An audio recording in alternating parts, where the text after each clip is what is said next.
Columbus, Georgia. This is your city council.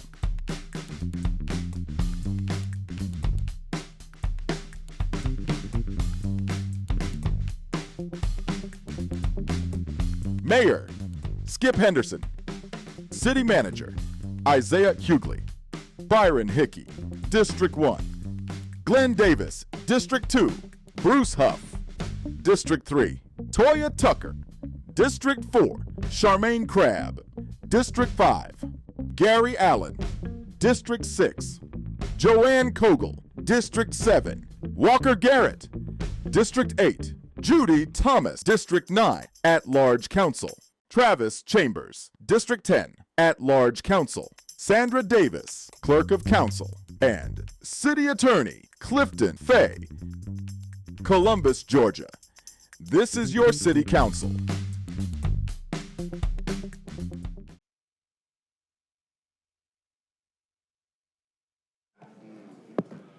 Good morning.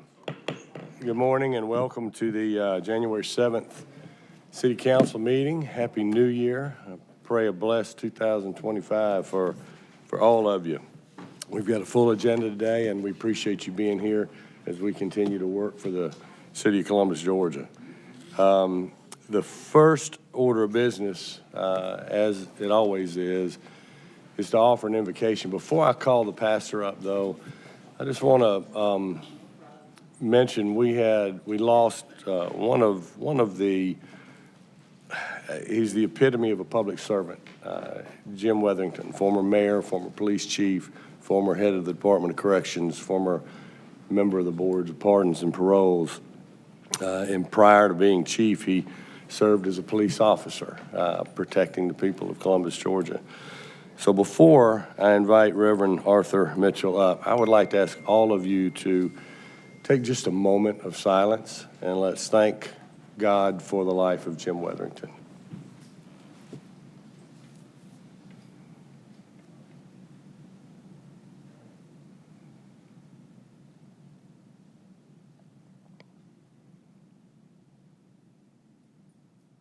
Amen. Thank you. All right, we will go ahead and call up and ask Pastor Reverend Dr. Arthur H. Mitchell of Friendship Baptist Church, Columbus, Georgia, to the podium. Sir, welcome. And if you would, hit that button on there and I'll try to get your light activated.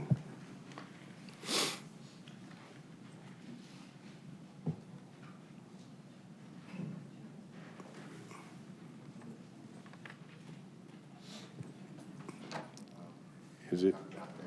I'm sorry. There you are.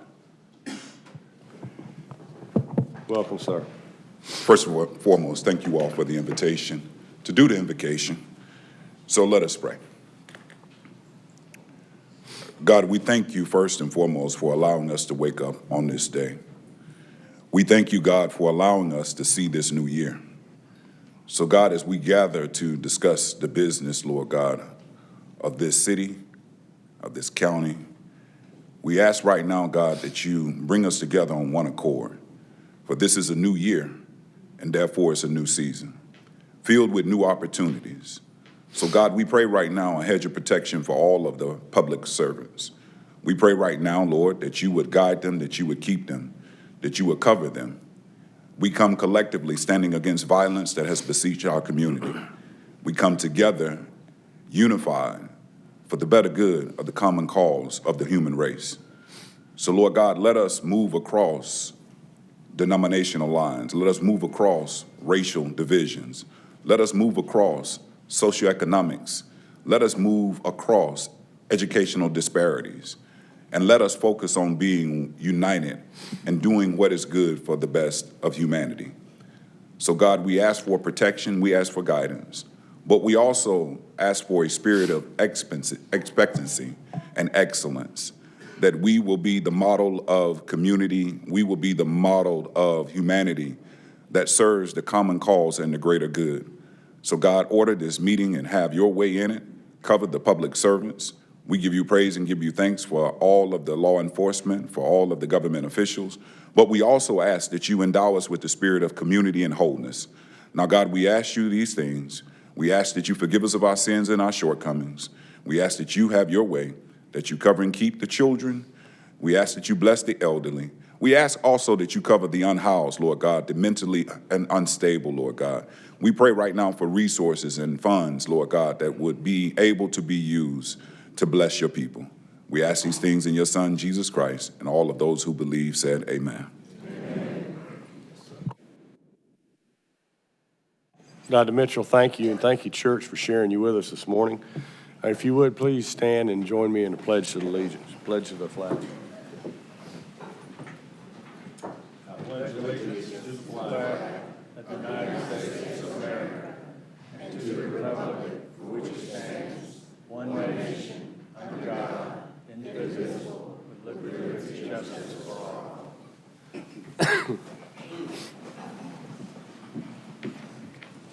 All right, and even before the minutes, we have, it is a new year, as the Reverend pointed out, and I thought his words were perfect for kicking off 2025.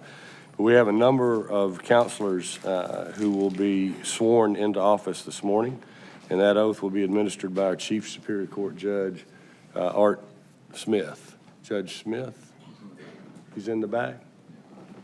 Want to bring him up?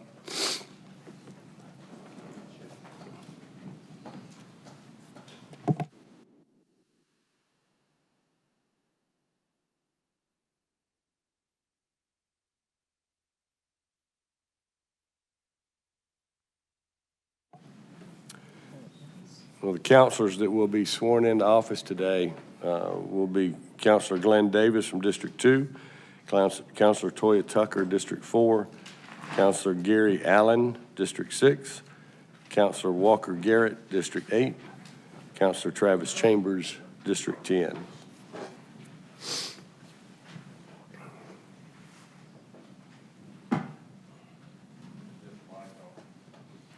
So we turn it off. Judge, if you would hit that button on there, we'll get the mic turned back on. There you are, sir. Good morning, Mr. Mayor, members of council. Councilors, are you ready to receive your oath?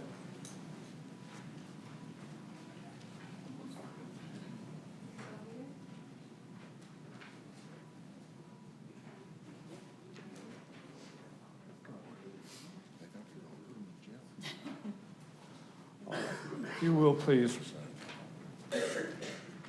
place your hand upon the Bible and repeat after me. I state your name. Do solemnly swear or affirm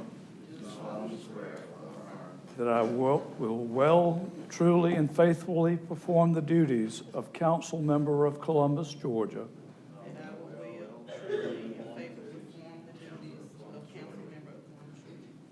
To the best of my ability, and that I will support, defend the charter thereof, as well as the Constitution and laws of the state of Georgia and the United States of America.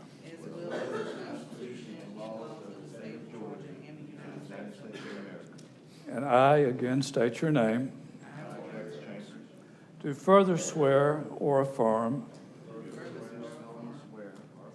that I will well and truly discharge the duties of council district, state your district or at large, Muskogee County, in all matters which require my official action, to the best of my knowledge and skill, and I will so act in my judgment which will be most conducive to the welfare and best interests of the entire county. I have been a resident thereof for the time required by the Constitution and the laws of this state, and that I have been a resident of my district, Columbus, Georgia, for the time required by law. I do further swear or affirm that I am not the holder of any unaccounted for public monies due this state,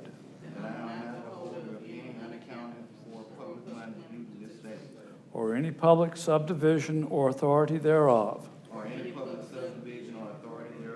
I am not the holder of any office of trust under the government of the United States, any other state, or any foreign state, which I am prohibited from holding by the laws of the state of Georgia, and that I am otherwise qualified to hold said office according to the Constitution of the United States, the laws of Georgia, and that I will support the constitutions of the United States and of this state. And now a further oath, your loyalty oath. I state your name, a citizen of Muskogee County, and an employee of Columbus Consolidated Government, and the recipient of public funds for services rendered as such employee, do hereby solemnly swear and affirm that I will support the Constitution of the United States and the Constitution of Georgia.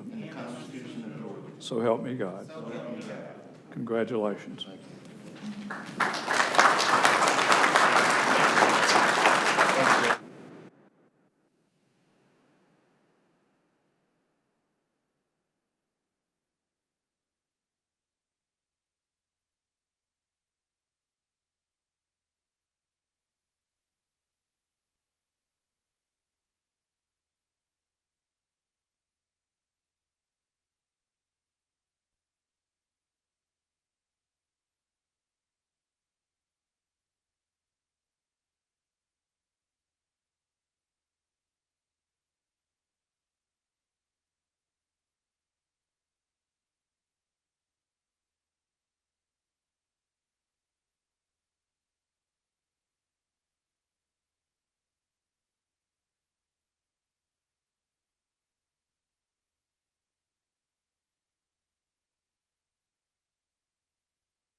Are there any comments that any of the newly sworn-in counselors would like to make? Counselor Travis Chambers. Thank you, Mr. Mayor. I just want to thank my constituents for allowing me to serve you and electing me to serve as your City Council District 10 City Councilman. And I promise you I'll make you proud, but again, I did not want to let this time go by without just saying thank you. Congratulations and thank you, sir. Counselor Tucker. Yes, I want to thank my constituents as well for voting me back in for another 4 years. I truly appreciate you and thankful to serve. I want to thank my family. Being in this role is a true sacrifice. It's a lot of games that you miss, a lot of events that you miss with your kids. Your spouse have to deal with a lot of headaches and telling you put that phone down, shaking his head, cut the phone off, Toy, cut the phone off, and I don't, and we fuss about that, but he loves me, and I appreciate the support that he gives me to serve in this role, and all the extra stuff that he have to put up with because of my mouth, and I appreciate him for that. But I also appreciate my daughter. When she was 5 years old, she really prophesied to me and said that I would be in this role. Actually, she said I was gonna be mayor. She drew a nice little picture, and she said, my mom will be the mayor of Columbus. And I said, wow, this girl got some big goals for me that I don't even have for myself. But it's because of her that I serve. She is my why. You always want to fall back on your why. And my mom did some amazing things as an engineer, and that's why I started in the information technology, because that's not where females reign. You know, we was supposed to be secretaries and personnel and things like that. But because I saw my mom as an engineer in an all-man's environment, she was the only female, it gave me the courage to do something that most women don't do. And that's why I became information technology. But with my daughter, I want to show her that the sky is the limit. I never imagined coming back to my hometown, being raised right in Carver Heights, right up the street. This used to be our area where we rode our bikes and came to the Columbus Square and had amazing fun in this area.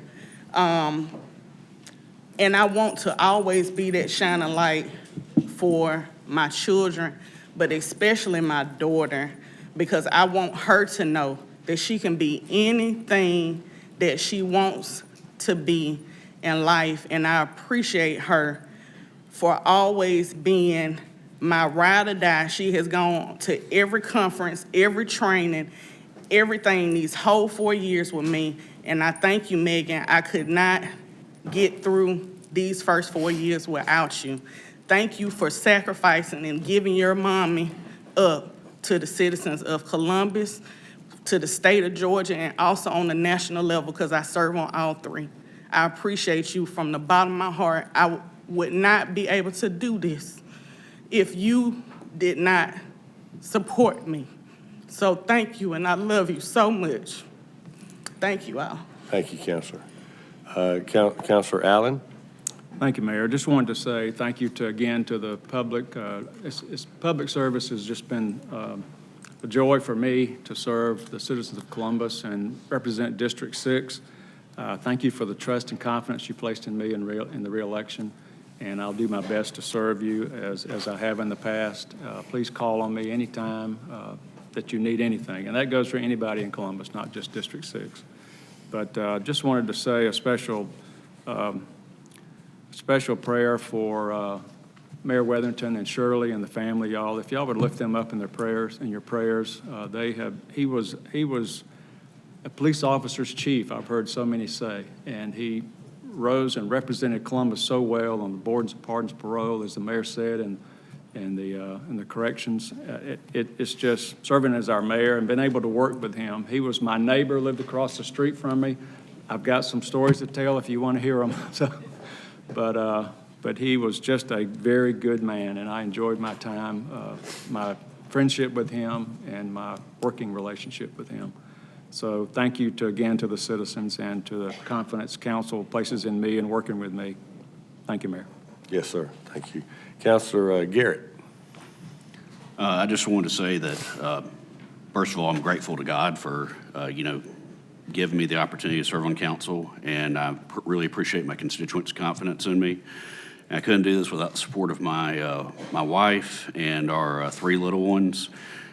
We've got a 3-month-old, a 1-year-old, and a 5-year-old, so I have a very vested interest in Columbus, and I want to make sure that this is a place that everyone in this audience, your kids, your grandkids want to move back here. And that's very important to me. That's why I ran for city council, and I appreciate the opportunity to be up here. Thank you. Counselor Chambers. Yes, I also wanted to add, my favorite public servant is Dr. Kia Chambers, who I've been married to for 35 years. And thank you so much for all that you do. I know you get tired of listening to me, but you taught me how to be a good public servant. So I love you, and thank you for being my soulmate, my friend. And I mean, to me, that's invaluable. God bless you, and thank you so much. Well said. Thank you. All right. Next is approval of the minutes from December 17th meeting. Motion and a second to move the minutes. Any edits or discussion?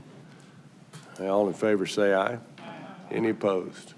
All right, the minutes are approved. All right, next we've got a proclamation going to be presented by Councilor Tucker, Law Enforcement Appreciation Day.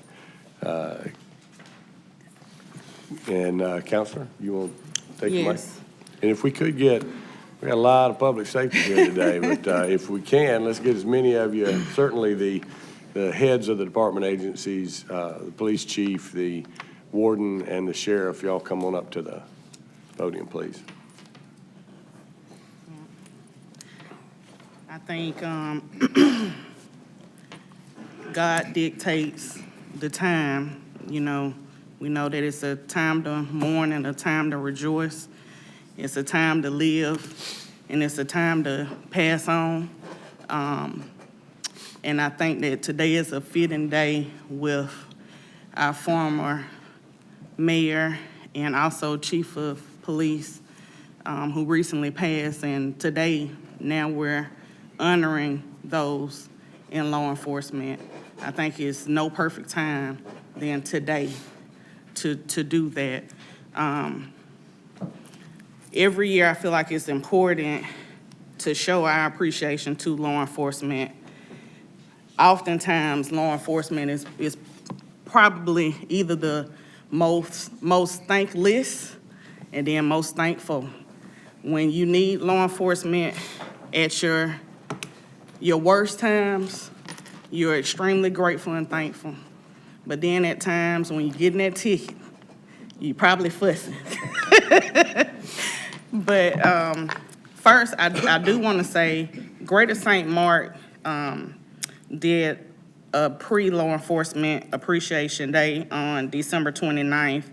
And this is for you, Chief Mathis, and you can come up. And the rest of the Columbus Police Department. It says, in grateful recognition of your outstanding service and dedication to our country, to our community, and it's presented to the Columbus Police Department on Law Enforcement Appreciation Day. So they gave you all that personally.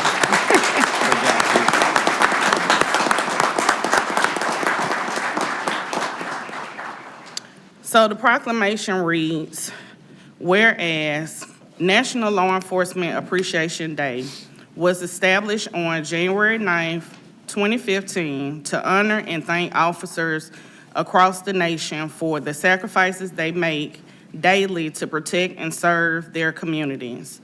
And whereas law enforcement officers of every rank and position have chosen a profession that requires them to face uncertainty and danger, putting their lives on the line to ensure the safety of others. And whereas the safety and security of Columbus, Georgia remain priorities for our community, and our city's dedicated law enforcement professionals are essential to upholding these values. Their commitment to safeguarding our residents is steadfast, and their contributions are invaluable. And whereas the men and women of our law enforcement agencies exemplify the highest principles of justice, duty, and service. They face significant challenges daily, responding to emergencies, maintaining order, and protecting our streets with courage and integrity. Their selfless acts of bravery and unwavering dedication merit our heartfelt gratitude and respect. And whereas the well-being and prosperity of Columbus are preserved and enhanced through the vigilance and professionalism of our law enforcement officers who work diligently to ensure a safe and secure environment for all. And whereas this proclamation stands as a symbol of our city's profound appreciation for the men and women in law enforcement.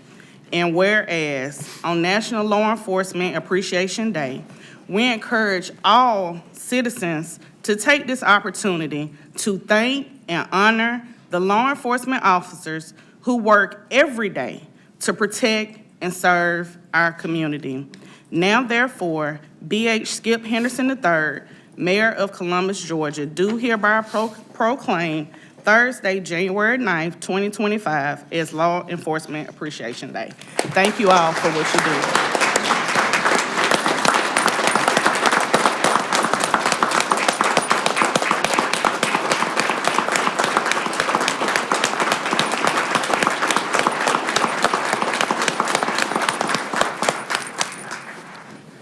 Gentlemen, comments?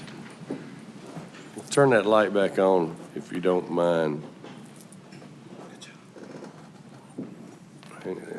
Coming. There you go. Good morning, Mayor, Council, City Manager, and citizens of Columbus, Georgia.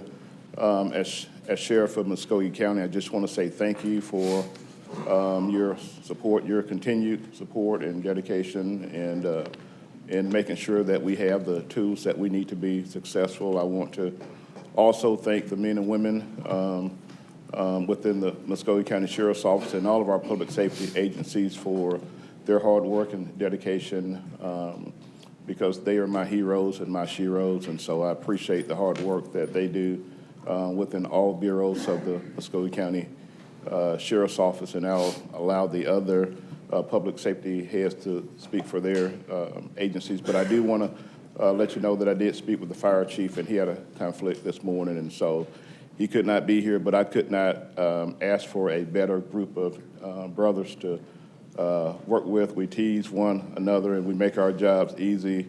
As I can say that the police chief is the bully, and the warden is my other brother that keeps the chief from beating me up sometimes, and the fire chief is a jokester, so I'm the good guy. But thank you so much. Good morning, Mr. Mayor, Mr. City Attorney, City Manager, and citizens. I thank you for this proclamation. I made a challenge to the folks at Muskogee County Prison that May of last year, when we got the proclamation for Correctional Officers Week, we took a photo on the stairs outside. And I challenged them that I wanted more people in the picture than I had last year. So if my staff from Muskogee County Prison behind me would raise their hands and be recognized, this is the team that I hope somebody's at the prison.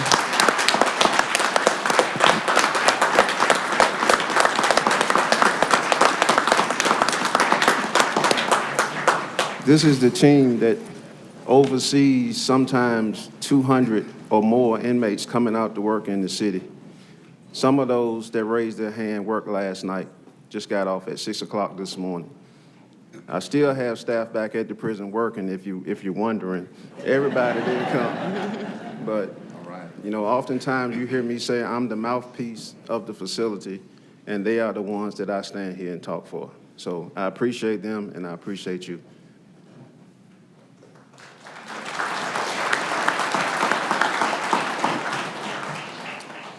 Good morning, Mayor, Council. I'll accept this plaque and the proclamation on behalf of my police officers, because I know a lot of people here are the ones that do the work. We stand up here a lot of times, and we are the mouthpiece for our police officers and our employees, but they're the ones that go out and risk their lives every day. It's certainly not me. I sit in the office most of the time, and I shuffle paperwork. But one thing that I do that I'm very proud of is I'm a cheerleader for my police officers, and they're the ones that do the work. So thank you. Thank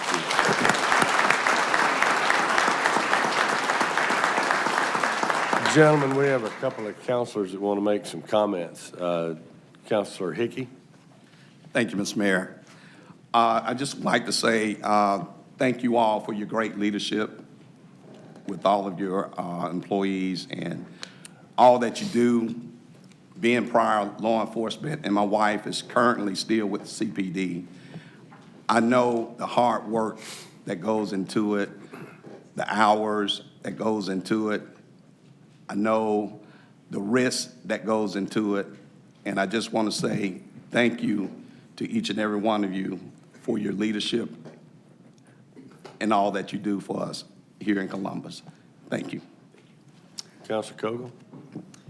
Chief and Warden and Sheriff, I just wanted to say on behalf of District 7, a big thank you to all the hard work that you have put into making our community safer and in a better place to be in. I know that I can call you and within 30 seconds, you'll either pick up the phone and ask me what's wrong, or if there's something that you can do to help us. And so, you know, from the people that are on the street to fighting the crimes to going as far as, for example, which I'm still riding a little bit high on, from our first annual Oakland Park Santa Claus Parade that we put on a couple weeks ago, where I just asked each branch to show up with onesies, and you all showed up with 5 and 6 vehicles and fire trucks, and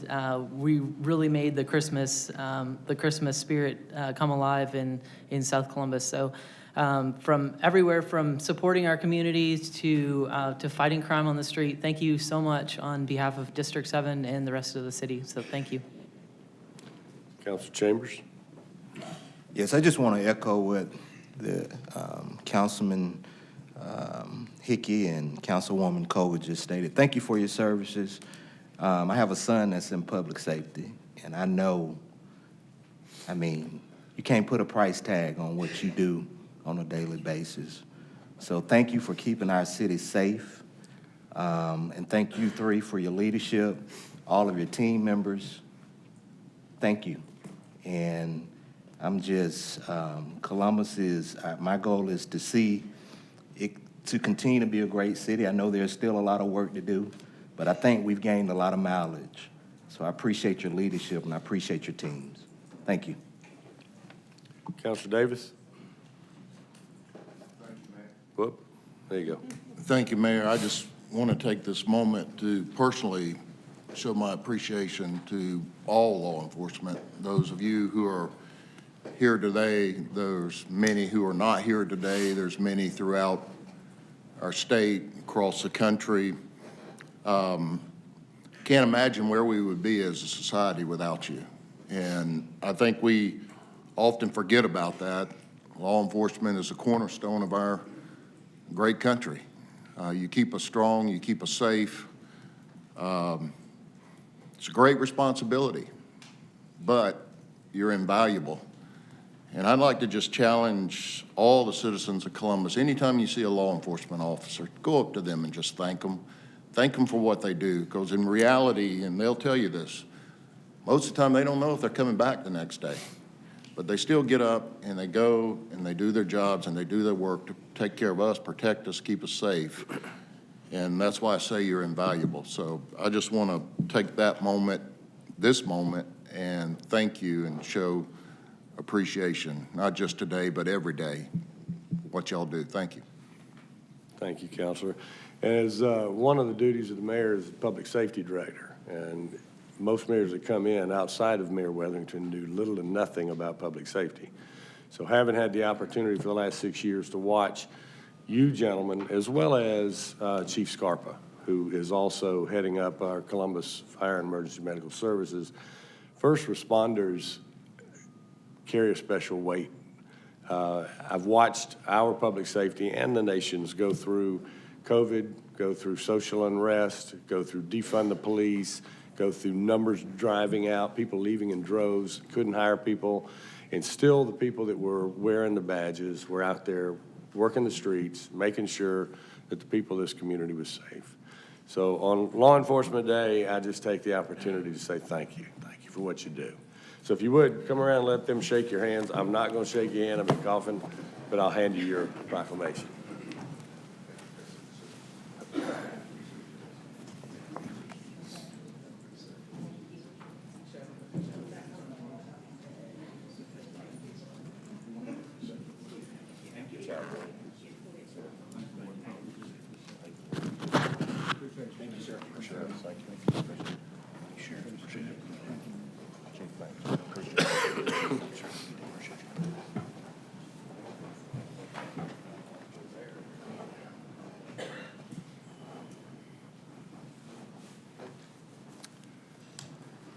All right. Next on the mayor's agenda, there has been a transitional audit requested by the newly elected Solicitor General. Second. All right, there's a motion and a second to approve the transitional audit. All in favor say aye. Aye. Any opposed? Okay. We'll get that underway. And we've got, we're going to move to the city attorney's agenda, but before we do, because we've got a full house, Amber Clark, the director of the Columbus Airport, is here for a short presentation. I think she's here. Amber, are you here? You see? Okay. All right, Amber, we'll call you forward to go ahead and give your presentation now, if that's okay.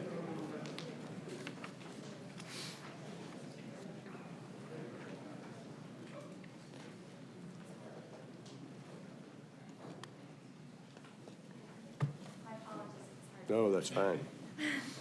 Welcome. Thank you. Good morning. Good morning. Might want to pull the mic a little closer so they can hear you. There you go. Good morning. Can you hear me better? Okay.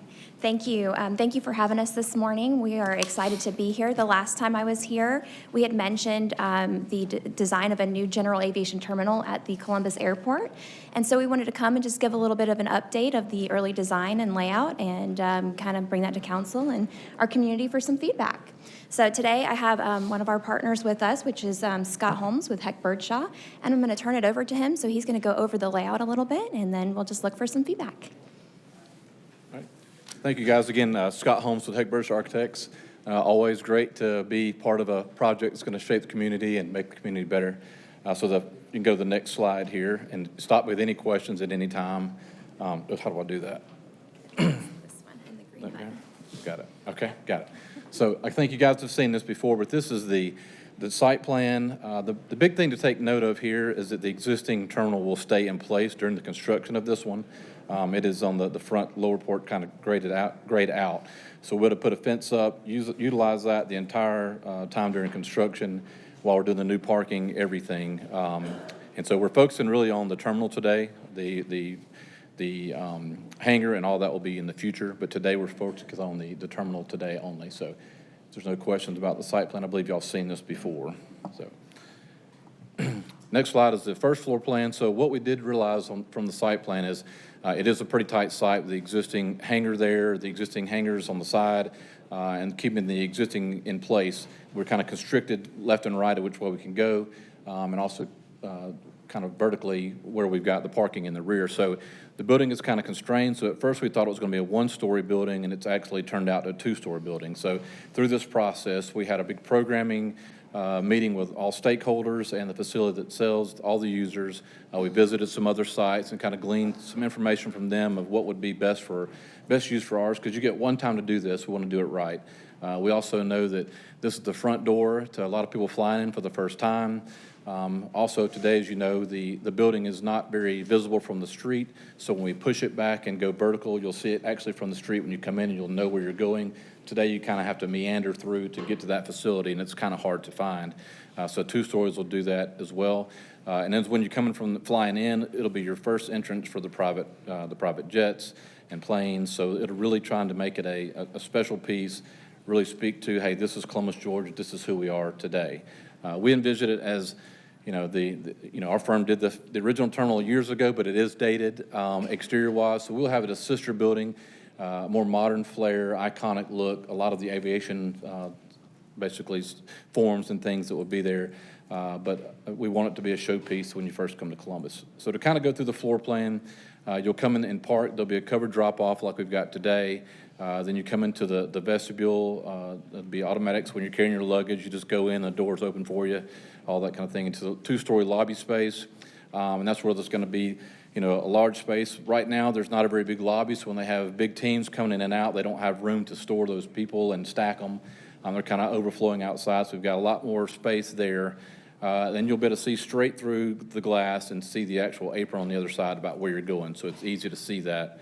Then you'll be able to go to the information desk and check in and then go wait. There's a coffee bar there. We've got a conference room, a break room for the people that are there if they're going to have an extended stay. Then on the far right, kind of the red area, that is the lineman area. And that's the guys that are doing the work in the field, gassing up the planes and things. And one thing we noticed in their existing facility when I first walked in there is you smelled gas, because they went straight outside, came in, and then washed up. So we added kind of a washroom and a mud room to take care of that. So when they come in, they get all cleaned up. If they're really soiled, they've got a shower in their own restroom there. They can take care of that before they go into the building proper.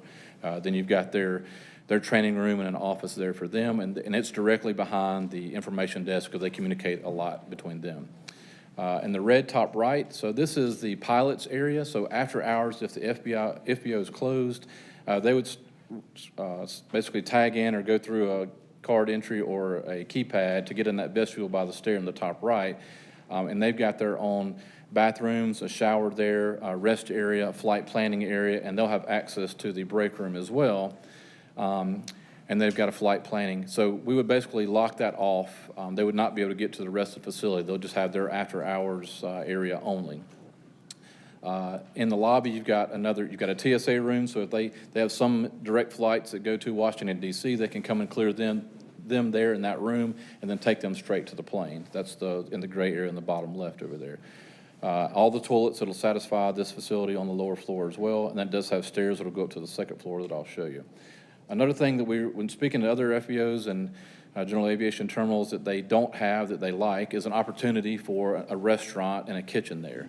So you see on the left-hand side there, we've got a secondary entrance to that with their own toilets as well, and a kitchen that would come in from the side, so it's not really visible, the kitchen area.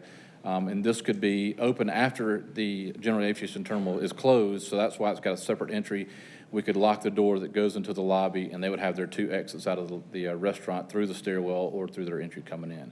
So that's an amenity that's not really there today. They just have a break room, but it could be open after hours. They could have parties after hours there and not interrupt the FBO flow and not have any access to the plane side terminal. Any quick questions on that? I know I talk fast, and if not, I'll go to the second floor. No. All right. So on the second floor, you'll go up the stairs and cross the bridge there. So that's kind of a really a cool moment as you come in the building, seeing the bridge going across there and like what's up there and you want to go up there. More meeting space upstairs. And this is our large meeting room that they don't have today. A lot of AV, and this could be rented out, leased out as well.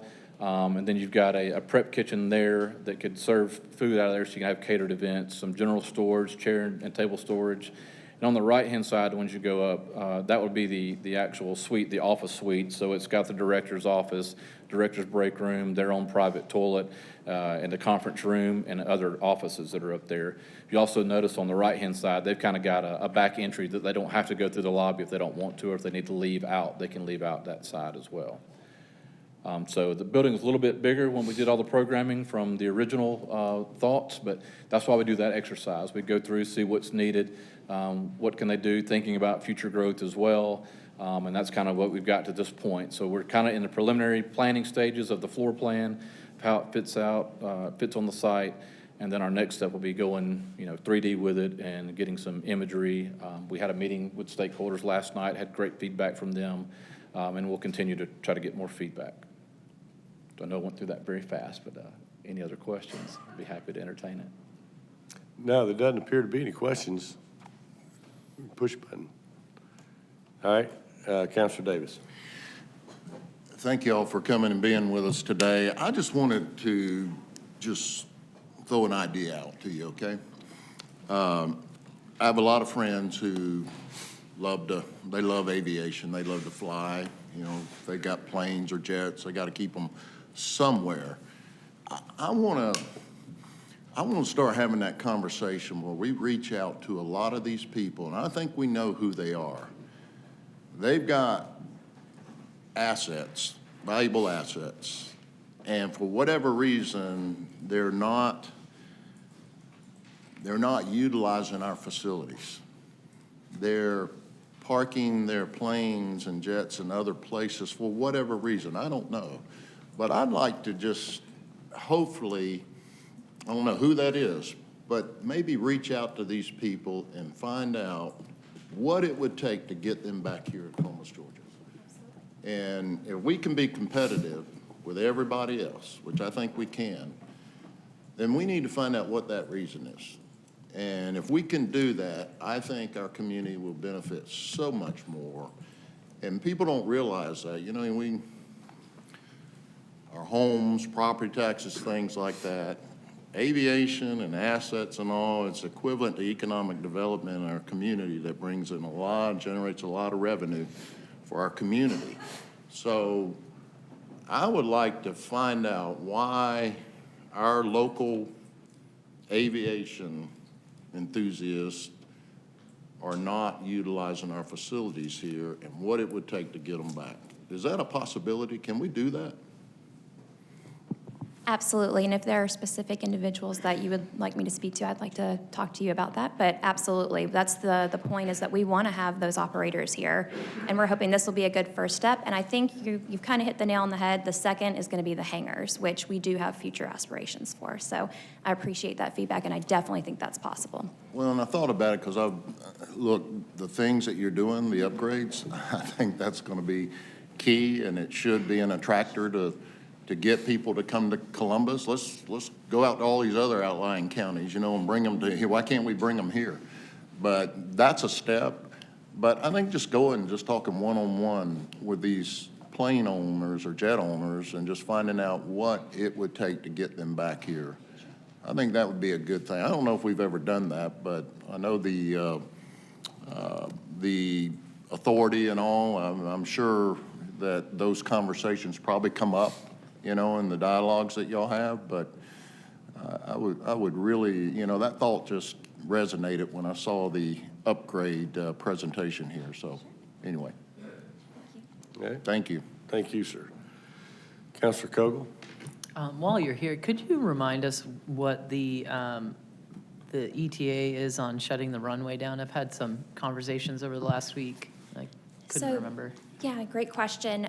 We are having our first meeting with our contractor within this month, probably, to validate all of that. But as of right now, that schedule is still set for August 1st through the end of November. All right, great. Thank you so much. Councilor Crabb? Thank you. Thank you, Amber, for this. You know, we've got a lot of ideas floating around. We've got this terminal. We have the runway project going on. Can you give us just like the broad picture of where we are and what are the plans moving forward, and where your board is planning to be in the future with, just give us a whole overview of what your plans are. Okay, I could be here all day, but I won't do that. I'll make it real short. Yes, actually, it's a really exciting time for our community and for our airport. There is so many opportunities in aviation and economic development that are just blooming right now. And so we are actually in the process of starting the second phase of our master plan, which is our 20-year outlook. So I will be coming back and kind of giving you more detail, but just to kind of cover it, there are different avenues. So we've kind of talked about this new general aviation terminal. That will kind of help continue to bring in the segment of corporate aviation. We do service our military as well through that terminal, and then smaller businesses that come and fly in, as well as just individuals with leisure. So that will help us there. We are actually, we do currently have a very small air cargo operation that does operate out of the airport. And so we are looking at opportunities to expand that, especially with the things going on in the state and the different logistics facilities that we see popping up. So we're looking at the ability to expand in that area. Hangars is another good section that we will be focusing on, and adding some additional hangars. That does help with corporate aviation that we see here locally, and attract possible corporate aviation to our community. That's something that we've been working with the chamber and building some kind of hangar facility to be able to advertise to companies who may want to relocate or start a headquarters here. That would be an asset that another community may not have. So that's a great thing for us to have here in this community. There's other opportunities as well. You can see that we're transitioning into electric aircraft and vehicles, and so there's different opportunities to have vertiports and things of that nature. So we are looking into that, electric charging for aircraft as that continues to evolve. So we're also looking into those avenues as well. So, of course, we are always looking to expand our airlines, and we actually have maybe an opportunity that's coming up. So we have been meeting with local businesses to kind of get some commitments of maybe flying some new routes. And if we can show that our community would be profitable for this airline, we hope to maybe bring them in the next year. So stay tuned for that. But there's just a lot of different opportunities that are coming. And as we continue to go through this plan, I can come and bring updates for you. Well, y'all got a lot going on, Amber, and we appreciate you coming in. It's, the improvements to the terminal are only going to help, I think, achieve some of these same objectives. And Councilor Davis is correct. I know there's been communication back and forth over the years about how to try to find that balance where we provide the service, the number of hangars, the quality of hangars, at the price that they can get at other places. So I think it absolutely is worth a discussion with all those asset owners. So thank y'all. Ben, thank y'all so much. Thank you. Thank you.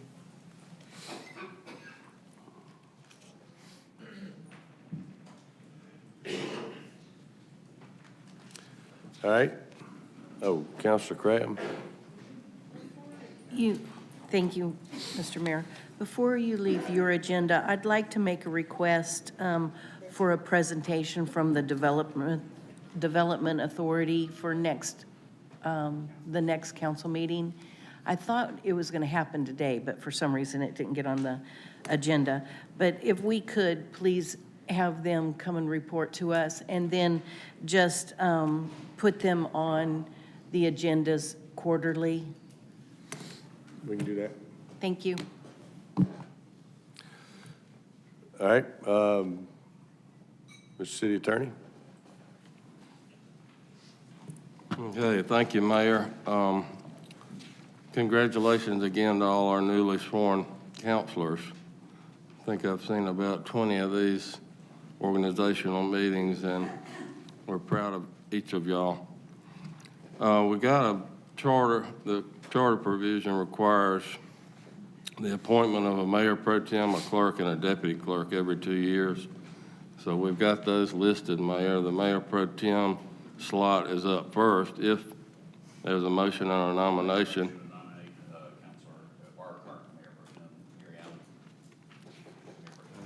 We got a motion.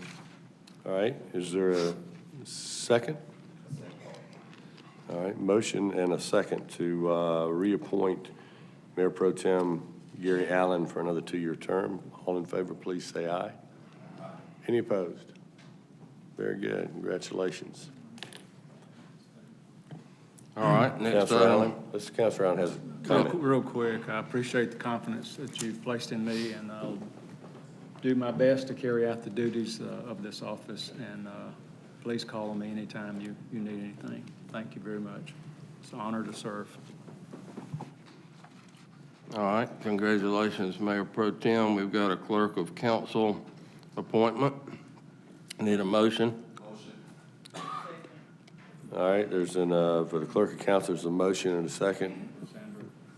For Sandra, okay. All in favor, please say aye. Any opposed? All right, well, Clerk Davis, if she's you're- under the weather, but we Clerk congratulate Davis her. is watching and listening. You are appointed for another 2-year term. Congratulations. Deputy Clerk of Council, that slot is ready for a nomination. All right, we have a motion and a second for Ms. McLemore. All those in favor, please say aye. Aye. Are there any opposed? Congratulations, Lindsay. All right. Congratulations, Deputy Clerk McLemore. Mayor, our regular business agenda, we've got a couple items to vote on. The Division Chief at EMS, Fire and EMS is ready for adoption. Motion and a second to approve item 4. Are there any discussion relating to that? All right, hearing none, if you would put it on the screen, Counselor, please register your vote. Thank you.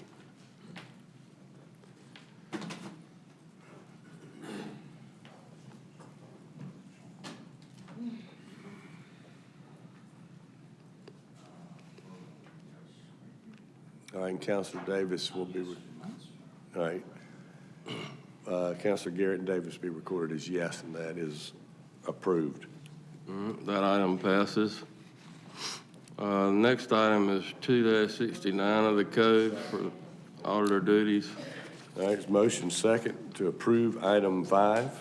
Any further discussion on that item? All right, hearing none, again, please put it on the screen, and counselors register, enter your votes, please. Okay.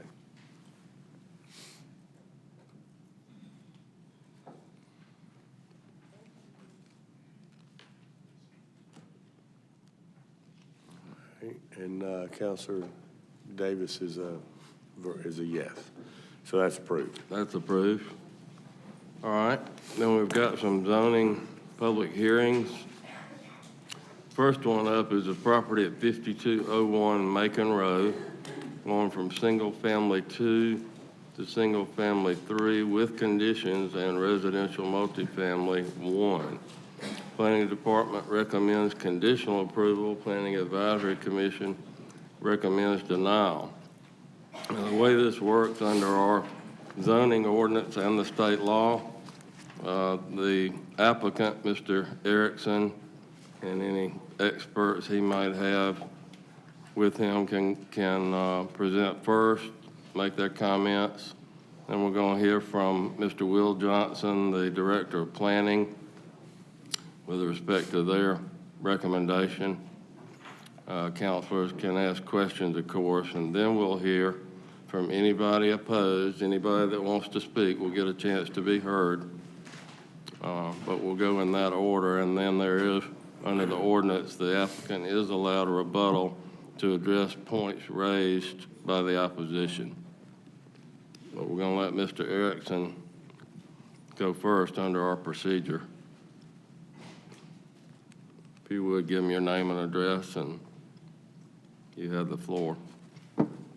Thank you. I'm going to try to use this mic. If you have a hard time hearing me, speak up, and I'll switch to the hand mic. If you'll push that button on there, we'll try to get it turned on for you. Right side. Is that it? Okay. Yep.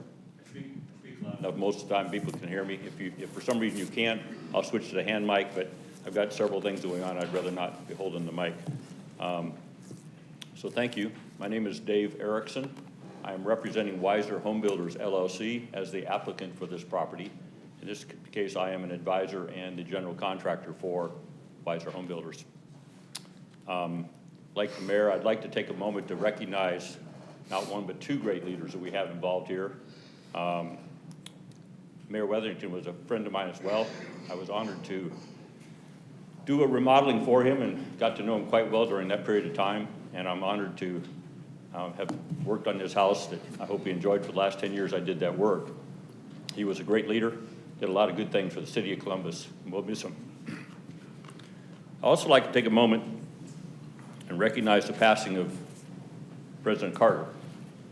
I didn't know a lot about him prior to just recently, but in watching some of the remembrances of his period as president, I was struck by how often he made decisions in the best interest of the world and the United States, knowing full well that they may negatively impact his near-term prospects. That's the mark of a great leader, and we will all miss him. And Judy, we miss you. You're not here, but I hope you're doing well. I'm a little dismayed, quite honestly, that I'm even making this presentation today. Normally, Columbus is pretty receptive to housing growth in the city of Columbus. This proposal is for a $120 million project, $120 million of private investment that will generate $2 million in property taxes on an annual basis. And I estimate roughly $6 million in retail taxes for the construction processes. And yet we're having to fight pretty noisy discussion this morning about permission to do that for the best interest of the city. As a preamble, in many ways, the question before us today isn't whether this project is allowed to go forward as requested, but will you, the city leaders, allow change to occur, or are we stuck in the past? There will be a rebounding theme throughout here. Will we allow the right housing to be provided for our future citizens? Will we allow housing that is different than what we built 50 years ago? Or are we mandated to duplicate the past just because? And without regard to the evolution of our city over the last 50 years.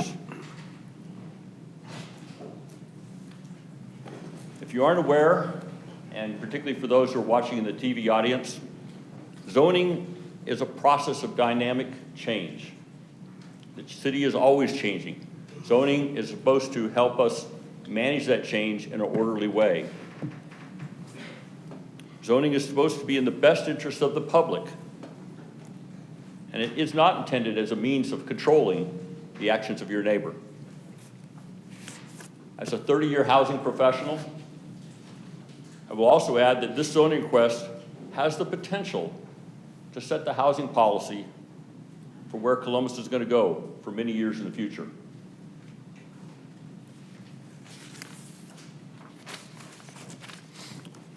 Finally, I'd like to highlight the principle of fair and just, which has been brought up before this council recently in the last couple of weeks, excuse me. Unfortunately, the definition of fair and just with regard to zoning, as with many other things in our history across the United States, is fluid. In many ways, people abuse the principles of fair and just to meet their own interpretation. That goes back probably hundreds of years. With regard to the United States, most of those battles have been fought and they've been put to rest. We'll see how that stands today.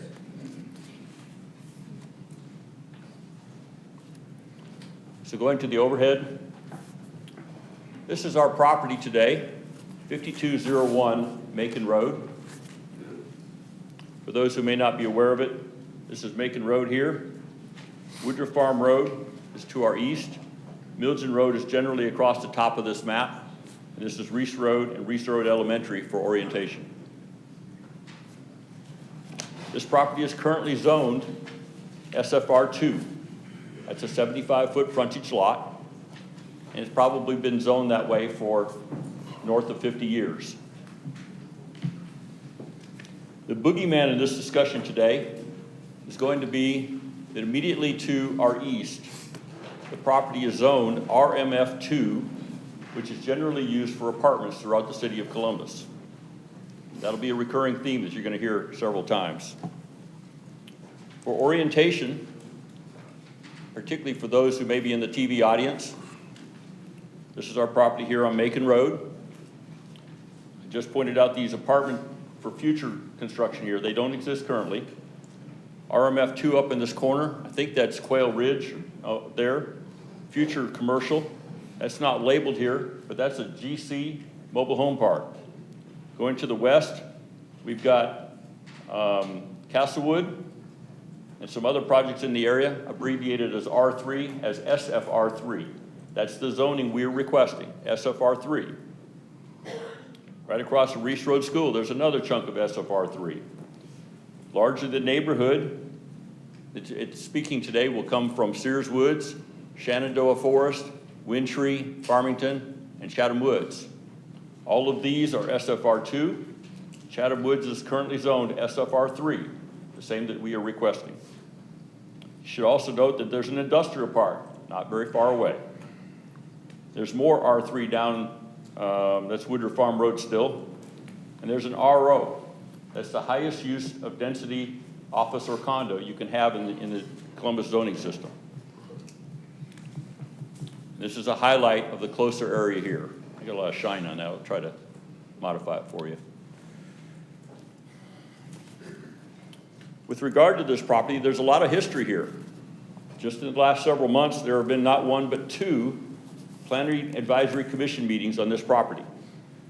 The first one was this plat right here that was submitted as a PUD by a company named Proterra out of Atlanta.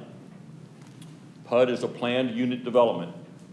It was largely apartments, for rent townhomes, with some single-family mixed into it.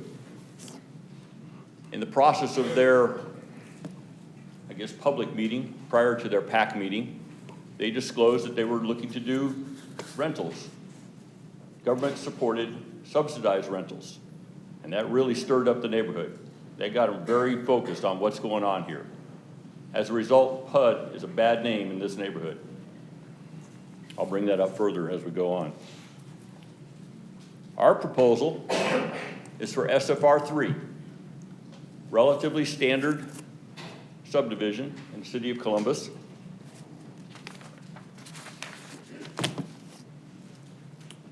As a reminder, it is already zoned SFR 2. We're moving from a 75-foot lot to a 60-foot lot for 91% of this property. And some townhomes, RMF1 townhomes, on the eastern edge of our property as we transition to that future apartment that's coming up. The philosophy being, buffers are good, they're useful, they serve a purpose. A physical change of use from one to the other is even better, more robust, and we control our own destiny, better than somebody else's buffer.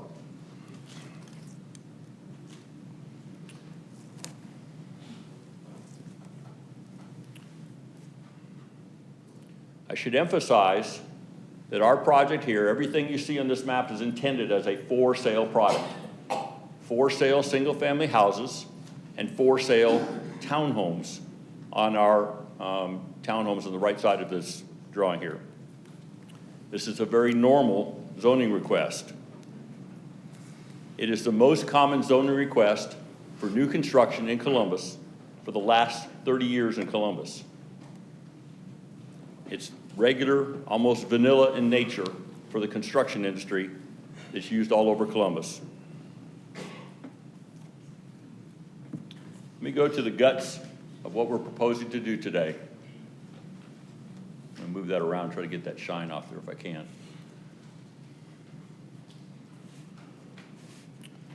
This is our proposal for 337 units, made up of 84 townhomes, the balance of them single-family houses. The first thing you'll notice looking at this, there's a lot of green on there.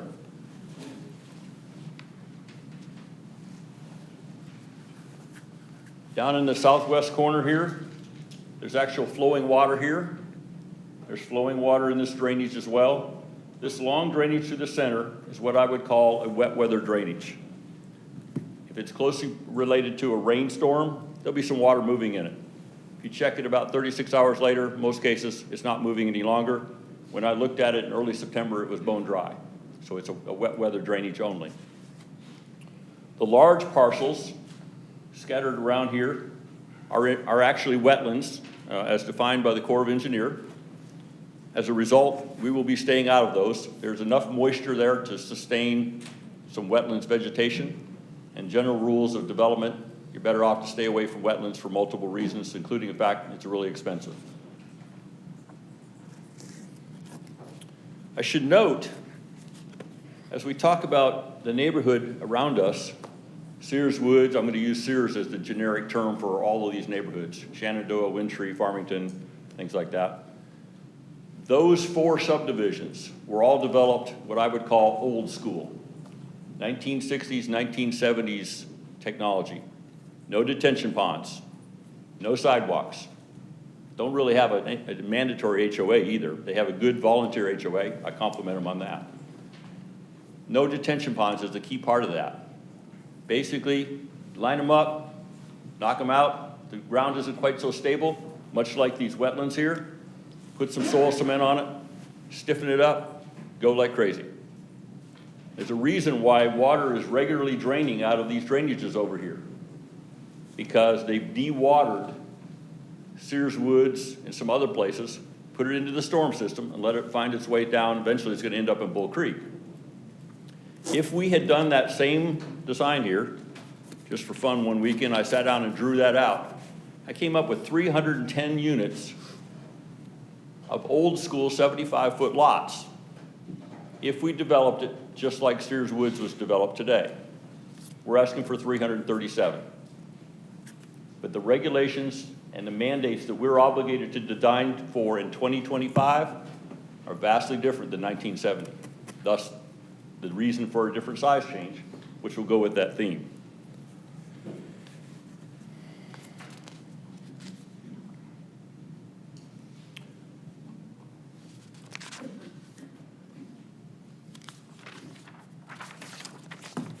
So as a result of the green space you see, has a very park-like feel. And as I said, they're going to stay there. This is a 10-year project. It's not going to happen overnight. When they talk about traffic problems, it's going to be a long process before we ever get to max of the traffic problems. If there's ever any, because I contend there's not. Sidewalks are mandatory in the city of Columbus for new development. There will be sidewalks. HOA, there will be a homeowners association. It will be mandatory. Won't be very expensive, probably only $100, $125 a year at most. Take care of the entrance signs, make sure we have consistent control of parking. Somebody doesn't paint their house bright orange. We do have some controls like that. Mostly so we don't abuse the neighborhood with mismanagement of how people behave in terms of how they use their house and the architecture. Road design. Prior to our submitting our application, we spoke to the presidents of the HOAs. I think there were 9 people in that meeting, myself and my ace assistant back there, Kathy Long. We spent 4 hours one evening talking about what development is, what we were hoping to do, what they were concerned about. They had just come off the PUD rezoning. What were they concerned about? Number one thing they said, traffic, traffic, traffic, traffic, particularly with regard to Sears Woods. Fair enough?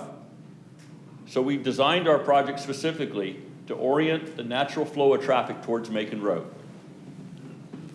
We still have an access to Sears Woods, and I think that's both required by state law and also good public policy.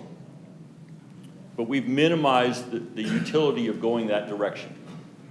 And that's the reason why we have this layout done this way. You'll notice also these large blue sections. We have adequate, even abundant space for detention ponds. The final design will obviously move that around as necessary to get what we need. There is some isolated flooding that is to the south of us in Windtree and Farmington also. They're real issues, and I'm told that they've been complained about to the city for quite a long time, and the city hasn't done much about it. Walking around, looking at some manhole covers and things like that, I see what the issue is, or I think I see what the issue is. We can help that. We have the potential to overmanage our detention requirements. We have the potential to at least reduce what flooding issues they have in the neighborhood. Probably can't eliminate it. You get a 100-year storm event, it's going to flood something no matter what. But we can make an impact if you want to address that issue and if the city wants to participate. Also in our design, you'll notice on the perimeter, these yellow lots. And the legend at the top up here, those are all 10,000 square foot lots. They're still as small as 60-foot frontage as an SFR3, but they're all 10,000 square foot in size. The point of which is to try to provide a transitional buffer all along the edge of the existing houses that are there that are zoned SFR2, 10,000 feet. Now, they're often built bigger than that, but we'll make an effort to be in that direction. The added benefit, particularly along this long stretch here, along Sears Woods, is these lots are dramatically deeper than normal. As a result of to meet that 10,000 foot requirement, they're 175 feet deep. That's a lot deeper than normal and will help to move the houses further away from the common boundary. Hopefully that will help mitigate whatever impact might be there of having a neighbor to the rear that wasn't there before. Also, all along the outside perimeter, we're committing to a fence, if a fence is not there already, and a planted buffer all along that edge. This is a dense planted buffer, 4 to 5 feet separation. That's an example of the type of buffer we're talking about. That's Blackman Road, just north of J.R. Allen Parkway. Once that buffer's about 4 years old, you won't see through it. It's great year-round coverage, good visual separation of two zoning areas or two activity areas from each other. Works quite well. That buffer there is quite old, but I remember when it was young and planted back in the late 80s, early 90s, as I recall, and it worked quite well. In fact, we have some in some other locations as well. I'm going to have a separate drawing for down here for the southwest corner. This is a request for an embedded variance in the zoning request. We could put a cul-de-sac here. In theory, we could even run a road all the way from here all the way up to there. I think we accomplish the job better, more elegantly, prettier, and more cost-effective for everybody if the city was to grant us a package variance to plat these lots, which we'll talk about in just a minute. There's one or two flag lots scattered around as well. I'll be glad to talk to those if anybody has a question of them. Example is right there. And then finally, we have the townhome section over here, which I'll talk to with another detailed sheet in just a second. You're welcome to stop me and ask me any questions as I go along here if it would help you. Yes, Councilor Tucker. Yes, my one question to you, and I know you're saying that it's cost effective for the rezoning, but can this possibly be done, everything that you have planned with the current zoning? You talking about in the corner? No, I'm saying the whole project, No, your whole project. no. The lots are laid out as 60-foot frontage lots, 60. In order to do this drawing here, we would have to do a 75-foot frontage. The lots are a little bit deeper as well. It would change the geometry of what we do, and we'd have to modify our layout some in order to accomplish that. So you would have to modify your layout, but would it still be the same amount of units? With the modification, it'd be reduced units. Units would go down by about 60 units, 60 to 70 units. So 60 to 70 units. And I had a question for planning.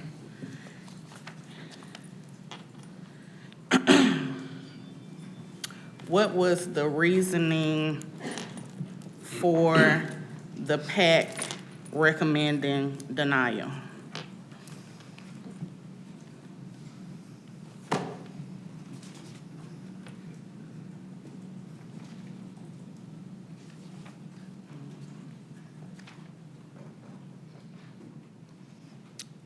It says here, incompatibility with existing land uses. You say incompatibility? Mm-hmm. Okay. Existing land uses. Existing land use. Okay. And what was your reasoning for recommending a conditional approval?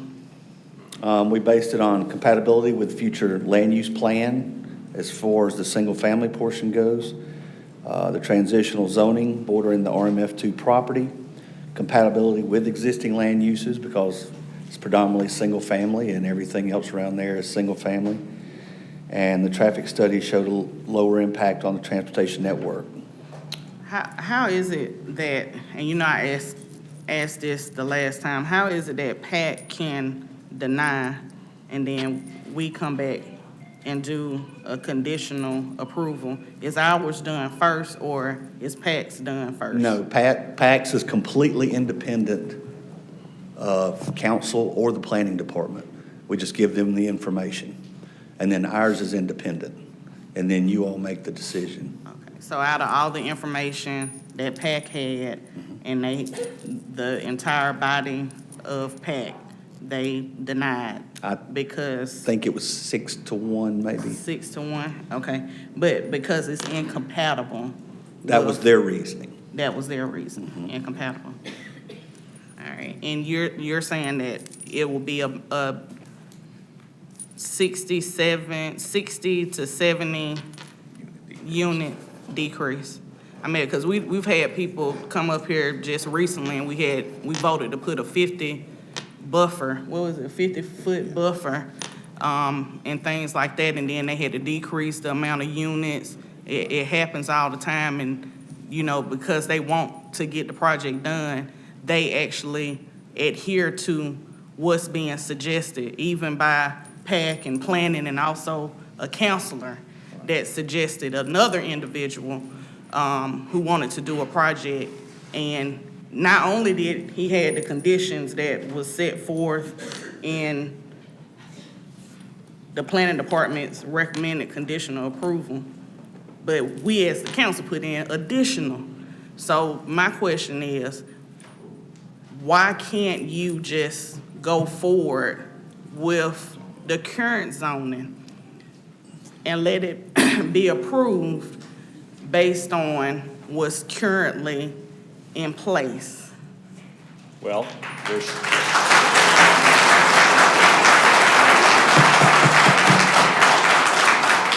Listen, I'm gonna ask those in the audience to please be respectful of everybody's opinion, and let's hold that down to a minimum if we can, please. The answer to your question, ma'am. If we went with the 75-foot zoning, we wouldn't be here. It's already zoned for 75 feet. As I go deeper into my discussion in a few minutes, I'll be telling you why I think 75 foot is not good planning, it's not good business, and it doesn't serve the city of people very well at all. I would think I'll be abundantly clear. You'd probably be painfully mad at me by the time I finish making my point, because I know this is politically not very fun. There's a lot of pressure being put on you city councilors because these people just don't want it. I'll talk about that as well. But the short answer to your question is, yes, it can be done 75 feet. You will get some houses there. I don't think you'll like the final result.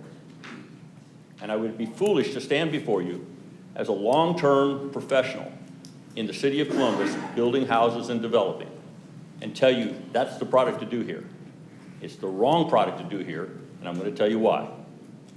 If I may also diverge slightly on the PAC discussion, if you look at the PAC tape, that yes, it was denied, no doubt about that. Generally, I got a very strong feeling that they liked this single-family part. They had never seen townhomes mixed with single-family, even though it was a small section, and a little bit of discussion about that traffic interface, which I'll talk about in about 2 minutes. And quite honestly, the people on PAC are appointed by you, the city council members, to represent citizens and a citizen's perspective. But when these citizens are sitting there on a volunteer basis, there's nothing to be gained for them to be in one way or the other doing this. And they're looking at 50, 60, 80 people in front of them who are saying, no, no, no. They don't like to be the bad guys. Very seldom in a controversial zoning that's got any kind of resistance have I seen a PAC go positive.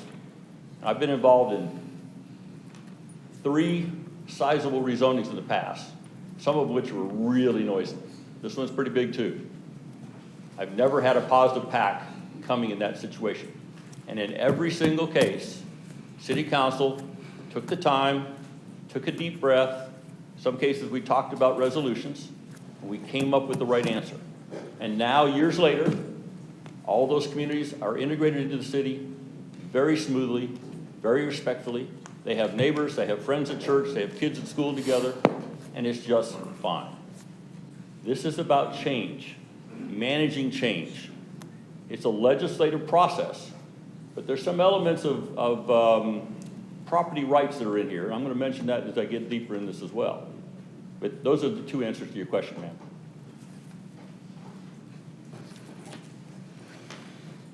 Any other questions at this point? Well, I know you're going to go into your presentation. You're going to talk about the possible revenue based on what you are showing in this plan. Did you do a calculation based on whether or not you do it with the current zoning? What type of tax revenue we would bring in? Did you do it for both to show comparison and not just one-sided based on the side that, you know, you have the rezoning? In truth, I did not do that calculation, but I will tell you that whatever 260 is divided by 337, the proportion will be roughly that amount or less, because there's other complications other than we're just going to build it on a bigger lot and it's automatically going to work. The price of the house is not going to go up. And I'll talk about that a little further as I go on. We've got a couple of other counselors that have questions. Are these two the items that he's spoken to already? Because we can let him get through his presentation and reserve our questions for the end. All right, and for your part, Mr. Erickson, if you would try to keep it streamlined. I know you've got a lot of information, but information overload I don't think is going to be your friend. So if we can just kind of move through that. Well, I've also got to make my case, not only to the city councilors in front of me, but to the 200,000 people who have a right to be aware of this process too. Agreed. Thank you.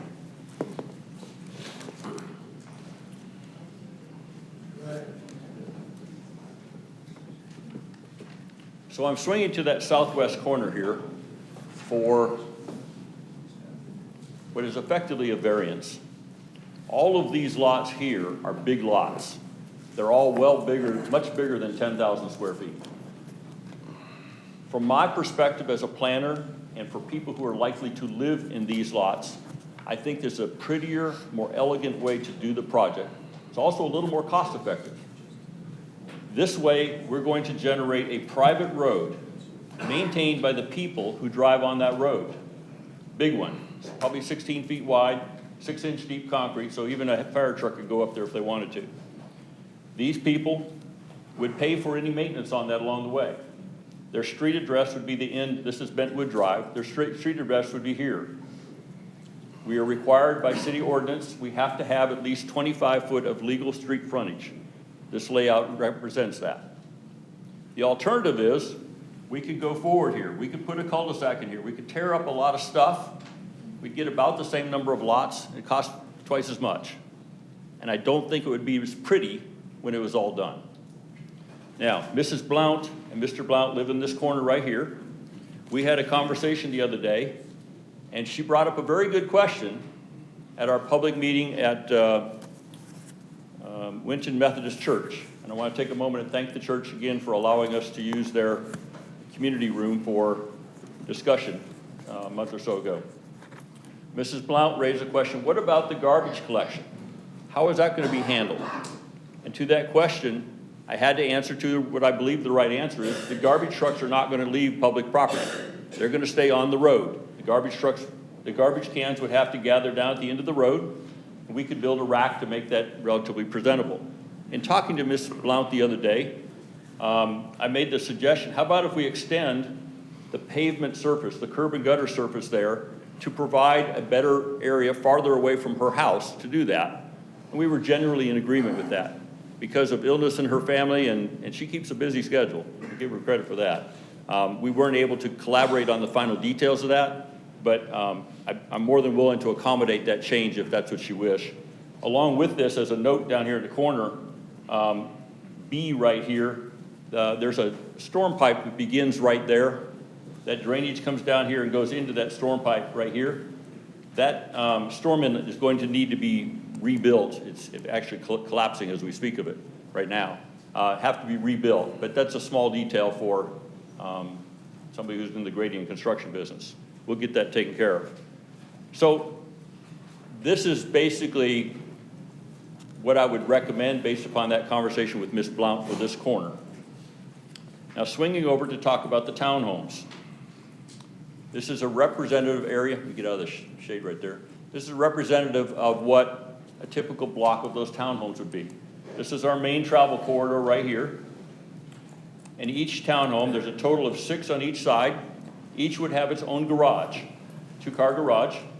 Basically, somebody living in the townhomes can turn in off the road and turn into their garage or park in the front. There's some overflow parking at the end as well. And then as they leave, they can turn and go nose out, look left, look right, and go into traffic smoothly.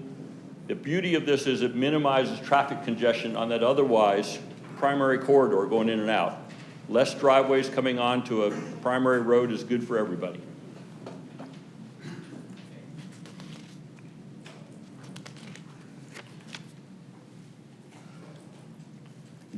So in summary, on the presentation of the actual project, park-like, almost conservation zoning like, 337 units. Could have been 310 if we did the whole thing old school and just snowplowed all the wetlands areas. So why is this important to Columbus? I'm talking big picture now. What's in the best interest of Columbus? You took an oath just a few minutes ago to represent the best interests of the county and the city.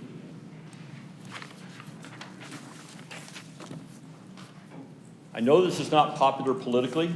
There's a lot of noise about it. But that does not mean it's not the correct thing to do for this location and this situation. The reality is, many of the local neighbors do not want anything to happen. They're pretty vocal about that. They've told it to me to my face. That's fine. They have an opinion. They have a right to that. But as a position of the community, they can't say only, we just don't want it. That's not enough reason to turn somebody down. So their answer is to hold the line and demand this old school, large lot zoning from 50 years ago, effectively denying this property owner the reasonable use of their property for a zoning request, 91% SFR3, that is used day and night all across Columbus for the last 30 years. And indeed, the most common zoning for Columbus, new construction, the last 30 years. There's a lot of reasons why this is the case. Let's first start with some administrative reasons. I don't know if you've read this or not. This is the comprehensive plan for the city of Columbus. It's on the website. City Council passes this. I believe it's renewed every 5 years. And it looks 20 years in the future. I won't bury my own punchline. This is page 2 of that comprehensive plan. And it says, the Columbus Comprehensive Plan shapes the development, growth, and management of Columbus for the next 20 years. Your planning staff, many people who had input into this, and you, the city council, developed this plan and told the world, this is how we expect the city to grow. This is the guiding force. And if you read down below it, the opening sentence says, this blueprint for the future reflects lots of visions from the city. And there's a lot of chapters in there. As I remember, it's 204 pages long. I'm going to highlight chapters here, 3, 4, and 8, that are particularly germane to this detail. And again, this is on the city website if anybody ever wants to read it. You got to be a little bit of a nerd to go through all of it. Talks about here on housing. Columbus is facing a potential housing crisis. It does emphasize older citizens, senior citizens, but I would say that applies to Columbus in a lot of ways. We have a lot of old houses in the area. Right next door to this project, we have houses that are 56 years old, pretty old, and a lack of new construction opportunities in the city. Down below, why? It's compounded by the issue is new housing starts are extremely slow due to a lack of greenfield opportunities. Guess what? This is a greenfield opportunity. It's a classic greenfield opportunity. For the record, brownfield is when you tear something down and redo it. Let's go to housing profile. The city also has to work on affordability and community development needs and taking actions to develop strategies for affordable housing and community development. Proceeding on to land use. Goals, your goals, the City of Columbus goals. Identify potential adjustments to modern day development patterns and use changes. And promote mixed use development. Now that's probably particularly focused on retail with condos over it, retail with some kind of residential related to it. That's classic mixed use. But would not single family with a transition zoning to townhomes next door also be a light duty mixed use development? Let's go to housing goals. Columbus must improve access to affordable quality housing. I'm going to tell you from a real estate perspective, we need a lot more quality housing, a lot more affordable housing. Columbus has got a long history of going up market not down market. There's a lot of people in this city need better housing. I'm sure it's been talked about at more than one community meeting as you talk to people across the city.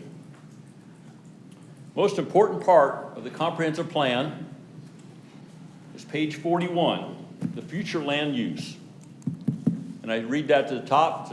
The comprehensive plan sets the vision for the community and includes a future land use map called the FLUME. Everybody in the business calls that the comprehensive map. And it serves as a guide for zoning decisions in the community. The FLUME regulates development, and they're looking for consistent use and character. And it's got a nice map down below here. I'm going to come back to this for other details, but they also are nice enough to break it down a future page. This is page 47. I think 47 closely aligns with Council District 1, but I'm not sure about that. And it's planning area E in the comprehensive map. I've blown this up as much as I can to make it easy to read. That's our project, obviously. Everything from Woodruff Farm Road west is supposed to be bright yellow. If you go over here, bright yellow is single-family housing. It doesn't say SFR2, it says single-family housing. And for clarity, there's single-family housing right up there at the top. Goes from RT, which I think is a half-acre zoning, all the way down to SFR4. Your comprehensive plan, your blueprint for the city says anything in this area is acceptable right there. Doesn't parse little lines along the way. We're asking for the orange highlight there, SFR3. That's pretty much down the middle of where this is supposed to be. Glenn Davis is a ball player, that's probably a hittable ball. Right down the middle. But the problem with this map is one important ingredient. It's all supposed to be single family. You got that inconvenient dang RMF2 apartments that's put in there.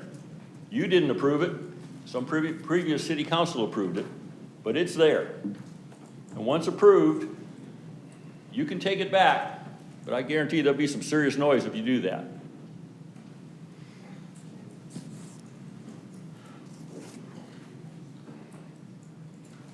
Thus the reason for us advocating for townhomes on the transition of our property to the apartments that are coming. It's one thing to say they're there, it's another thing to have an image showing what that looked like. Every one of those yellow squares is a classic apartment building, 24 units. Each square has enough space for the apartment and for all the parking that's associated to it. And you still have plenty of room for a travel corridor through there, roundabout. You got some green space in there. It's well designed, well suited for an apartment project.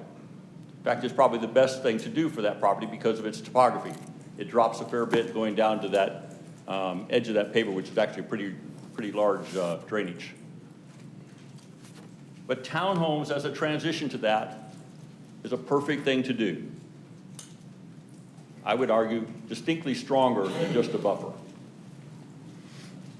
And so the opposition will say, oh, well, that's fine, but we really shouldn't have SFR3 next to SFR2, because that's their theme, that you can't have those two next together, or you shouldn't have it together.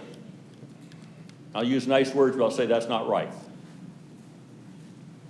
Let's go north to south. That big loop there, that's Maple Ridge. SFR2, SFR1. Dang, there's an RMF1 over there. That's a townhome operation. High dollar one, but it's a good one. There's another one over there, a condo, right next to SFR3. And guess what? The SFR3 was there first. The Sears community would try to tell you that SFR3 can't move in next to SFR2. They spent, I don't know how many millions of dollars to develop Maple Ridge, but they didn't think anything of it. Let's go down below that to Moon Road, Hunters Point, Spring Lake. There's some townhomes down over here and some commercial, and a good scattering of variety through here. Let's go over to Beaver Run. I only pick these names because they're big areas that most people know. I can go down to Buena Vista Road, I can go down to St. Mary's Road and do the same conversation. Beaver Run, SFR3. Winfield SFR3, right next to commercial. These conflicting uses in the minds of the Sears community are pretty common all across the rest of Columbus. And for the camera here, I can go after sheet after sheet after sheet and show you the same images. This particular map, when you get to that scale, it covers about 2.5 square miles of Columbus. If you go to anything that was developed in the last 30 years on 2.5 square mile scale, you'll see a multiple use of SFR3, commercial, apartments, SFR2. We mix the things that are across the city all the time. It's normal and routine and regular. If anybody tells you otherwise, that doesn't fly.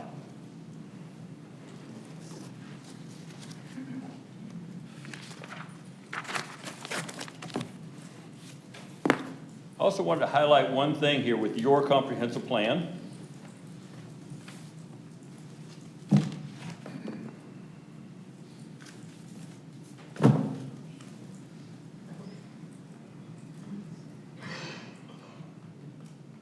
It occurred to me that an element of this conversation today has to do with the evolution of the city over time.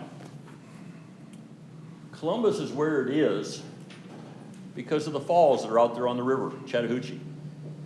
This is what's called the break of the fall line, where we have upscale geology, uphill geology, and downhill geology with the rock formation coming out of the ground. Effectively speaking, if you put a line right there, you have the same thing with Columbus in terms of development. I talked to Bill Gordy. He put the sewer line in that services this area right here. He put it in back in '67.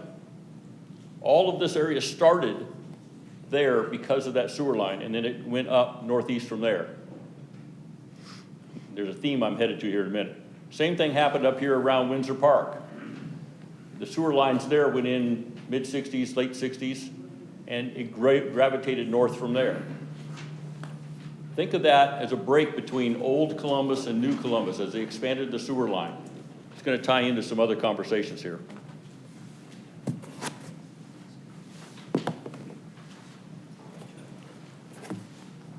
Let's talk about city revenues, how this is important to your city revenue.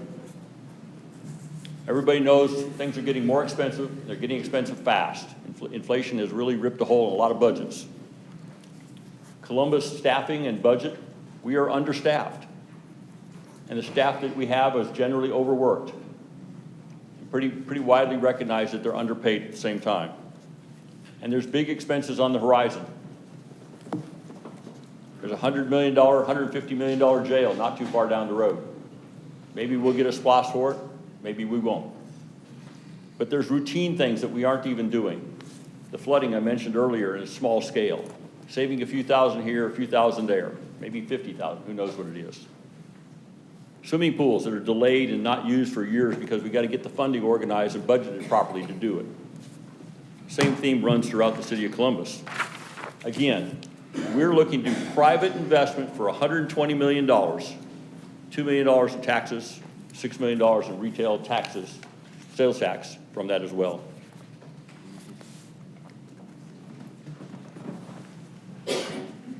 While we're talking about taxes, a sampling of people in the neighborhood, in the area, Farmington, Sears Woods, Shenandoah Forest. I didn't count them all, but I took a healthy sample of them, took an average.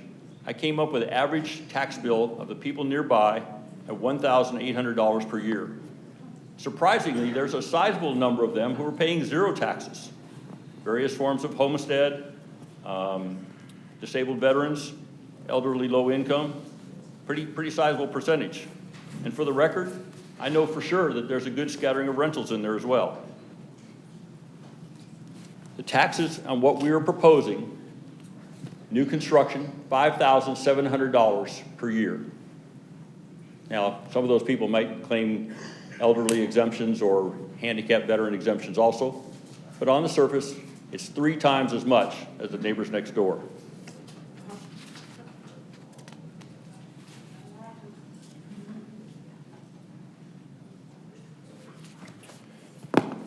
Councilor Tucker, to your question a moment ago about housing needs and why this is important, here's the punctuation point for you.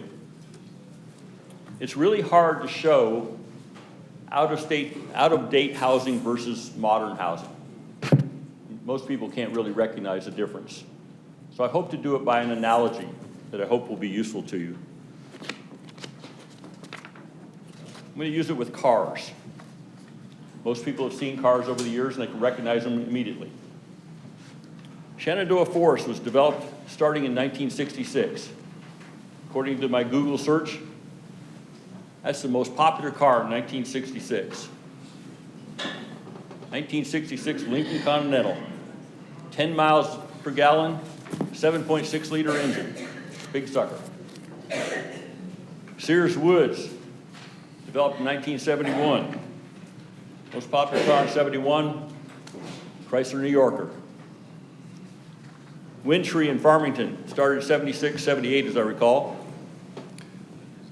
Olds Cutlass, getting a little smaller, a little more energy efficient. David, I'm sorry to interrupt you, and I'm not going to stop you, but I just think that you do have a lot of information. I think a lot of us are wondering. I understand your point, but I think it's been made, and I think if we go through every one of those subdivisions, it's going to take a lot of time. It's just a recommendation. I'm not going to stop you from going forward. Understand, Mr. Mayor? I think you're losing your audience, David. I'm sure. You're losing your audience. Maybe. To finish that up, 2025 houses. Number one with the RAV4. You notice it's smaller, more nimble. The Tesla Model Y, totally electric. New technology, new stuff all the way around.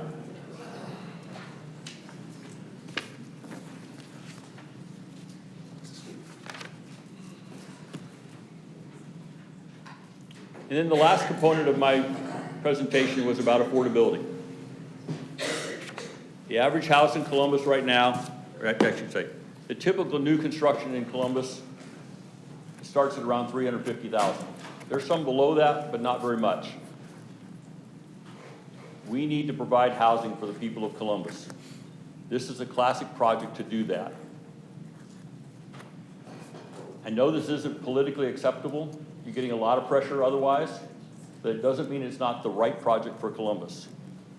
Your comprehensive plan says this is how it should be done. Economics say this is how it should be done. The project is well designed for the purposes intended.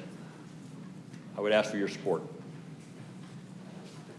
Thank you, Mr. Erickson. I think we've got a number of folks who want to ask a few questions. First, Mayor Pro Tem.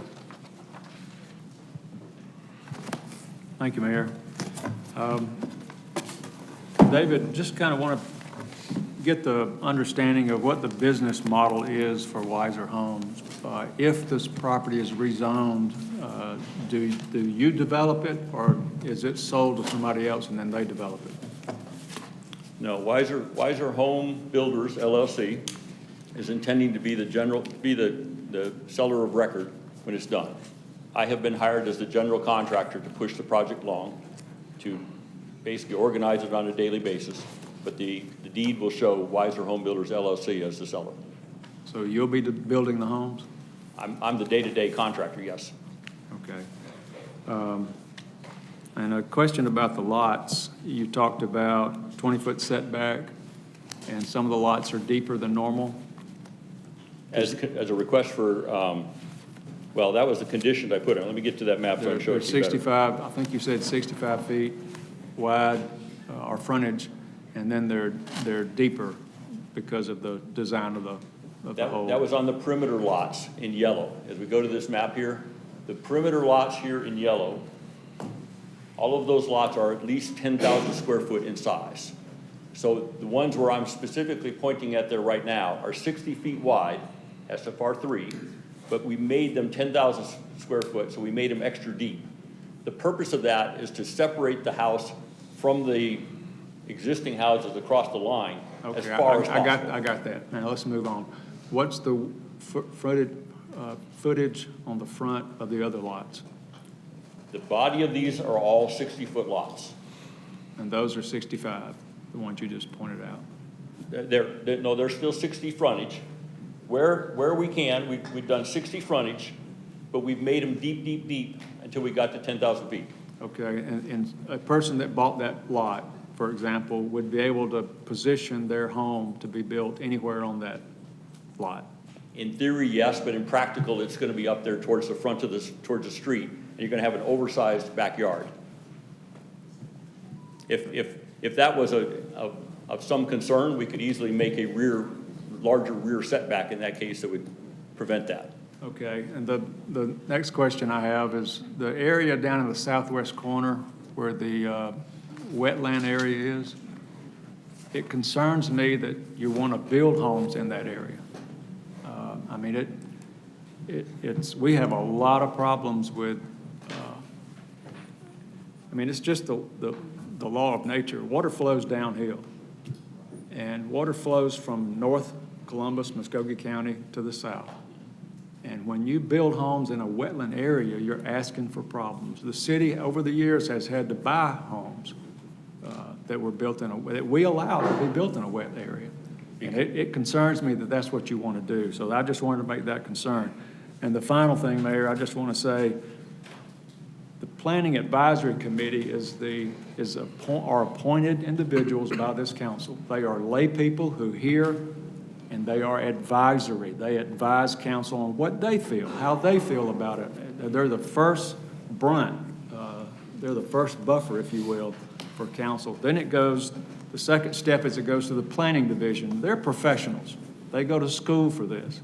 And they make the best recommendation to the city from their professional standard and their professional position. And that's how we're here today. They're not political. They just look at it black and white. If it fits, it fits. It's our job to look at it to see if it's best for the city. So I just wanted to make those points, Mayor. Thank you. Yes, sir. Councilor Hickey. Thank you, Mr. Mayor. First of all, I'd like to just echo, and I have a cold, as everybody could see, and I'm, trying to get my voice back. So that's why I haven't been talking very much. But I'd like to echo what Councilor Tucker had said earlier. To my constituents, not these people, to my constituents, taxpayers, I've spoken with many of you concerning this issue, and you express your concerns to me.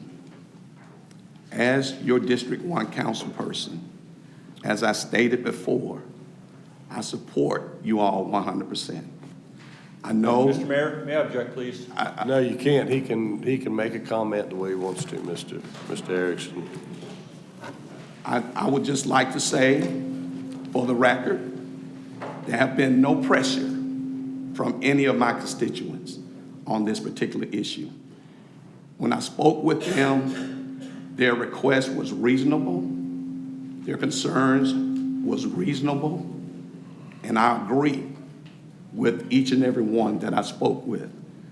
And I know that this project down the road will create a traffic problem for you all out there in that area. So again, I stand with you today, and I will ask the support of my fellow colleagues to stand with me also in supporting you all. I'm sorry I can't talk a lot, but thank you very much. Thank you, Mr. Mayor. That's all I have to say. Councilor Chambers. Yes, I have a few questions for you, if you don't mind.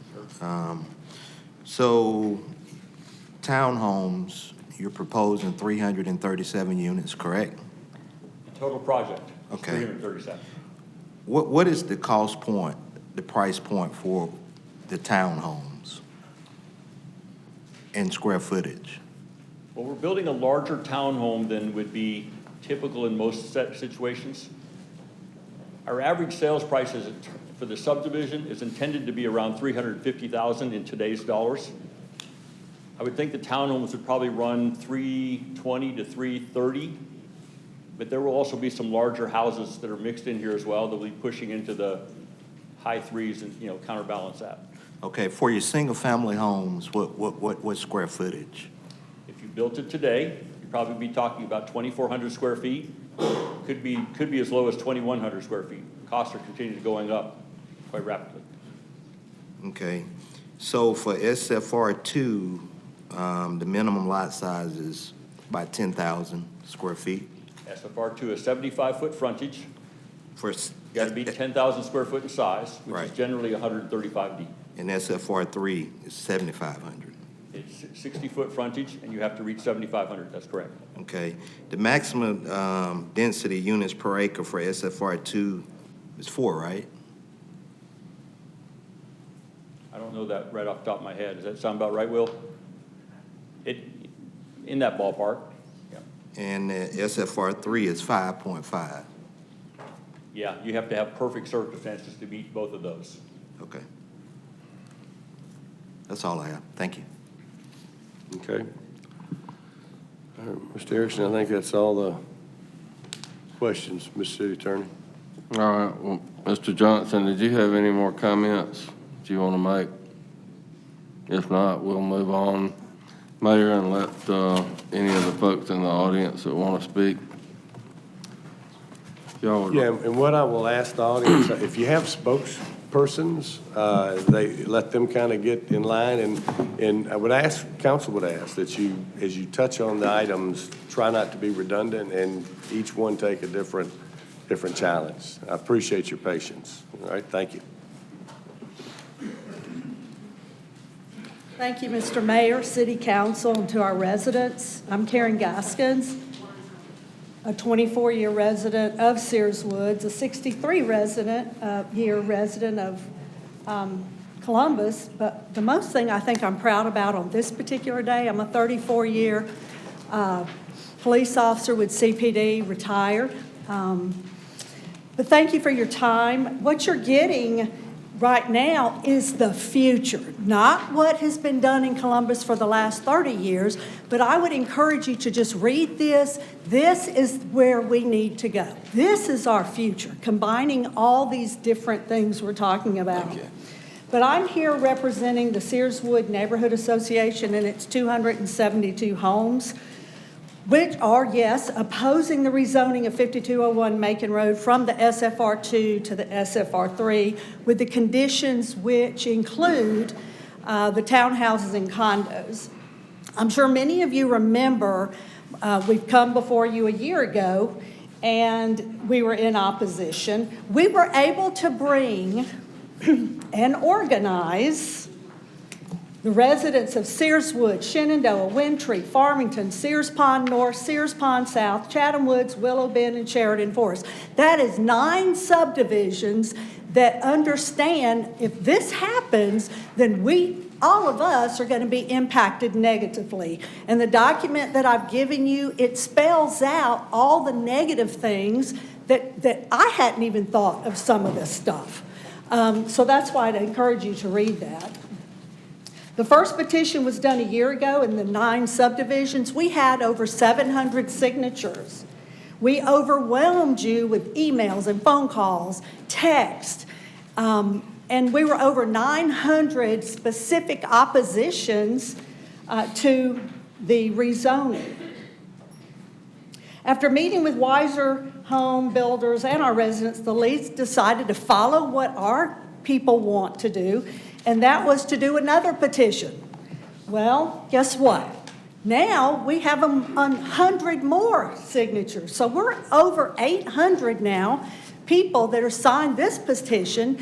And this time, out of respect for you and trying to be considerate of your time, I've asked them not to email you, not to text you, not to do that. And instead, you got one email from me around Thanksgiving explaining what we were looking for in our opposition. So we've purposely not worried you with that. Most of the residents in our subdivisions work, and for numerous reasons could not be here this morning, or many came and have been texting me saying they couldn't stay. They had to go back to work. They're all different kinds of reasons, and there's some in an overview space. But just alone, these signatures on these 2 different petitions, 800. 900, 700. Does that not speak volumes to how these people feel? And we've said from the very beginning and understand that the parcel is zoned for SFR2. We accept that. We accept building. We accept growing. When we're told that building only SFR2, the developer cannot make enough money, when you say that to us, that's our issue. It's not about you not making enough money when we're talking about the negative impacts that we feel. We could provide you with a study after study proving what we already know. When you increase population density in single-family residential zones, you bring permanent, devastating effects in all areas. Everything is impacted negatively. Infrastructure overload, placing a strain on the old infrastructure, environmental concerns due to replacing the wetlands and trees, vegetation with cement and parking lots, which were already flooded. We have shared with you in detail the existing flood issues our residents continue to face. And property value risk, even unintended social consequences, which I'm excited for you to hear one of our leads talk about something none of us could ever imagine as an unexpected consequence of what's actually going on today with our traffic. You'll hear a lead share that in just a second. I received a call from a new homeowner in Sears Woods. This was night before last. For 4 months, this young military family was looking for a home in Columbus. She says, we've looked at every possibility, different types of home, but she said what we wanted was a single-family residence without the population density. That was the big key for them. We want a backyard. We want a space for our kids to raise our kids. We wanted quality housing. It was the population density that she homed in on. And so what I say is that, and what I see is that there are young families that still want these SFR2 benefits that we provide in our residents, our subdivisions. So rezoning for higher density might seem like a quick solution, but actually for long-term cost outweigh the benefits. So you may ask me, okay, so what do we do to grow? Community-led planning that respects the existing character and the infrastructure of neighborhoods is more sustainable and equitable approach to urban growth. We urge our city leaders to reject greater density zoning and instead focus on planned and targeted growth that benefits all of us, even us, all of us. In essence, changing the zoning to create a higher population density is asking you as city council to be put in the position of putting a developer's profits above the safety, the security, the needs, and the wishes of the current residents. We respectfully ask that you deny the changing of the current zoning. And I promise as the leads come up, it's going to be short. Thank you. Thank you.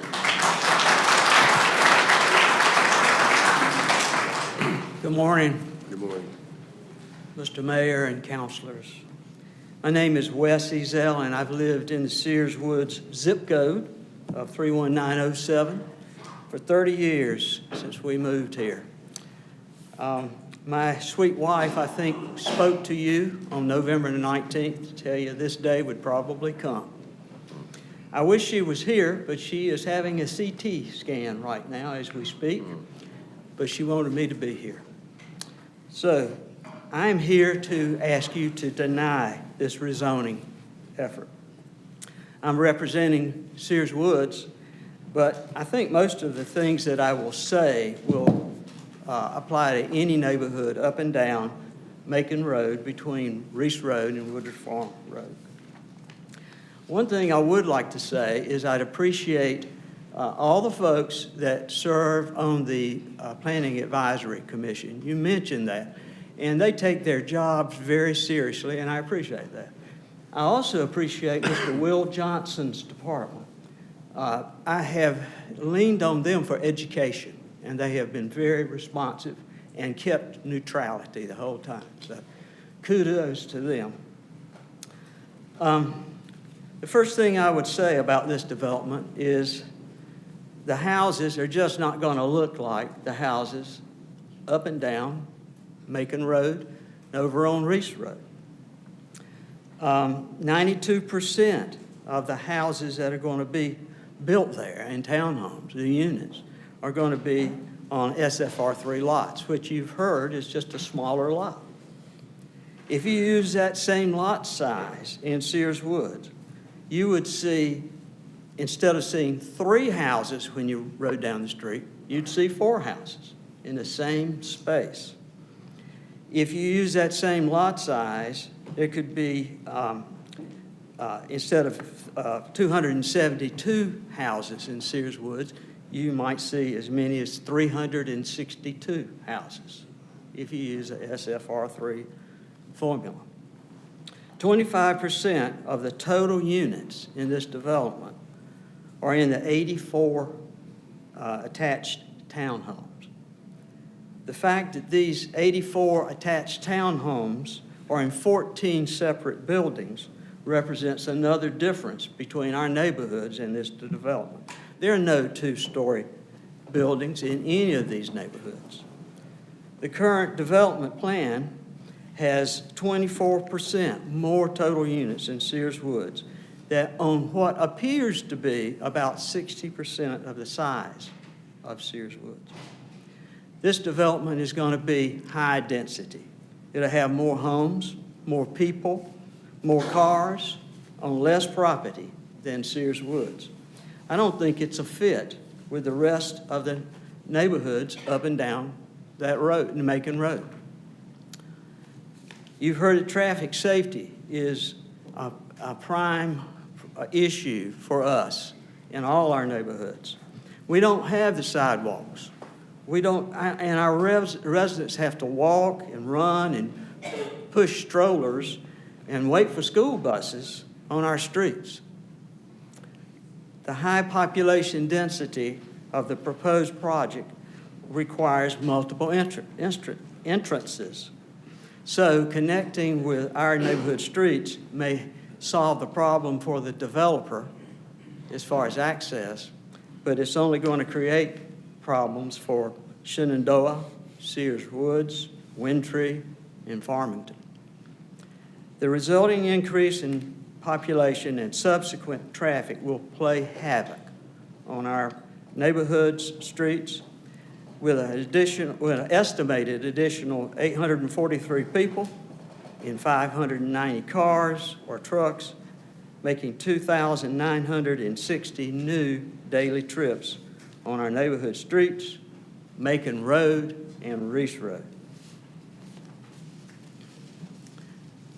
Everyone has opinions, and I certainly have mine. I believe the landowner has a right to sell this land. But that land is zoned SFR2. I believe changing the current zoning would benefit the landowner and the developer, but not the surrounding neighborhoods. We've heard that this development is going to be made up of the kind of housing that new home buyers really want in today's market. However, I believe home buyers of new homes simply wind up buying what's available in the market, which is usually whatever the developer wants to build.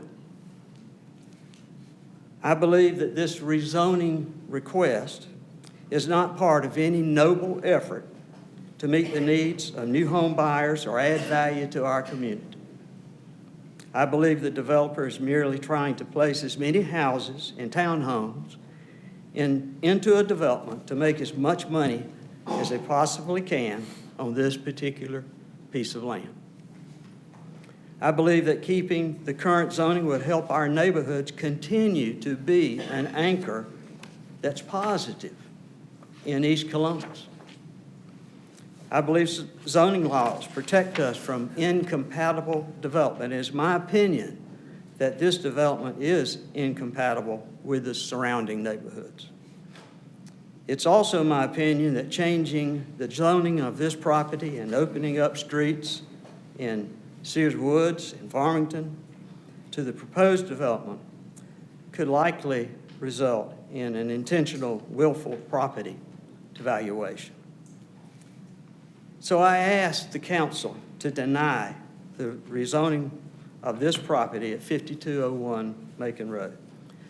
I thank you for the chance to speak here. I'll be honest with you, this is not what I planned in my retirement. But it just happens to be what I'm doing now. So thank you very much.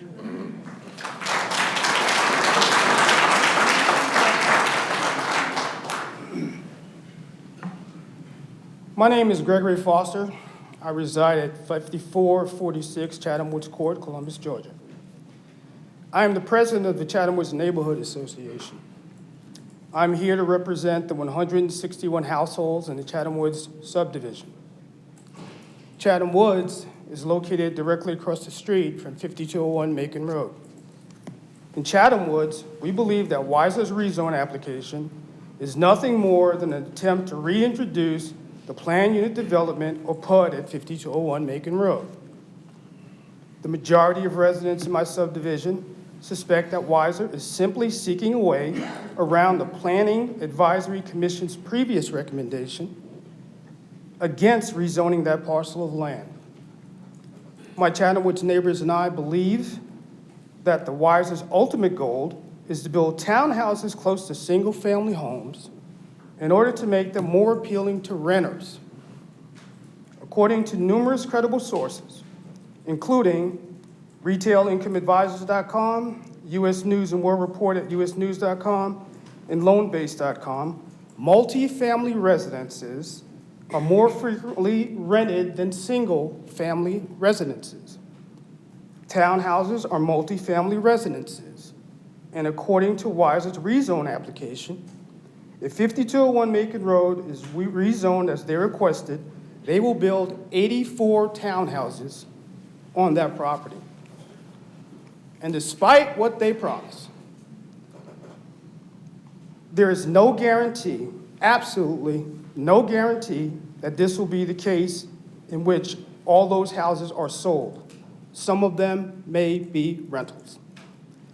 Any realtor or private investor, for that matter, could purchase a block of Weiser townhouses and rent them out. And the problem for subdivisions like mine is that whenever properties like townhouses are later built near single-family homes, it is the single-family homes that are negatively impacted. Zillow's 2024 Consumer Housing Trends Report stated that 66% of all renters move into a new rental location from a previous rental location.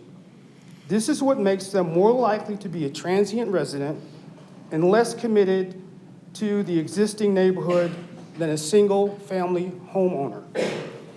As recently as March 2023, two Florida State University professors, Dr. Keith Ehlenfeld and Dr. Cynthia Yang, conducted a 4-year study that examined 10 years of tax records in the state of Florida. Their comprehensive and peer-reviewed study asked the question, are the values of single-family homes affected by adding rental housing to their established neighborhoods? These researchers compared tens of thousands of variables, and their findings showed the impact that properties like townhouses have on the market value, the property taxes, and the cost of public services for existing single-family homeowners. Their overarching conclusion is that when those types of properties are later co-located in single-family home neighborhoods, the homes are negatively affected for the following reasons. 1, the property value of single-family homes decrease.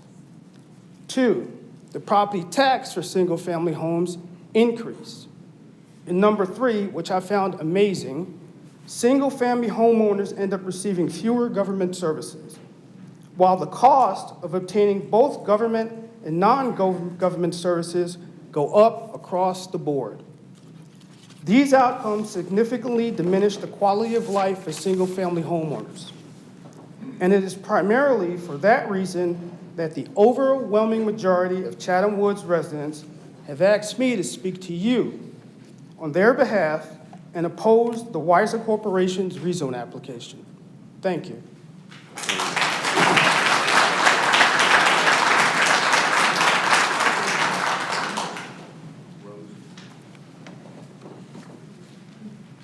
One of our leads just texted me, Rose Kennedy. She had to leave, but she wanted for you to know she represents Sears Pond North and Sears Pond South.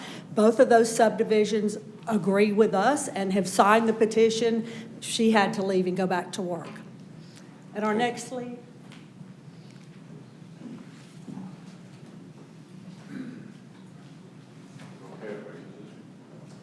Yes, sir. Thank you.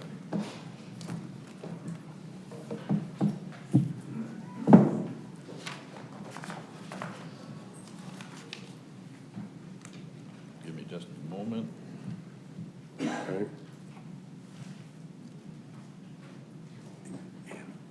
We're going to provide you with a handheld microphone, sir, just in case we can't pick it up with the mic there. All right, I usually raise my voice a little bit anyway. That's okay. Good morning, Mr. Mayor, councilors, and thank you for allowing me to speak today. My name is Tony Marbois. I'm a resident of Willow Bend, which you haven't heard much about at the moment. You may want to use that handheld, I think. Yes, sir. Okay. Thank you. So I'm a resident of Willow Bend Run since 2008 on the south side of Macon Road. And I am here voicing my opposition and my neighborhood's opposition to the rezoning of 5201 Macon Road. That would significantly increase the population density of the neighborhoods of Macon Road communities. In addition to the concerns already presented about traffic congestion, infrastructure strain, general incompatibility with surrounding areas, I want to highlight a current critical issue.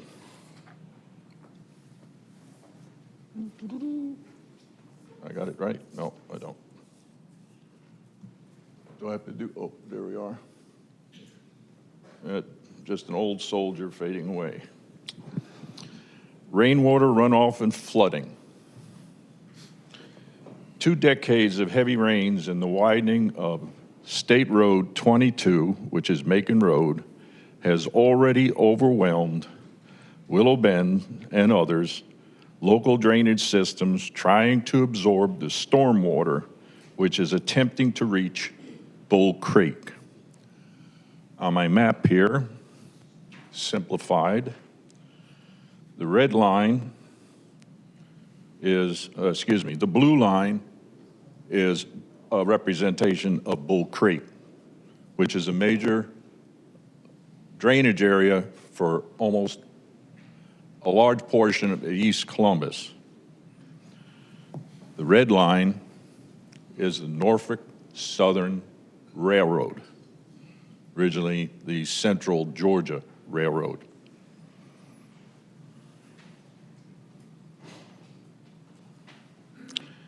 So Bull Creek, which the waters from this entire area here, not just from 5201 down that direction, but that entire area is attempting to reach Bull Creek, but due to the rail system that runs behind our neighborhoods, which is nearly parallel to Bull Creek, it creates a many-mile-long dam which blocks free flow of rainwater, causing significant flooding and damage to homes in the existing developments, especially of Willow Bend.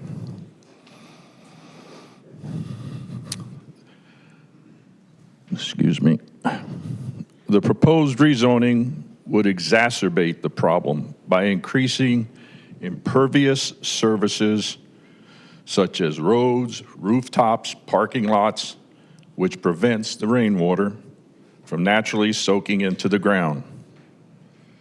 Studies show urban areas can generate up to 55% more runoff for rainfall compared to just 10% in undeveloped areas. This increased runoff not only raises the risk of flash flooding, but also carries pollutants, local degrading water quality, and without proper planning that incorporates the entire area here, the proposed development will worsen the impacts that are already happening. Moreover, the area in question already lacks the sufficient stormwater management infrastructure. A city-funded 2014 engineering study identified the necessity to improve the maintenance, culvert dimensions, and found current natural rainwater drainage severely insufficient. I have a copy of the plan that was completed by the city under Mayor Tomlinson in April of 2014. We still have the problem. One neighborhood home, the foundation is already sunk due to the groundwater saturation increasing, causing the density of the soil to change to a subsurface mud. To stabilize the home's foundation cost over $10,000, not paid by insurance. Another home has caused over half of the backyard. The flooding has caused over half of their backyard, over 100 feet back, to be unusable due to the soft, muddy soil now. Originally, when I moved into there in 2008, that soil was hard, packed Georgia sand. And it had been that way for years, from the old timers that had been there, from the children's swing set that was built 100 feet back from behind the house. It is now unusable because it sits in the middle of a muddy area. Hardwood trees are dying. I had 4 this past year. I got more. All you got to do is look at them. They're ready to come down. Hardwood does not grow in that much soil that's wet.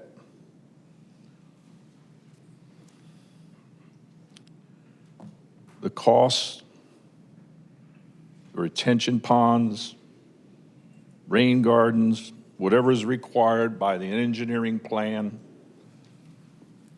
I don't know if it would succeed unless this has been incorporated in the planning for 5201.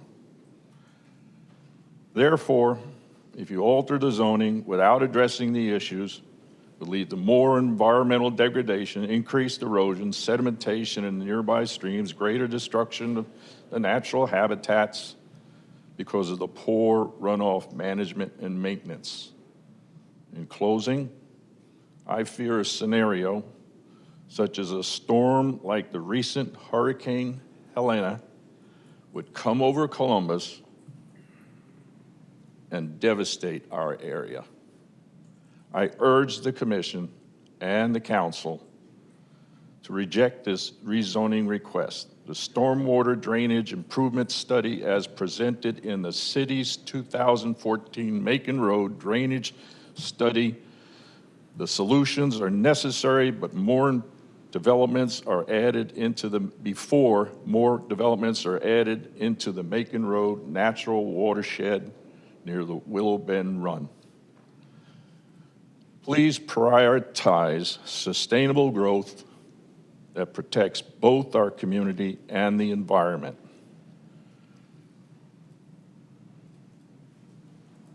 I think I'll just leave it at that. Thank you. Thank you, sir.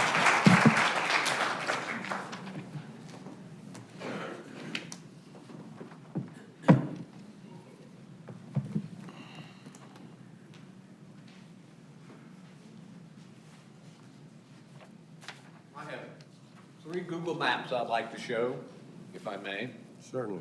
And I'll talk to you about them. And if you want copies, Councilman, I can give them to you. My name is George Mabry. I live at 4831 Yosemite Drive in the old neighborhood, the ancient old neighborhood of Shenandoah Forest, which does have sidewalks. It only has one fire hydrant for 103 homes, but it does have sidewalks. As Erickson said, none of them do. All right. I don't know if you can see this very well, but this is a Google Earth map of the areas of Shenandoah Forest, Sears Wood, Farmington, and Wintry. This is the area of proposed development with exits and entrance on Donoso and down here on Saddle Ridge Drive.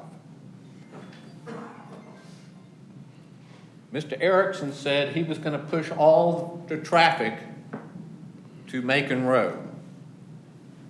And what I want to show you in the next, and oh, by the way, this is Reese Road Elementary, Reese Road Leadership Academy right here. And it takes up a big hunk of land right here. And I'll talk about that in just a second. Without the clutter of all the others, this is, let me start and say, human nature is to go through the path of least resistance. I think most people agree with that. And it's also with traffic. Everybody in these 4 neighborhoods want to get to Reese Road. So they drive all these roads, and most of them end up on Shenandoah Drive or Yosemite Drive to get to right here. And they all want to get there. And I'll tell you why in a minute.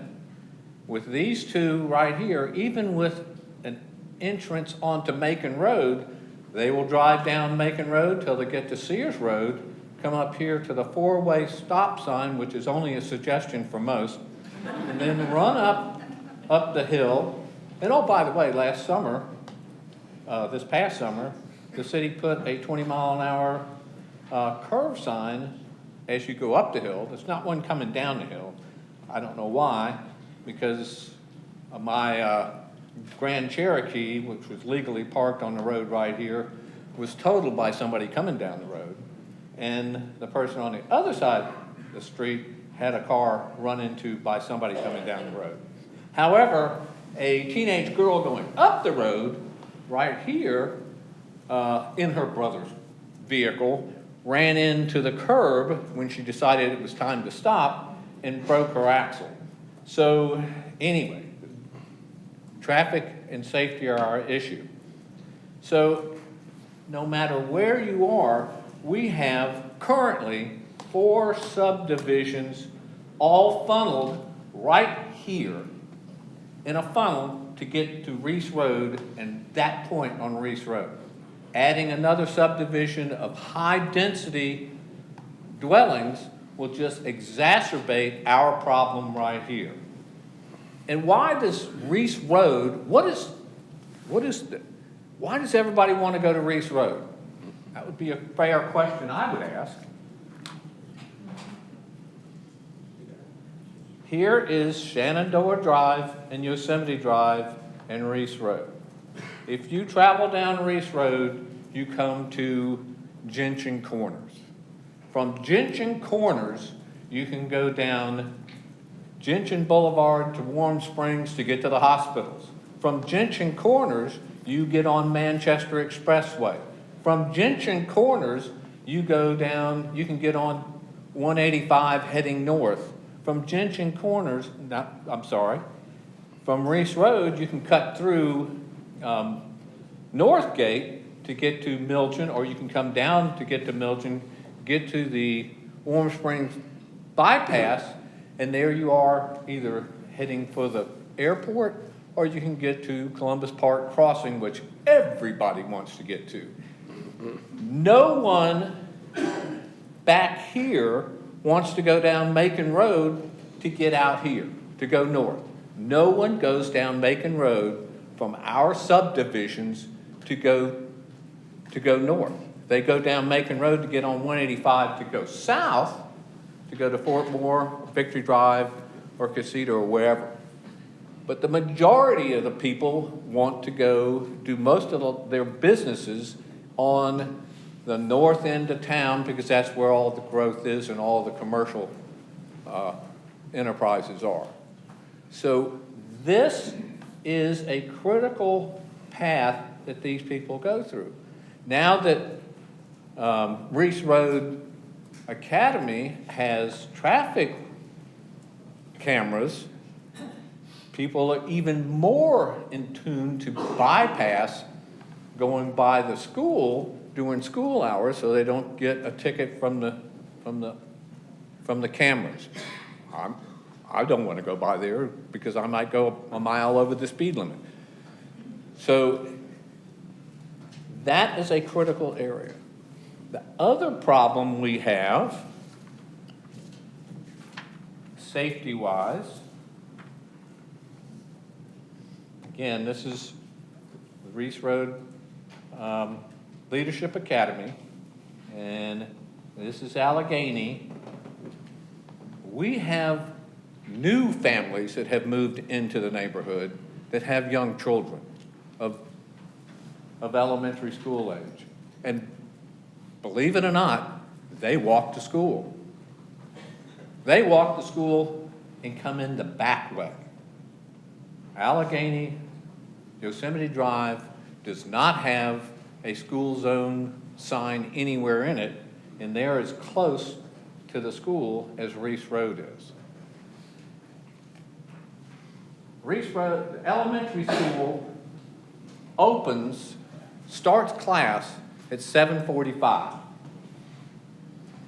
Do you know what time sunrise was this morning? 7:42.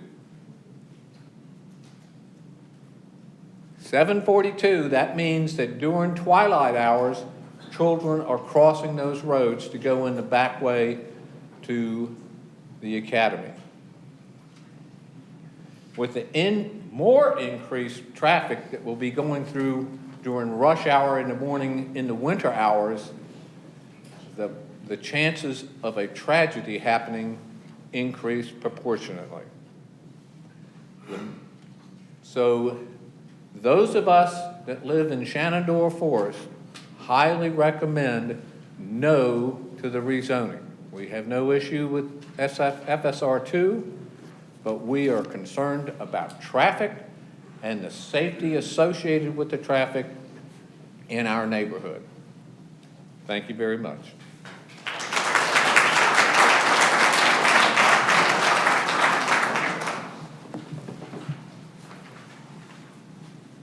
Good morning, ladies and gentlemen of the council. My name is Brian Newman. As of November of this last year, my wife, family, and I have been 37-year residents of the Windtree subdivision. And as they've stated, Windtree is sandwiched between Farmington and Sears Woods, which goes around our left and right side. During the presentation of the developer, he indicated that there were several homes and an opening on Brentwood Drive. Brentwood sits right at the top of Windtree Lane. So as they open that up, for their traffic to exfiltrate the area. It's going to put that directly onto Pine Needle Drive or onto Wind Tree Lane, which is already overcrowded. It's about a quarter-mile long stretch from stop sign to Macon Road, and we already have problems with speeders in that area from the people that live with us. So we'd like to, we need to talk and see what we can do about that, sir. The increased density of the population in a new subdivision is only going to afford us potentially other problems. I won't get into it. I think the other speakers have already done that quite well. So the 100 people from the Wind Tree subdivision who signed the petition that went forward to you a few weeks ago, all in support of the fact that we would like to not permit the rezoning. So our standard is it's zoned to, keep it to, build to, or don't build it at all. Thank you.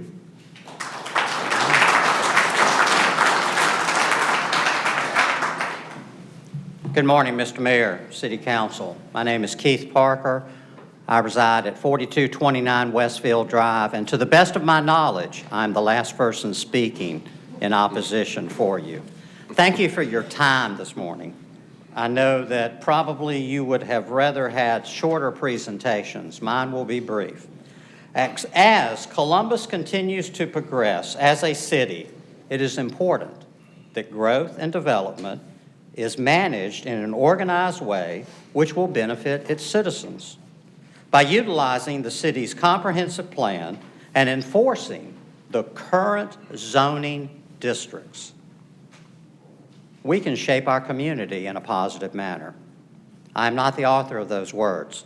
Those come from page 6 of the 78-page Columbus Zoning Handbook. Farmington is a small community, 65 homes.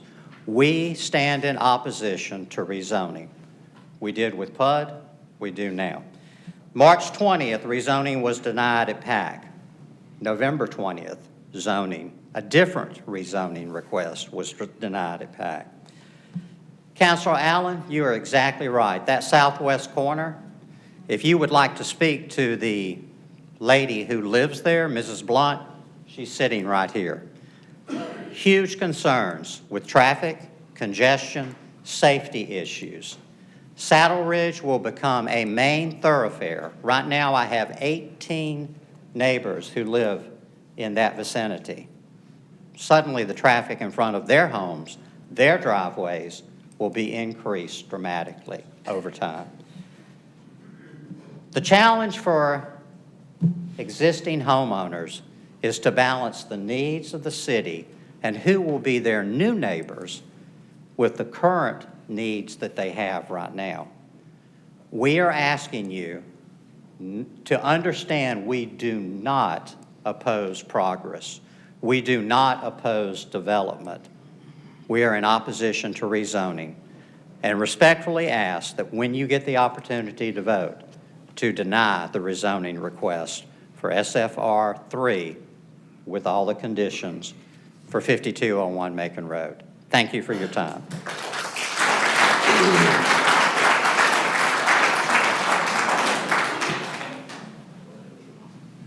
Good morning, Council, City Council. My name is Louise Blunt, and my husband's name is Sergeant Richard Blunt, and he's unable to be with us because, unfortunately, Agent Orange exposure is not friendly as you age with your active duty as a young soldier. So I had the opportunity to meet with Mr. Erickson, and I just wanted to clear something up, that he did a revision, and he was requesting that the city would allow that 50-foot extension that we walked off. But the revision shows, and Councilman Davis, Councilman Allen, you were correct when you said that on the wetland, it stays wet. Now, he walked in September, but I know from on that corner, it continues to be wet.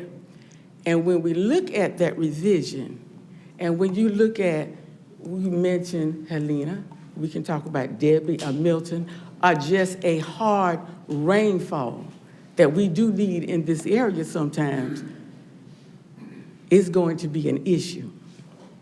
Now, one of the things that we keep saying is houses, but we are concerned about homes. We prepare and we make homes. I am not an engineer.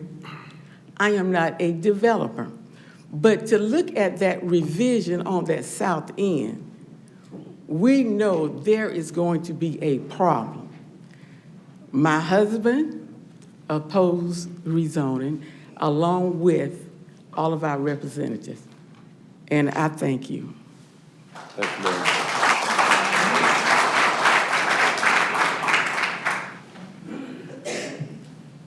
Yes, sir.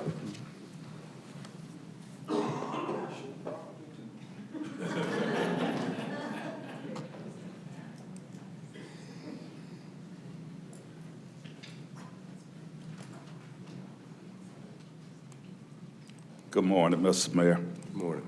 Good morning, Mr. Allen, Pro Tem. My name is William Kimbrough, and this is my wife, Beverly Kimbrough. We've been at 4300 Sally Ridge Drive. I think she was telling me over 37 years on that corner of Macon Road. Mr. Erickson did come to my home. Mr. Erickson have come to my home several times. I thank him for that because I got the opportunity to listen to him, and he had the opportunity to listen to me.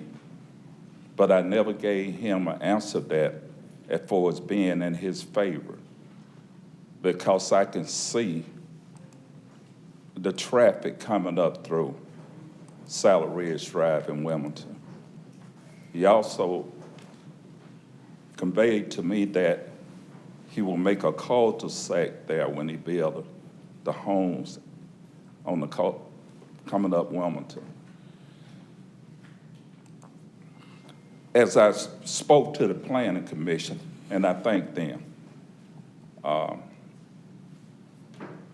we had 3 cars, and you can see the police report on that came up close to our home. One almost took our bedroom out. My wife was there. My daughter, her bedroom, little young fellas, the hedge caught up under the car. And then a Challenger, almost took the foyer out in the dining room.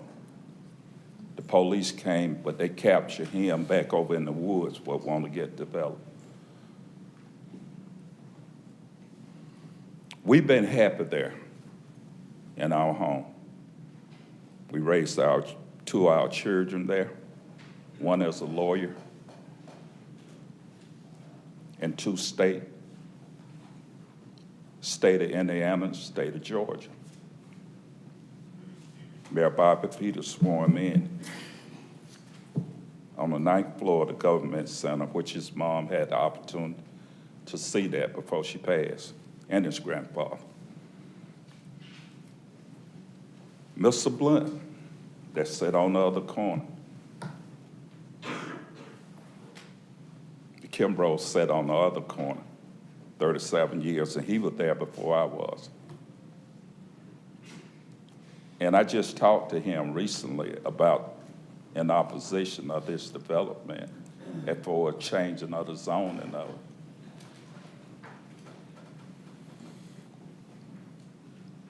Mayor, council, I'm opposing this 100%. He can build whatever he want over there up on the R2. I have no problem. I can be a neighbor to anyone. My family can be a neighbor. We've been a neighbor to our neighbor, to the families that live in Farmington. back then during the time, I couldn't even see myself owning a home like that. I had a home on Asa Drive that I was happy with. But this lady right here, my wife, Beverly, she wanted that house. And I said,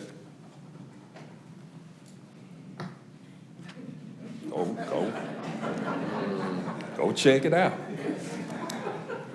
But Kelsey Kennan, you know, and I thank God for him.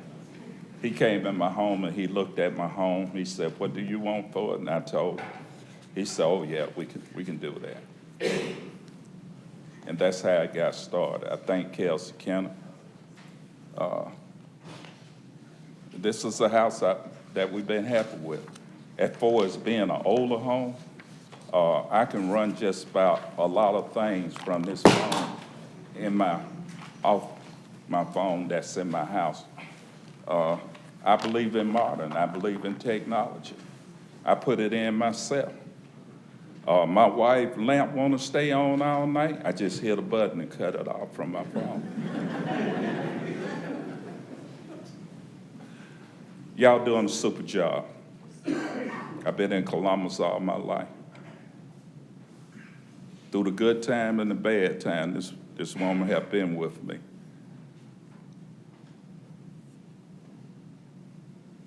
And I just want to thank y'all this morning.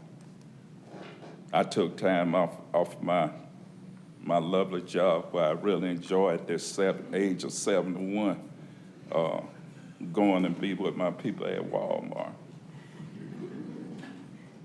But I thank y'all. I thank y'all this morning. My wife may want to say a few words because her husband just took over here. No, I'm fine. I think enough has been said. Thank you.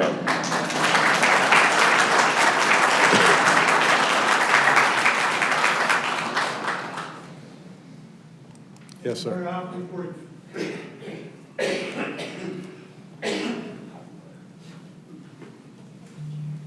My name is Gerald Kent. I live at 4417 Bentwood Drive in Farmington. The proposal that he is presenting to us is he wants to extend Bentwood Drive 50 feet, the way I understand it.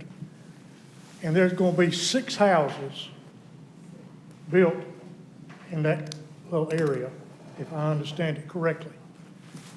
I also understand that the garbage trucks are not going to be able to get up into that area to pick up the garbage from these 6 houses. They're going to be required to bring their garbage cans, 3 of them each, down and put them in front of probably my house. And I don't want that to happen. I don't think anybody in this building would want 6 families to bring their garbage cans down and put them in front of your house. It's an inconvenience to them. It's an inconvenience to the neighbors that live on Bentwood. Also, as Ms. Blunt said, I live catty-cornered from her. It's already a marsh back there to begin with. I don't know how he's going to build houses on it, unless he puts them on stilts and puts a real good foundation on them. I don't believe he can build them back there. But I'm not naive enough to realize that there will not be something built on this property at some point in time. But I think there ought to be houses and not anything else that blend in with the area that's already there. Thank you very much.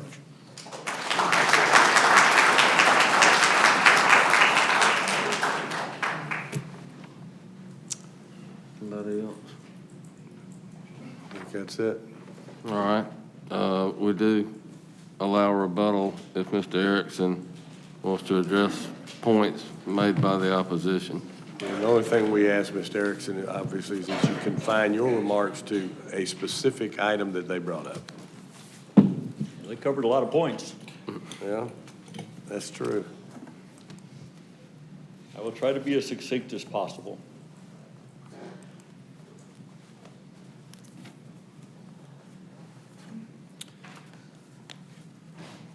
As is common with zonings, the neighborhood comments are obviously their opinion, and they're obviously focused on what they think is important.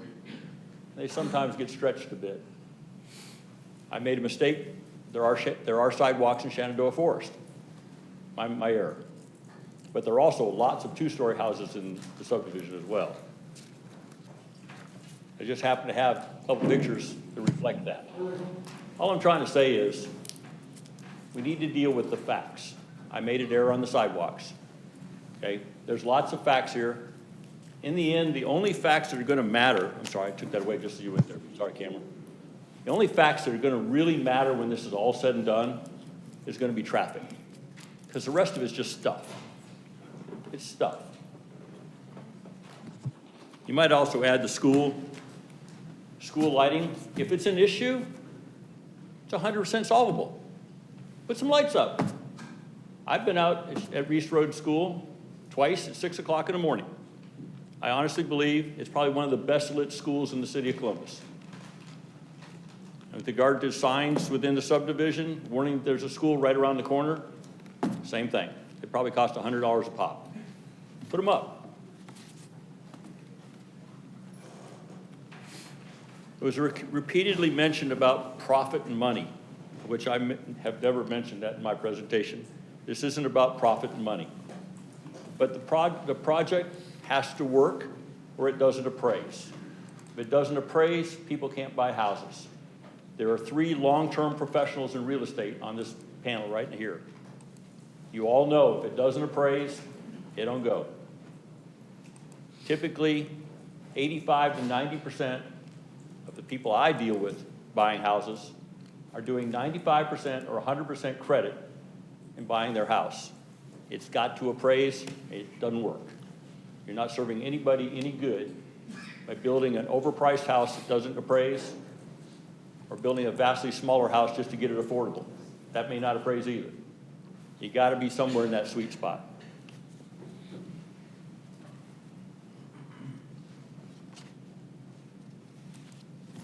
Several people brought up about flooding. I was surprised that the Windtree conversation didn't come up about why you aren't solving their flooding issue. They have a flooding issue, at least periodically, and it's fixable. Got to put a bunch of pipes in. As I said, we can address that, or at least help it a lot. Property values were brought up. Again, I got 3 long-term professionals here with real estate.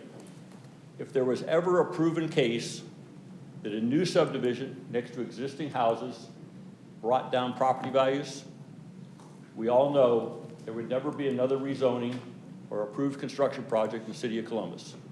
It hasn't happened in the 33 years I've been in Columbus. I don't think it's going to happen here.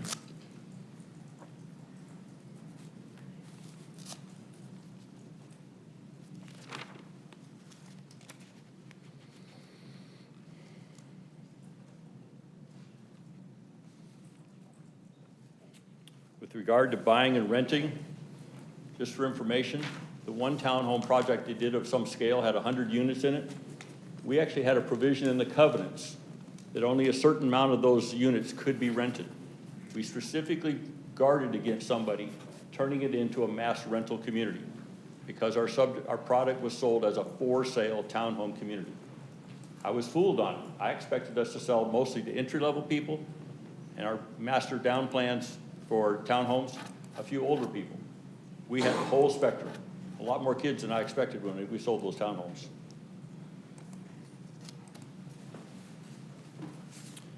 They talked about the petition at length. I'm not sure I have all the best information regarding the petition, but I got a great big one planning sent me. I got some observations about that petition that I think are important for you to understand, because they throw around now 800 signatures on that petition. I'm not doubting that they got 800 signatures.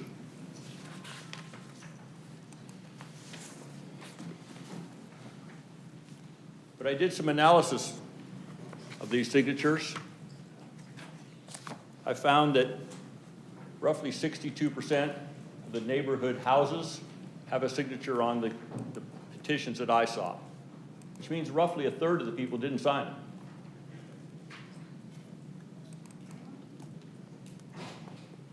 It's easy to go up to your neighbor when you're the HOA president and say, I need you to sign this, we're gonna fight that rezoning down the street.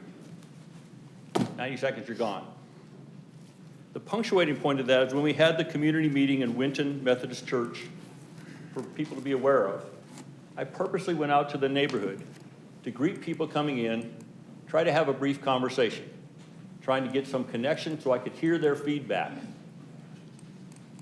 I talked to probably 15 individuals or people coming in as couples, 15 individual conversations.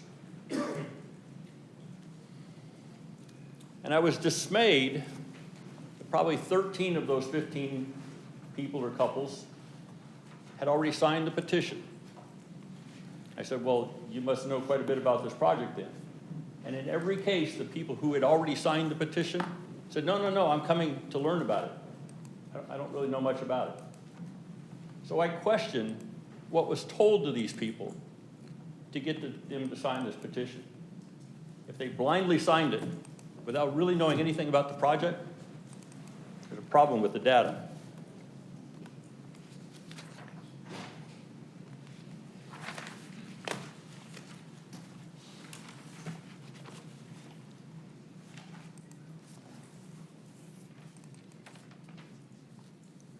Regarding the Willow Bend Bull Creek flooding issue,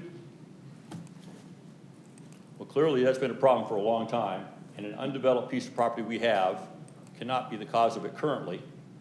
I guess he was probably trying to say you can't develop this one because you already have a problem. That's the reason we have detention ponds and the capability of overmanaging our runoff for detention ponds. I'm going to talk about traffic in detail in just a minute.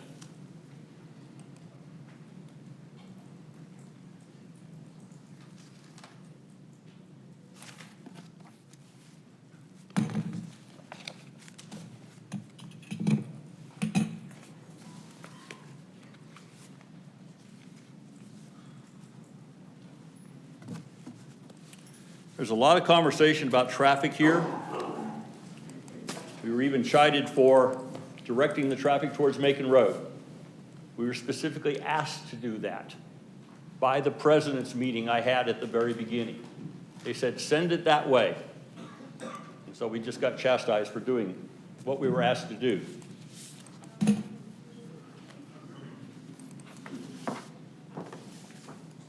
Traffic breaks down into three basic arguments. Chatham Woods said at the PUD, but he was referring to the intersection on the Macon Road and being devastating for their access. They have one access out of Chatham Woods for 165 houses. State code currently just got raised to 120 units. When you've got one place in and out, it's going to be a little more difficult. Reese Road. Reese Road is funneling going to the west. The traffic is funneling towards Reese Road. If that's truly a problem, and I'm about to show you that it's not, there's an easy solution to that, called these great big concrete barriers that are about 12 feet long. You put up two of them across the road, close it off. If it's truly an issue, and I'm going to argue very clearly in a minute that it's not, but it makes a convenient point to try to make a lot of noise. And then there's Sears Road. Particularly, they have focused in the past on Sears Road in Yosemite, but it was part of that travel corridor that was presented. I'm going to camera now. This is an easier format to the 140-page traffic study that we did, that we were asked to do by the city traffic department and the city engineer. It very clearly shows there's not a problem. And the traffic report that came out of the summation of the 140-page also showed there's not a problem and not likely to be a problem even after the project is fully developed 10 years from now. Macon Road is currently operating at 38%. We're going to generate maximum of about 2,900 additional traffic count here. That won't even get us to 50% of the design capacity of Macon Road. Let's go to Shenandoah. This is the entrance from Reese Road coming into Shenandoah Forest. It's running at 28%, measured right there at the maximum capacity point.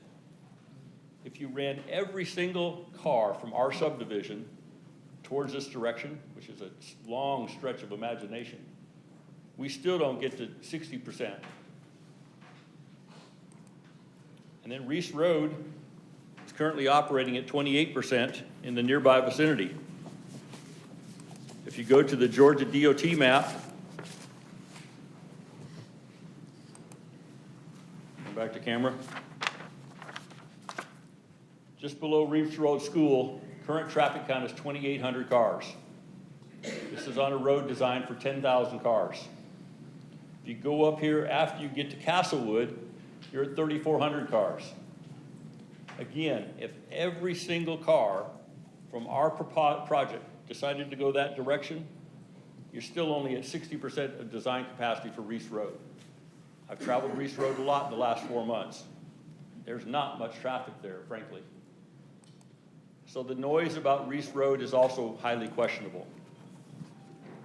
And then the last item of importance, Sears Road at Yosemite. This is the main traffic point. This is where they wanted to make sure we kept the traffic off Sears Road. At that intersection of Sears and Yosemite, it is running at 15% of capacity. At peak traffic, they counted 60 to 70 cars per hour going through that traffic point. Think about that. It's every 50 seconds at full traffic count, peak morning and evening. That's quite a long time between cars. I won't take up the other 40 seconds I just said about that little comment. Traffic is not an issue, and it's only the issue that they want to bring it up to be. The summation of it is Columbus needs to grow, and your comprehensive plan says do it. I've got a dramatic image I won't use because you'll get offended at me that I took up your time. I know full well the politics are strongly against this project. It's not politically convenient. But I wanted to make certain that the rest of Columbus, 200,000 people that you represent, know the facts. This is a good project. It's in a good location. The city needs the taxes. The city needs the housing. I hope you will set aside some of the political problems we have in this discussion and try to find the right path to go forward. You can deny it. That's your choice. You can table it. We'll work on a better solution if you don't think we have the best solution. Or you can approve it. We ask your support for the approval.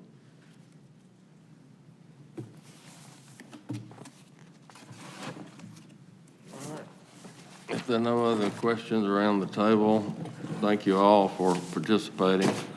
We'll bring that back at the next meeting for a vote. And Ms. Clerk, what's the date of that meeting at 5:30?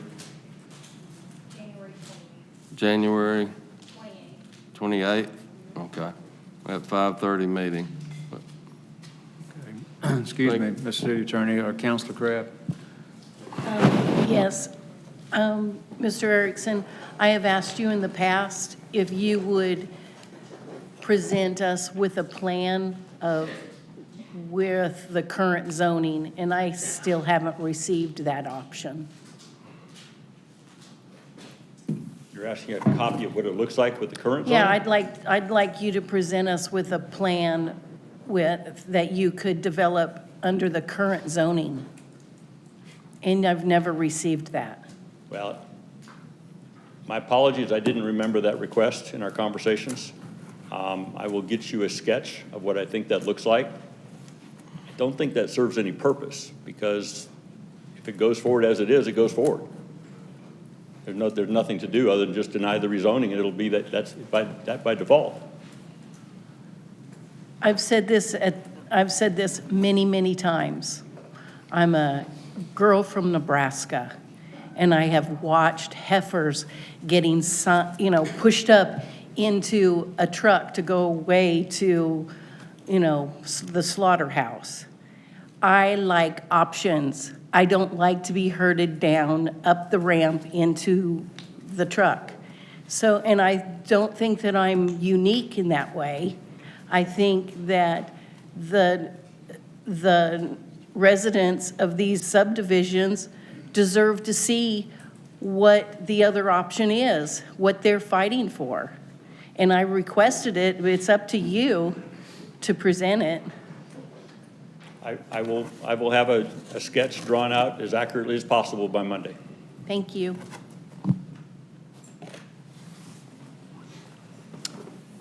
Appears to be all the questions. All right, that concludes that public hearing. Next item on our agenda list is a zoning item at 1126 30th Street. Let's give the crowd a few minutes to work their way towards the door.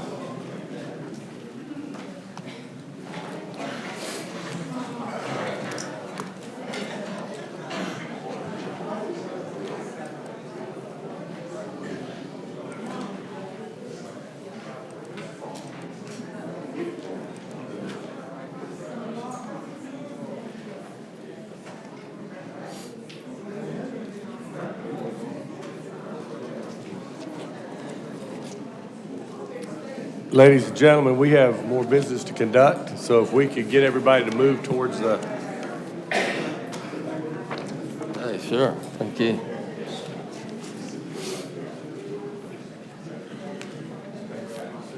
Fighting the cold, fighting the cold. Thank you. Good to see you, Mr. Kimbrough, thank you.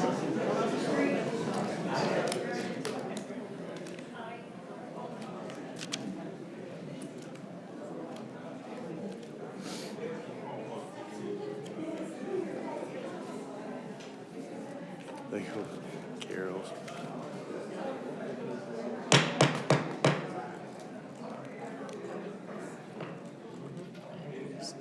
Try to get him. Thought you were gonna break it.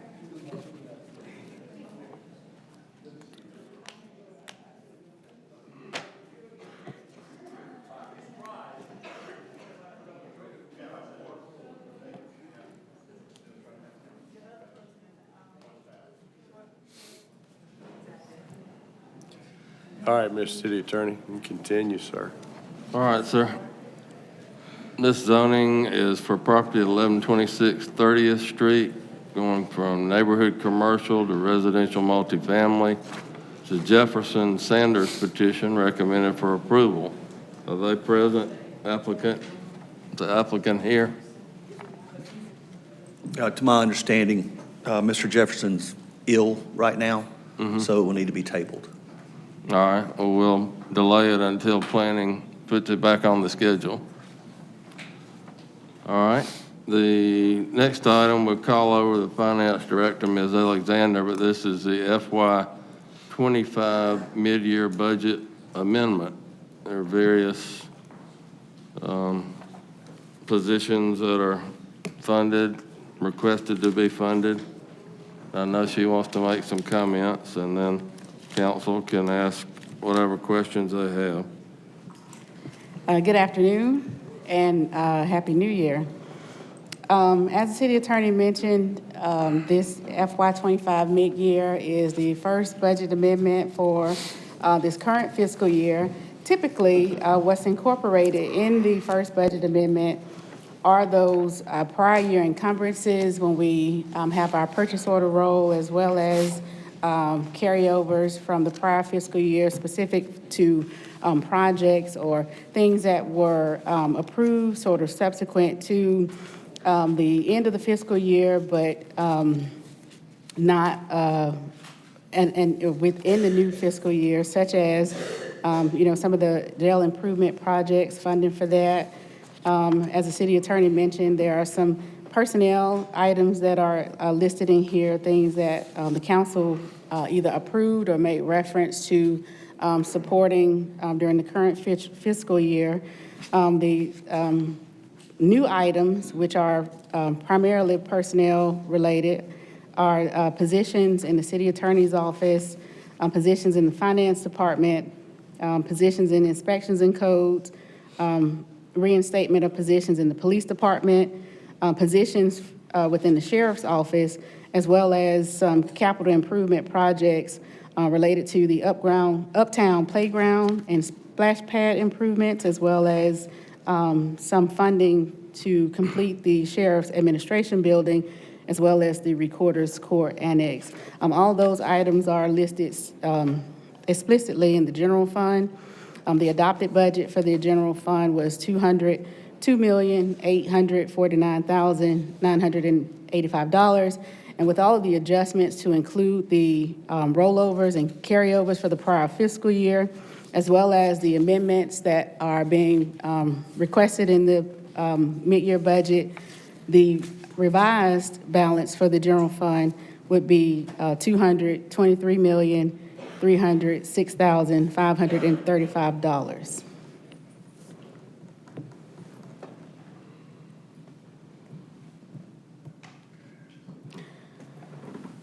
There doesn't seem to be any questions. Yes, ma'am. Councilor Crabb. Thank you. How many days does that add up to? Well, in terms of utilization of fund balance reserves, the only exception to, as far as additional utilization of reserves, is about 2.5, just say between 2.5 to 3 days in terms of utilization. The other items that are being added to the budget are carryovers from prior year, so it has no impact on the reserve balance. So does the carryovers cover all of the expenses, additional expenses asked for, or what percentage of the additional expenses do the carryovers cover? The carryovers cover approximately 95% of the additional expenses that's being incorporated into the mid-year budget. So in terms of additional utilization, it's only about 1.8 million that we're using in fund balance reserves. That's in addition to what we've already reserved. Okay, thank you. Yes, ma'am.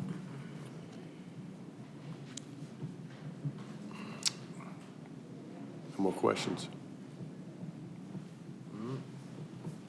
If that's it around the table, Mayor, we'll bring that back at the next meeting, end of January, for a vote. Thank you, Ms. Alexander.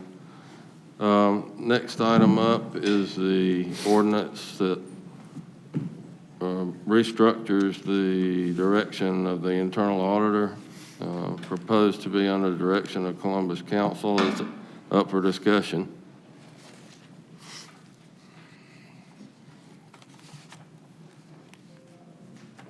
Mayor Pro Tem.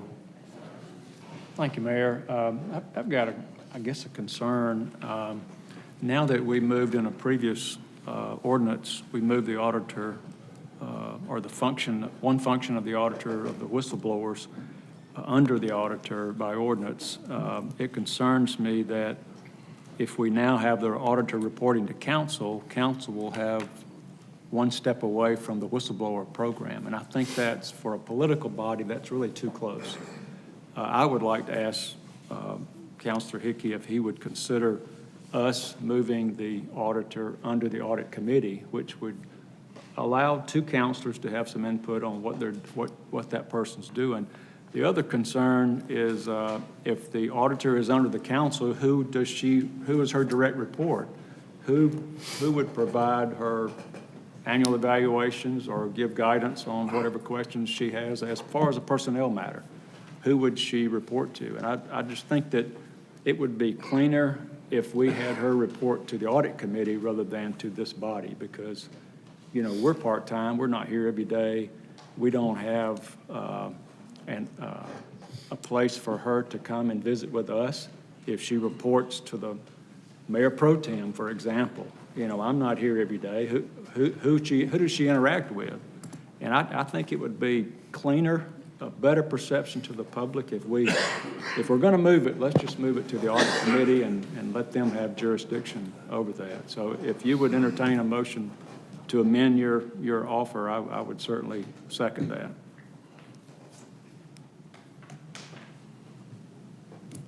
Yes. Judge Tucker.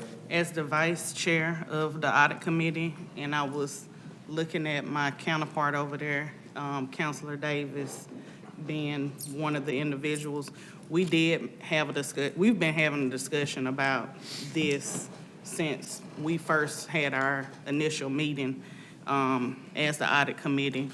One of the things that myself and Counselor Davis and some of the other committee members mentioned was having, just like the recorder's court, how we have those individuals be a part of the recorder's court committee. The same thing with us being on the audit committee, we would be the overseers of the auditor.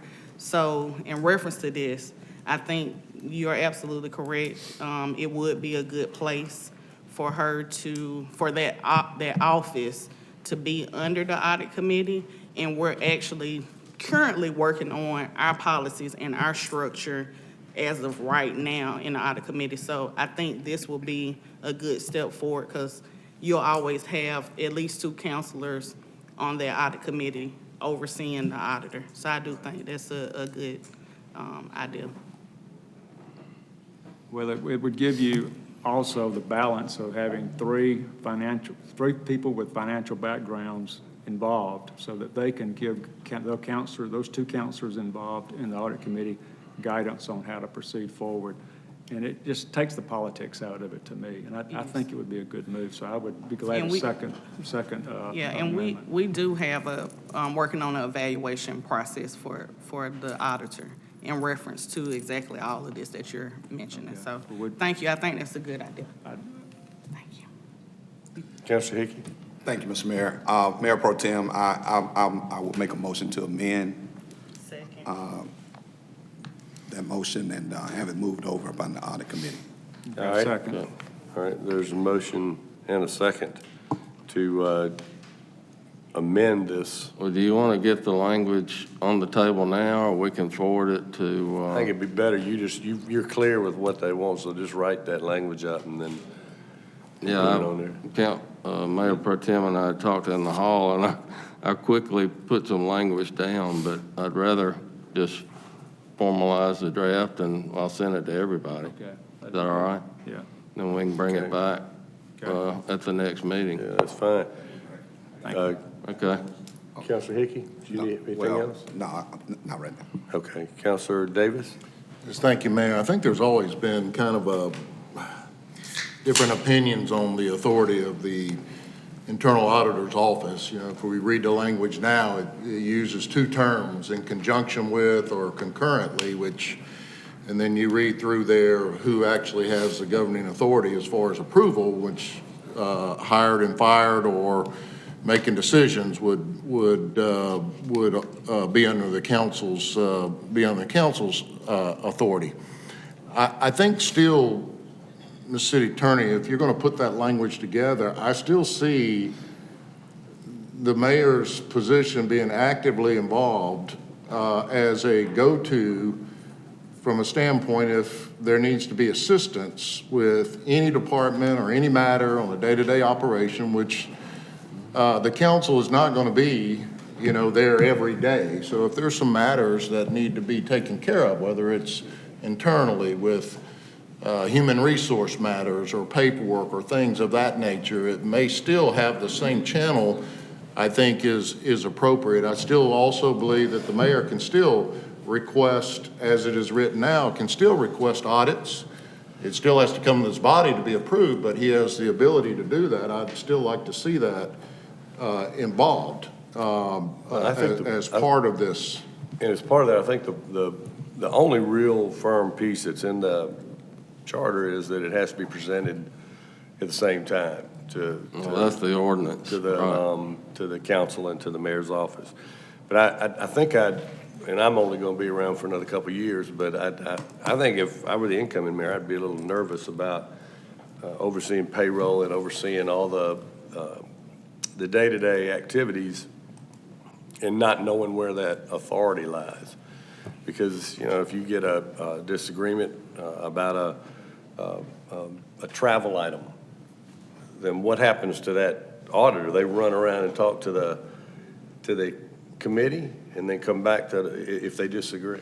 I just think it needs some more We may thought. be, you know, misunderstanding each other, but I think it's just, it would be day-to-day type activities and needs. It wouldn't be, you don't have authority, the mayor's office doesn't have authority over paychecks and human resource matters and things like that. But if there's a question of where they need to get in. It does have authority over approval of purchasing card, doesn't it? So we, I think that would be awkward for the mayor's office to still oversee that. I think being able to have someone to have that conversation with, to get the guidance, I look at it as somewhat of a manager. Maybe you may not have the authority to do that, but certainly they can be pointing in the right direction, or you have the ability to open a lot of doors, which will also help as well. I think we just probably need to talk it through And a if- little if bit it more. comes- I can see a lot of challenges popping up. I think there ought to be another way for that auditor to go ahead and get their day-to-day activities done. Okay. So we'll We'll send a draft around to everybody. Councilor Chambers? Just a quick question. So the internal auditor, they manage the whistleblower process, correct? So with this new structure, will it be the audit committee managing the whistleblower calls, or will it still be the same way? It'll still be the internal auditor, but if we change this, it'll be something like internal auditor compliance officer shall be subject to the direction of the audit committee created by Columbus Charter Section 7405. Other directions shall be by resolutions of the Columbus Council, written or oral, or written request from the mayor, which shall include direction to the auditor to conduct inquiries and investigation, includes purpose and scope, something like that, so. But it'll still be, the whistleblower will still be under the internal auditor office only. Gotcha. Thank you. All right, Councilor Crabb? Whoop. Hang on, Thank you. I get you. I think that it should still come under council, and council can delegate certain responsibilities to the audit committee, who falls under council, and for the administrative, like payroll, HR, things like that, the clerk of council could handle that aspect of it. That's my suggestion. All right. Are you going to bring that? Yeah, it's certainly subject to revision. We'll just send this rough draft around. All right. Okay. The other item we've got is the alcohol.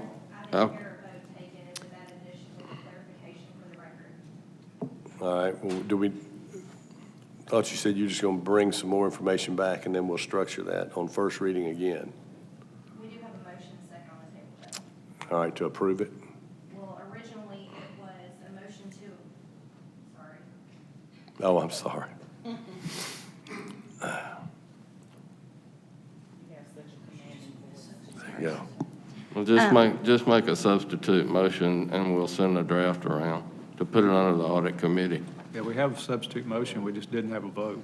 I think that's what she's saying. We had a motion to amend. The motion was made by Councilor Hickey and seconded by Mayor Pro Tem Allen, and it was simply to put the auditor under the audit committee, but there was quite a bit of discussion around the table, so I wanted to make sure that we have it clear in the summary minutes and the minutes. I think the rest is administrative issues that can be dealt with. Mm-hmm. So there is a motion and a second to put it under the audit committee. Yes, sir, that's correct. We just need a vote. All right. Any discussion as to that particular point? We had that discussion. It's on first reading, but it's amendment. Yeah, but It's I amendment. think we have to approve to amend it, right? Yeah, yeah. So all in favor of that amendment, please say aye. Aye. Any opposed? I'm opposed. Okay. All those in favor, please raise your right hand. All those opposed? Counselor Chambers did not vote. Okay, Counselor Can we Chambers? call it you- again? Yeah, we'll call the vote. The vote is to make the amendment. All in favor, please raise your right hand. 1, 2, 3, 4, 5, 6. All opposed? 1. We're missing one. We're missing 1. To the motion. Oh. Right. I think it can be under the audit committee by Counselor Davis. delegation.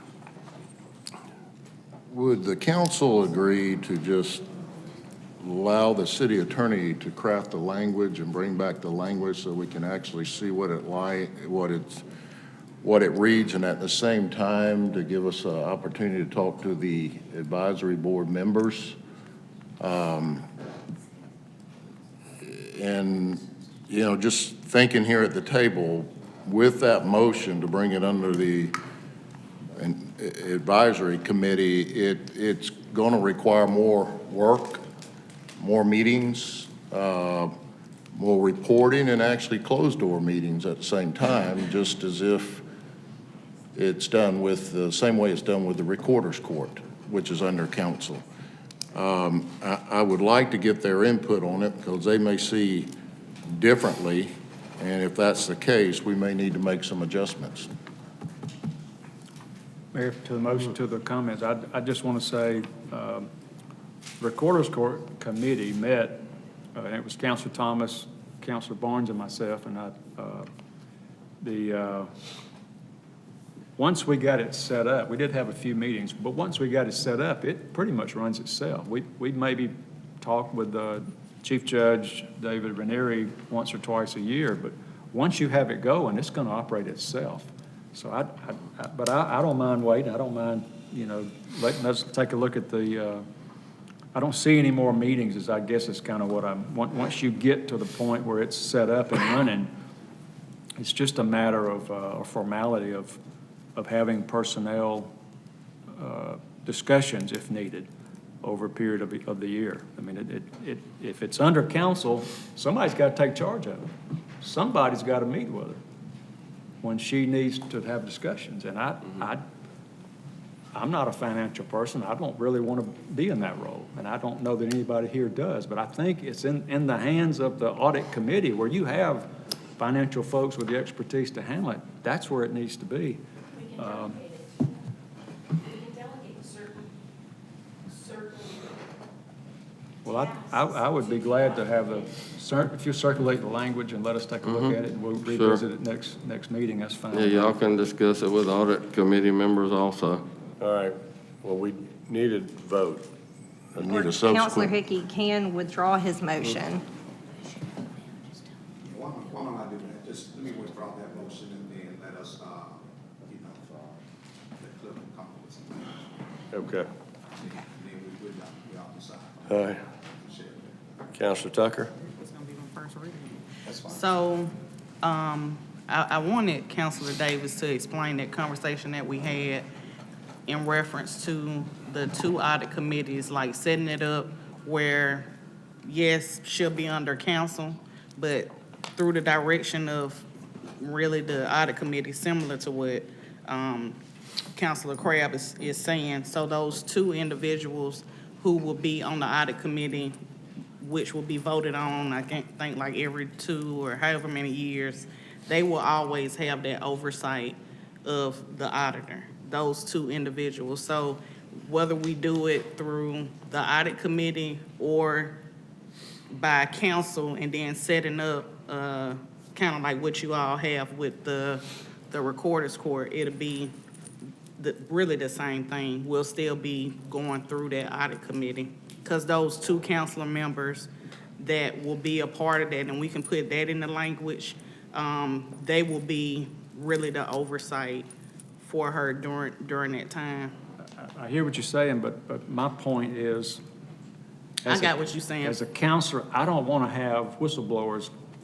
I don't want to have any involvement in that. And that's not the. It needs to be with the audit committee, with those guys that have the expertise. Yeah. And She needs to be able to communicate with them, and they understand Yeah, what's going on. and If she even has a need to talk about whistleblowers, which And she she probably won't, shouldn't. and she won't, even with her having the oversight of the whistleblowers, that information will not come to the audit committee. It will be directly in the internal auditor's office. It will be set up. She will have a policy already written, so when someone comes in and is a whistleblower, they're known by a case number and not by the actual name. So any paperwork that will come through council, it will always just say that case number. You will not know who it is. The audit committee will not know, and we won't even have those type of conversations. I understand all that, but Yeah, my we point won't is have, that won't be I our want to job. remove the appearance of Yeah. anything untoward. Yeah, I don't even, and right now, when we have developed that language for our policy and structure, we don't even have whistleblowers even in that. We haven't even mentioned that, so we don't have, that's directly in her Let's- wheelhouse. We can talk about it when the language comes back. Yeah, that's directly in her wheelhouse. All right, so it's been withdrawn. Okay, the next item up relates to an alcohol code amendment 3-5E.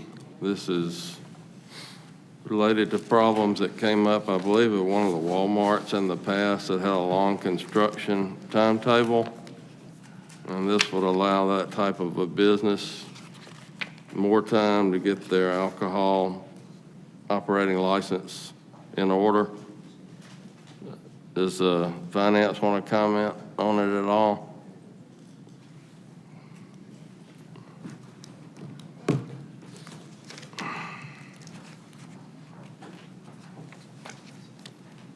We have been working with an entity who's constructing a new business. They want to make sure they can secure their alcohol license. And so we had made an amendment in the past related to Walmart.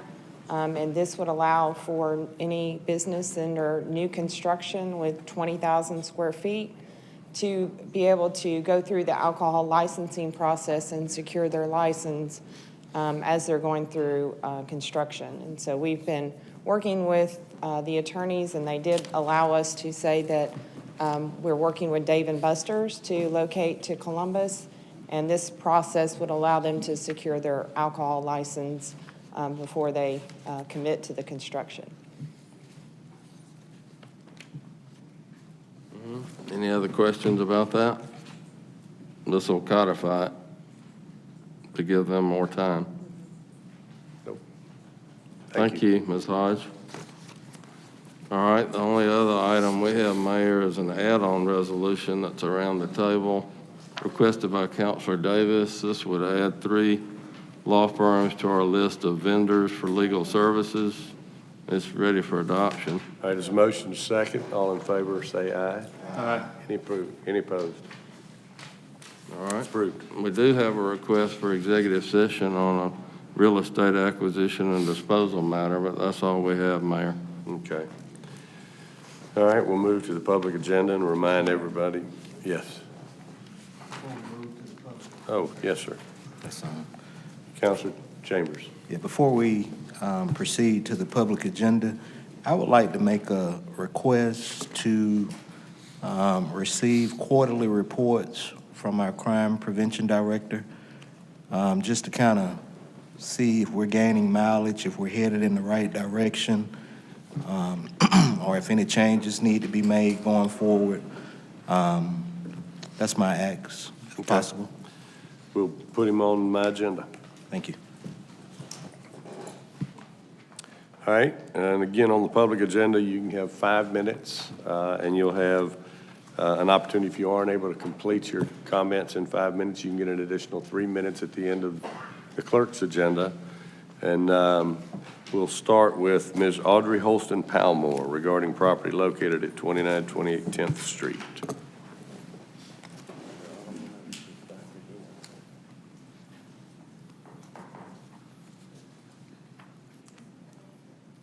Welcome, Ms. Palmore.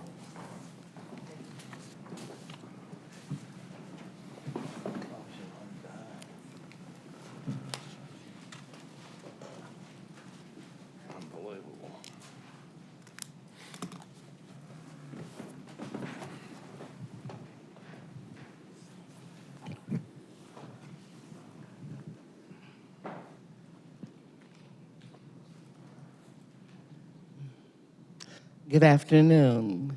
Greetings to all city officials, citizens of Columbus, Georgia, and others listening.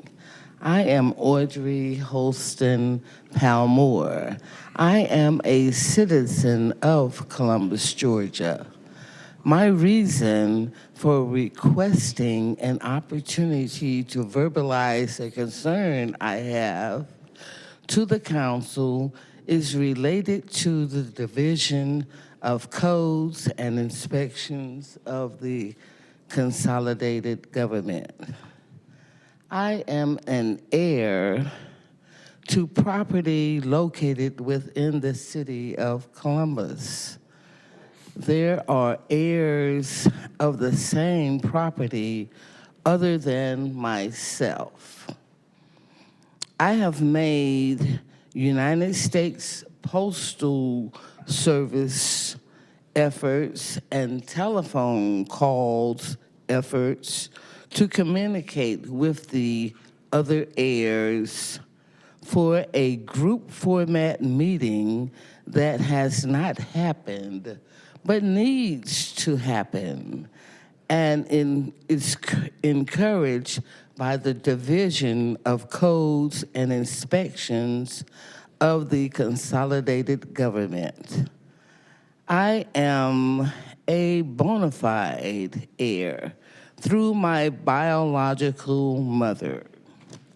I am continuously reaching out for legal input from the administrative law attorney appointed representing my mother, the eldest of the 4 biological offsprings of my grandparents, the owners of the property to which I am an heir.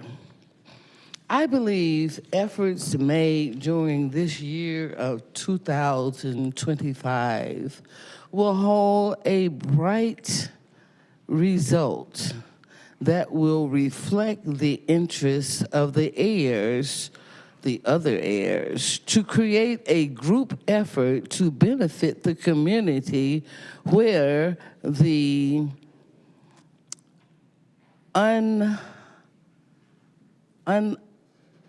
uninhabitable structure is located.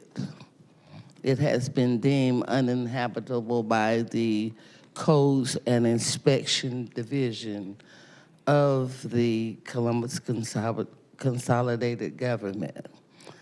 I am listed as an heir with only 2 other heirs as associated with the property of discussion in the tax assessor's office. I know that there are at least 8 to 10 other heirs.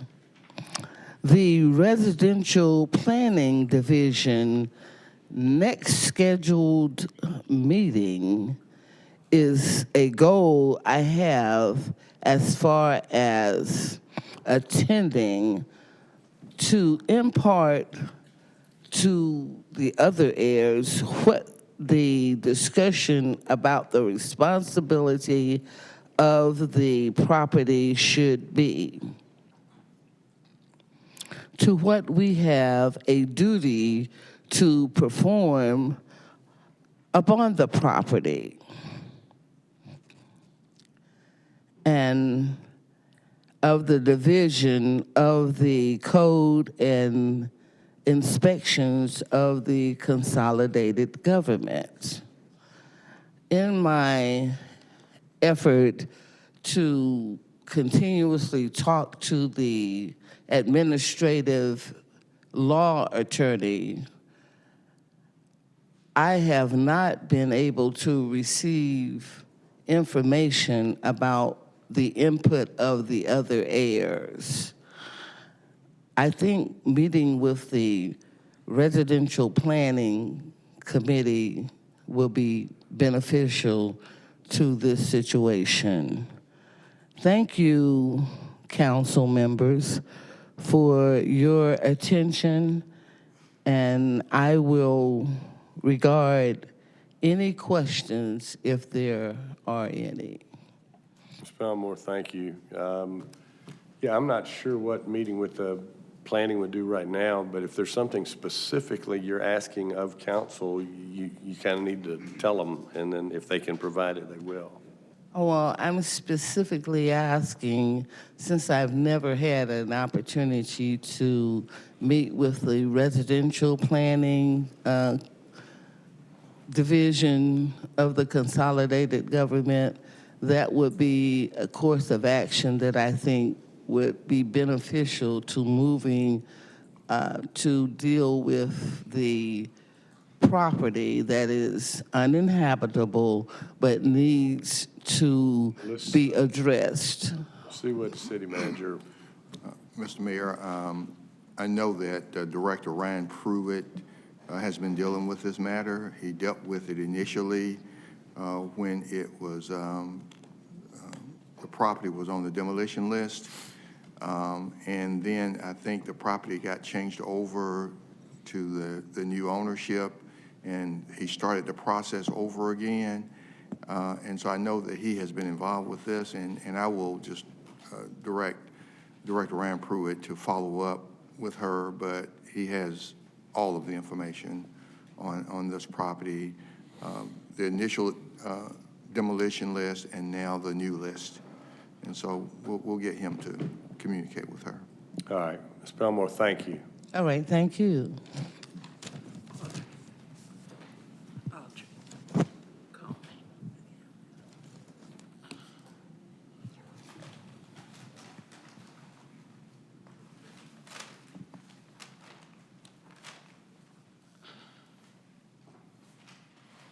All right. Next is Ms. Teresa Elamine, representing Southern Anti-Racism Network regarding Paws Humane negotiations. Thank you, Mr. Mayor. Yes, ma'am. The fundamental question is, does Muskogee County need 2 shelters? It's been proven over these years that Columbus Consolidated Government cannot properly manage an animal care and control shelter. When Paws Humane sent the email with their demand for $3.5 million, I found it outrageous, even more outrageous, that the city manager at the mayor's press conference said, okay, we'll take 90 days and we'll give you your $3.5 million. That is not negotiating.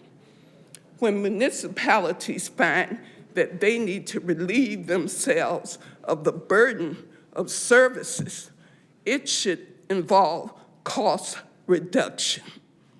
When the city of Boston decided after 147 years that it could no longer run a public hospital, they made a clean break.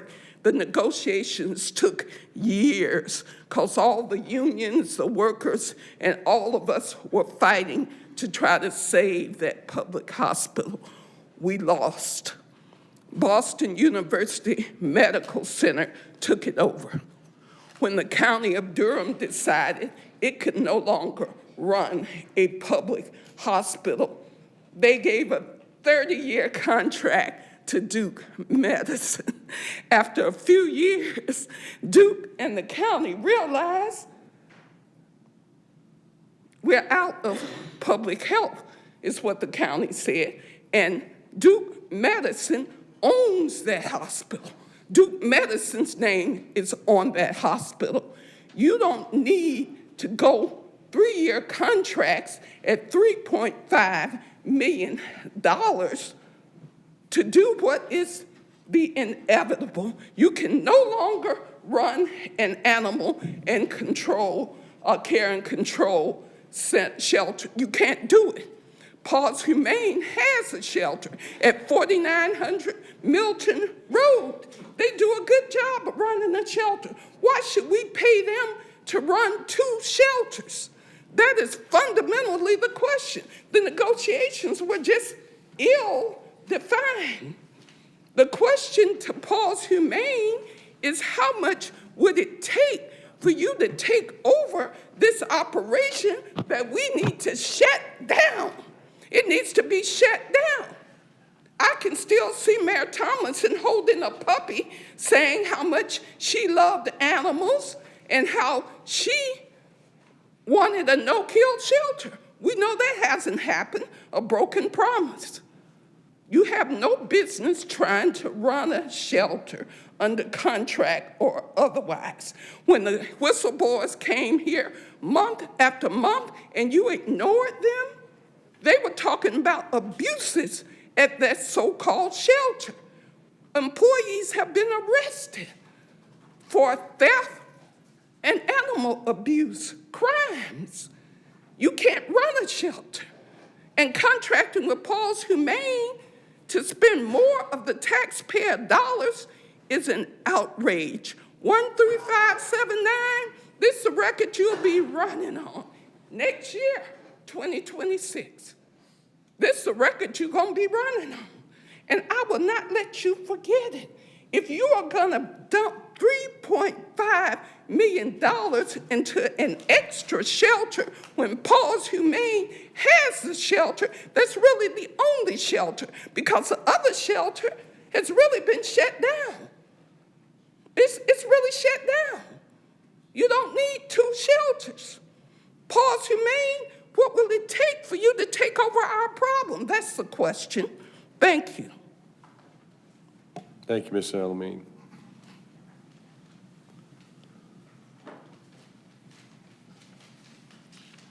All right, Mr. City Manager? Okay, hang on. It's all right. I'm gonna turn City Manager and Councilor Tucker. Yeah. Back on the city attorney's agenda, when we were talking about the mid-year budget, if possible, I know we've asked kind of like a red line, or kind of like read the items that we have not approved, that council hasn't approved in reference to the budget, because I was reading the FY '25 amendments, and I see in the finance department, is that a amendment that we're on second read approving these amendments? We'll need to get the finance director or city manager out to share that. Yeah. So, and also, I know the city manager is coming up. One of the questions that a lot of the animal community members asked was to put the red line report out there as well. It just helps to see what's added.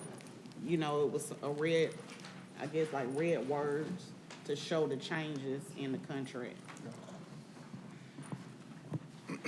But we can come back to my question. I just saw that and I noticed it was some additions, and I wasn't for sure if this was a proposal, or when it come back on second read, are we approving new positions?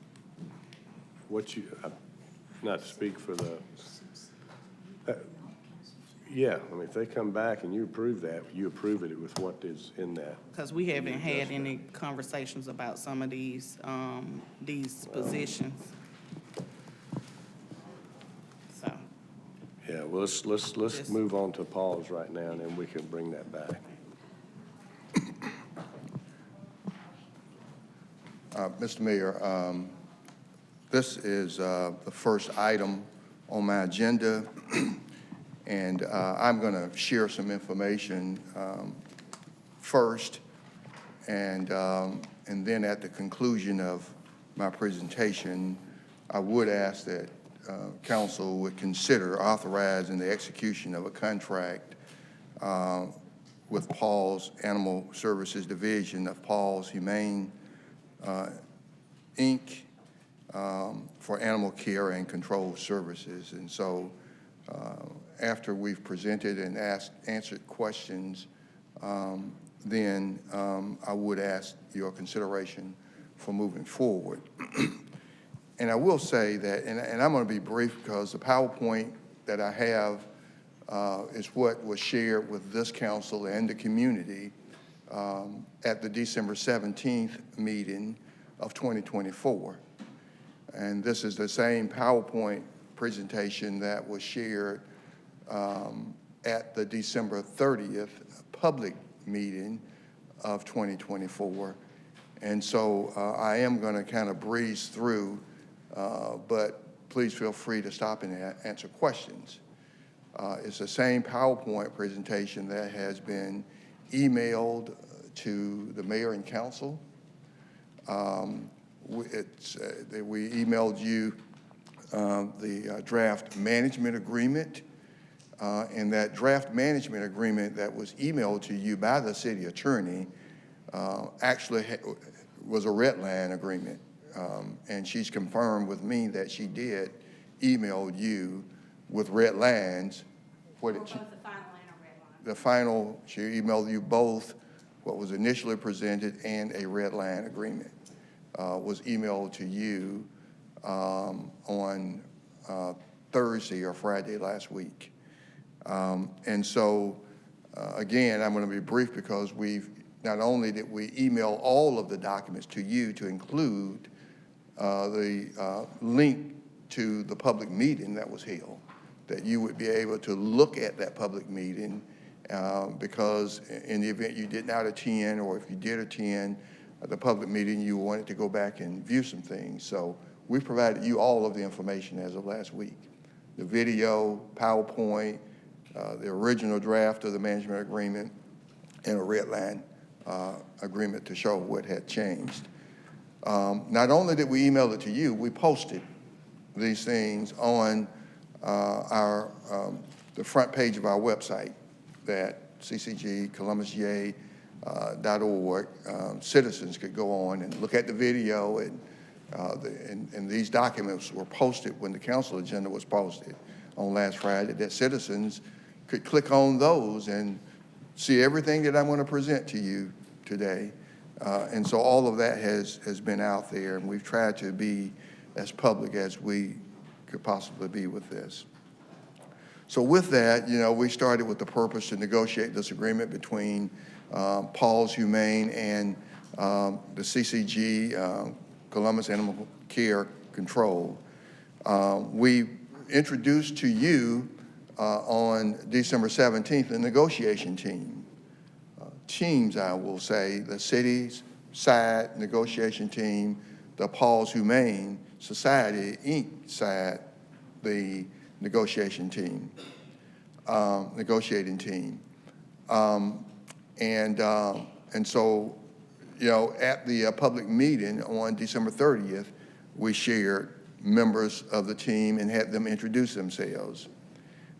These are the topics that we had on December 17th. These are the topics that we shared publicly on December 30th. CACC current program services, the building and equipment, the personnel, the budget. Current program services, we share it with you, we share it with the public. Those programs and services currently operated under our Columbus Animal Care Control and we showed you what Paul's Humanes are doing, what they're doing, and those things in yellow that are different that they're doing, that we're doing, like the spay, neuter wellness, in-house veterinary services, and so forth. So I'm not going to spend a lot of time on it because we've shared it with you. It's aired on CCG TV 3 times a day since the last meeting, 3 times each day. We told you that the Columbus Animal Care Control budget is $2.1 million. We broke it down into what we spend on personnel, what we spend in operating, and what we spend in animal care. We shared with you what we received from Paul's Humane and what we've been negotiating with them, what they are requesting in personnel, what they are requesting in operating, and what they are requesting in animal care. And I heard the words from someone today, and it fit our situation at Animal Care, Columbus Animal Care Control.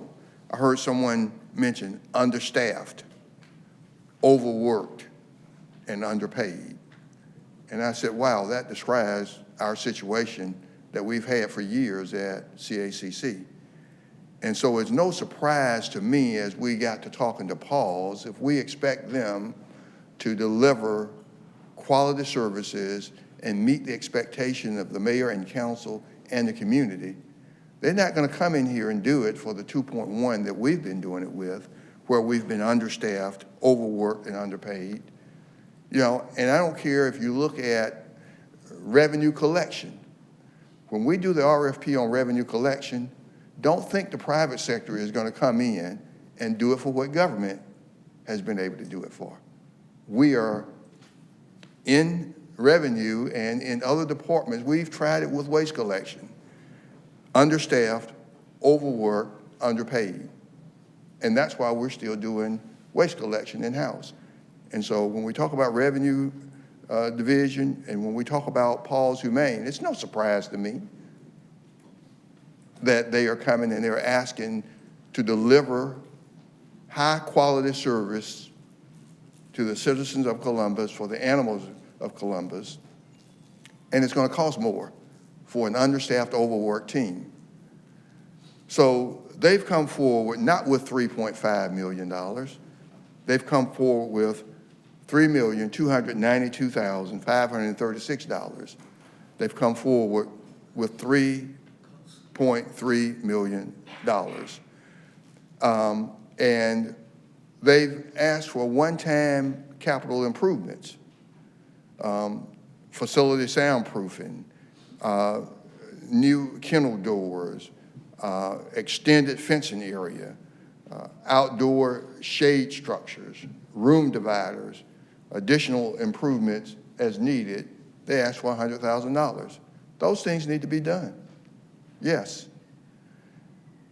And so when we get down to it in personnel, what they are asking for above and beyond what we had includes field services, shelter operations, and other compensation, additional field services. Animal care expenses, they asked for $770,000. It includes medical supplies, food, testing, vaccine, treatment, prevention, outdoor vet services, transport, spay, neuter, and microchipping services. And the operating, they've asked for $527,010. And that includes professional services, insurance, fleet, general supplies, web and software services, licenses and permits, education and conferences, uniforms, community assistance, field equipment, marketing.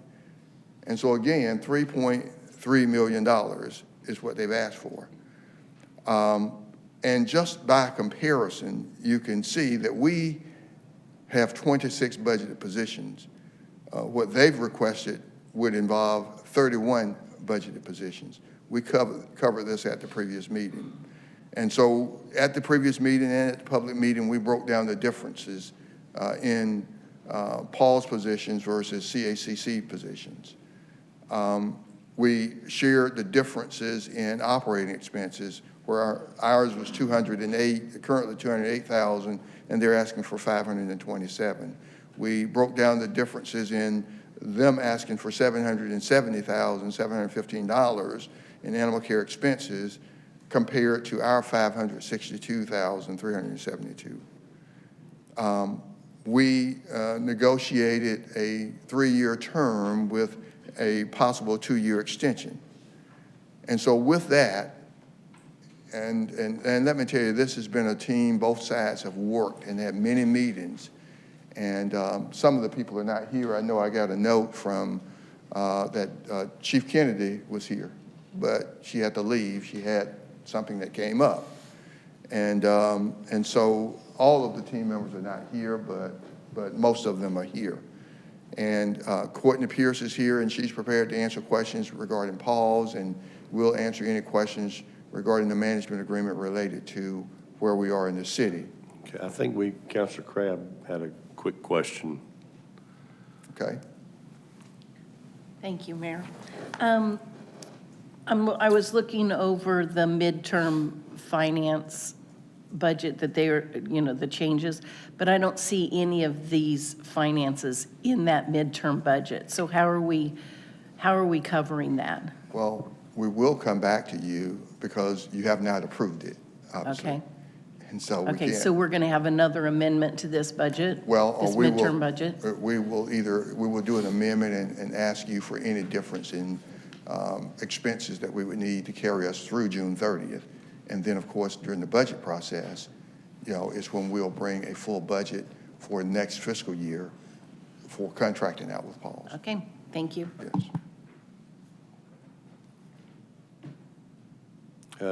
Councilor Tucker. Back to. Okay, my well, I'll come. PowerPoint if- I'll come back to you. Okay. I'll just hit it back, get back in the queue. Okay. Okay, thank you.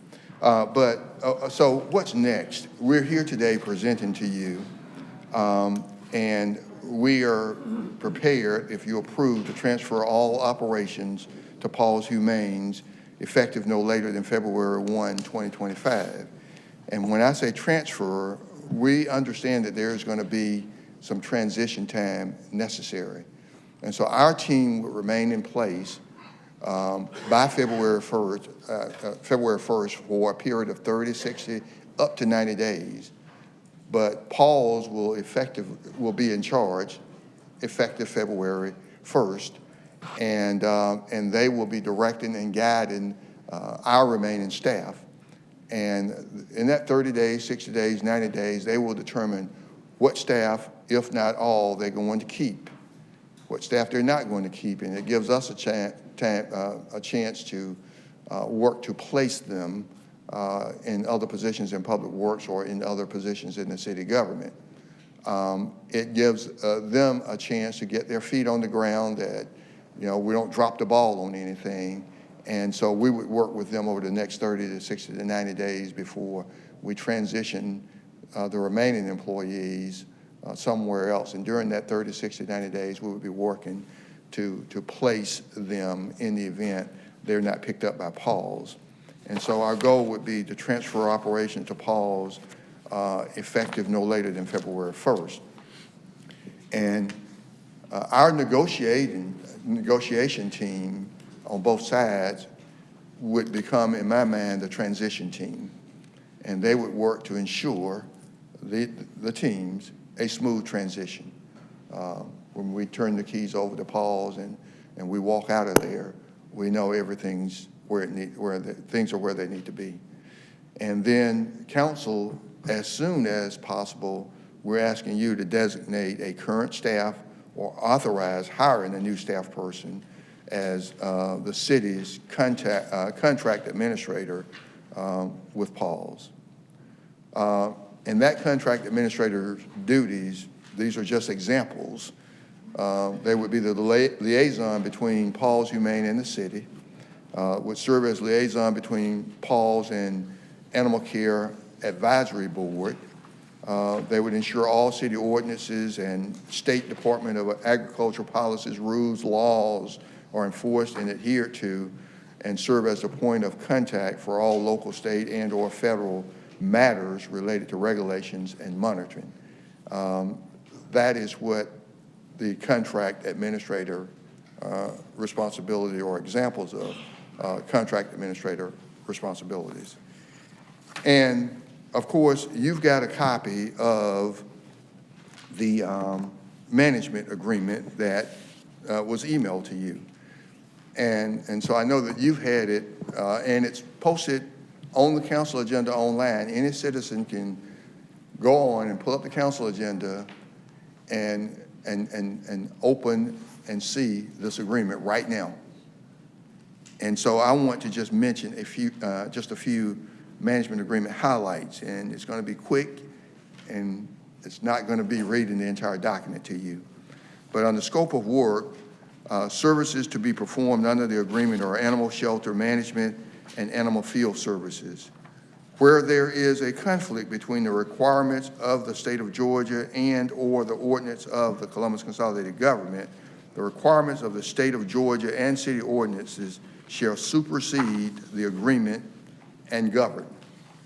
All animal shelter management and animal field services performed for the city shall be performed in full compliance with applicable federal, state, and city ordinances, regulations, and policies for such services. All records, reports, and documents relating to this agreement shall be maintained by PAWS. PAWS will maintain such documents for an additional period of 3 years following the termination of the agreement. The city will have the ability to require longer retention period. PAWS will be subject to and respond to all requests made pursuant to Georgia Open Records Act. PAWS will establish and include as Exhibit A written protocols and procedures consistent with the most recent best practices of the animal shelter industry as defined by the national organizations such as, but not limited to, Best Friends Animal Society, the Association of Shelter Veterinarians, and the National Animal Care and Control Association.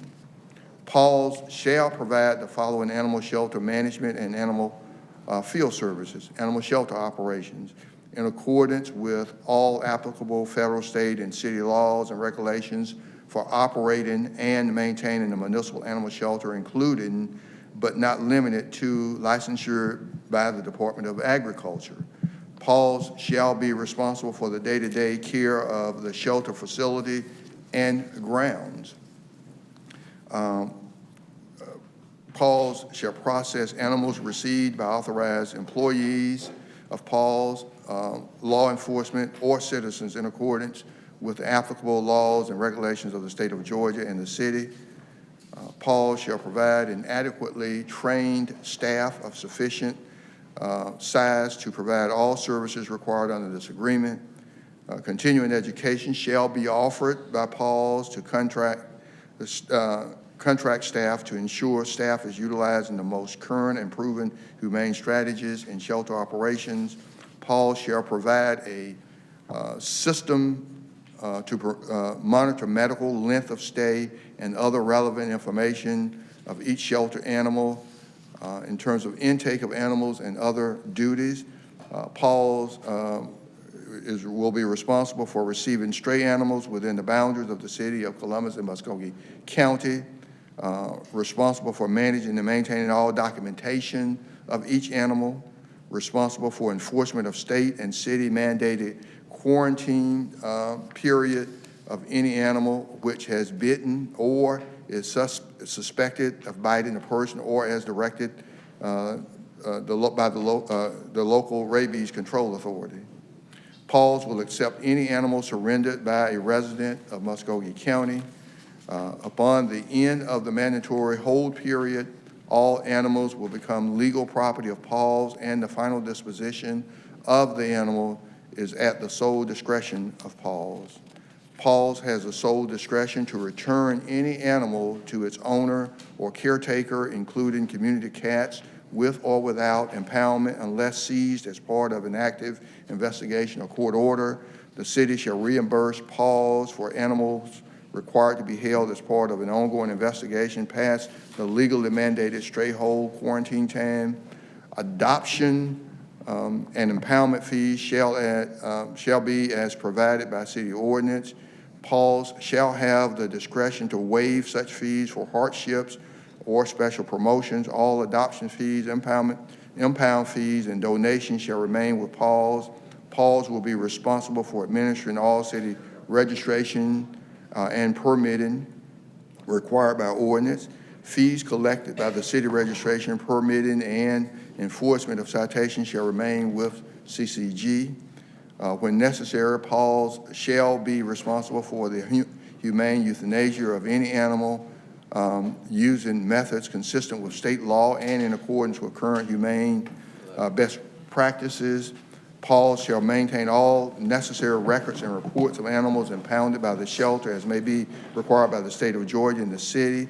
Upon request, Pauls shall submit quarterly reports to the city's designated animal services contract administrator. The contract administrator will also be entitled to inspect the shelter premises quarterly or at mutually agreed times. Pauls shall submit audited financial statements within 6 months of the end of its fiscal year. Pauls shall endeavor to use life-saving practices consistent with the city's intent to achieve a goal of at least 90% live release rate of impounded animals. Pauls should seek partnership with responsible rescue groups to create adoption strategies consistent with Best Friends, Animal Society, and other nationally renowned animal organizations. Under animal services officers, all officers hired to perform duties will successfully complete a nationally recognized animal control training course as well as a field training program designed by experts in the field provided by Pauls. All animal control officers shall be appointed and sworn by our chief of police. Pauls shall be responsible for enforcing all provisions of state laws and city ordinances relating to animals and livestock. Pauls shall retrieve deceased animals from public roadways, parks, and other city property, but shall not be responsible for retrieving deceased animals from private property unless the animal is part of an active investigation into cruelty or rabies exposure. Under infrastructure and administrative requirements, the city-owned equipment, facilities, and services shall be furnished to Pauls for use in carrying out the purpose of this contract. Shelter building at 4910 Milton Road, a lease of the property of Pauls for $1 per year. Certificate of title to a minimum of 8 appropriate vehicles and 2 trailers is listed on Exhibit C. In good working order will be transferred to Pauls. If the agreement is terminated within the next 3 years, Pauls will transfer title of the vehicles back to the city and return the vehicles in good working order. In terms of office, they'll get the office equipment that we have, 16 radios, video surveillance cameras will remain on the premises, and Pauls will be given administrative access to the footage. Pauls shall provide collision and liability insurance, maintenance, and fuel for all vehicles. The city shall also maintain the grounds of the shelter to include the planting grass and mulching, trimming and maintaining existing trees, shrub, and other foliage. The city shall provide access to the city landfill for purposes of dead animals. CCG shall designate an animal services contract administrator who is not named in the agreement that you have. So and if you vote on it today, that person is not named. That person will be named at some point by this council. And that person's purpose will be to oversee the relationship between Pauls and the city, as I stated earlier, as it relates to the performance of the services outlined. Mutually agreed upon performance standards shall be established at the beginning of each contract term, and performance shall be reviewed annually. Fees for short services shall be paid at the beginning of each calendar year. Property modification, I mentioned $100,000 and what that $100,000 would be for. I mentioned that they are required to have insurance. General liability, for example, would be $1 million. And then finally, I'll mention that in terms of of the agreement. It's a 3-year agreement with a 2-year option. Either party may terminate this agreement without cause with 180 days written notice. And so those are highlights of the agreement. And I will conclude, Mayor and Council, if they will put it back here. I have a short video that I want to share with you, just probably 2 minutes. It's a reaction from the public meeting. I just want to say I'm excited for this venture. I think it's going to be a wonderful thing. And I just have a concern about our long-term residents. I'm very concerned about them. Your input is going to be invaluable, so I just want you to know that you will absolutely have a place in that. And, you know, I understand how you feel. We also have long-term residents at PAWS, and sometimes they go out and we, you know, think this is the one and they end up coming back to us. And that's okay. We do learn more about that animal if they do go out. So it just gives us a better shot for next time. But yeah, you guys will definitely have input, and we appreciate it very much. Well, we're not ones to get into that, but we do when it comes to our dogs, and we consider them our dogs. Yes. So, thank you. Thank you for the question. We want to help these animals. That's our whole mission, is to keep these animals in the home whenever possible.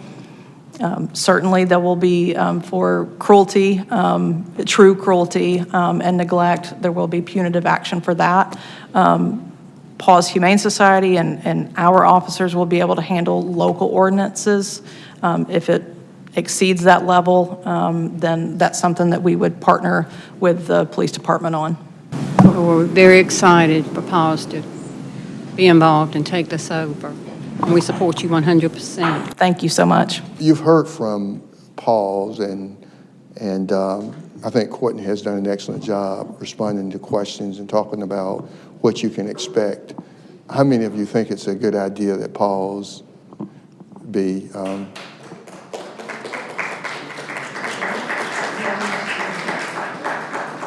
okay, so would you answer that question? Then we've got 2 more, and then we'll just hang around.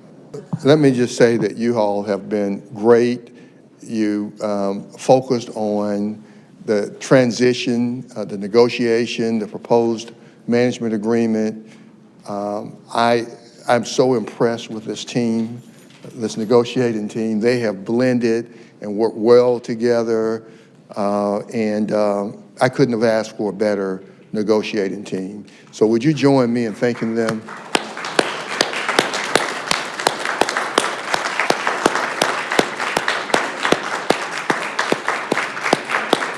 We have a number of counselors with some questions.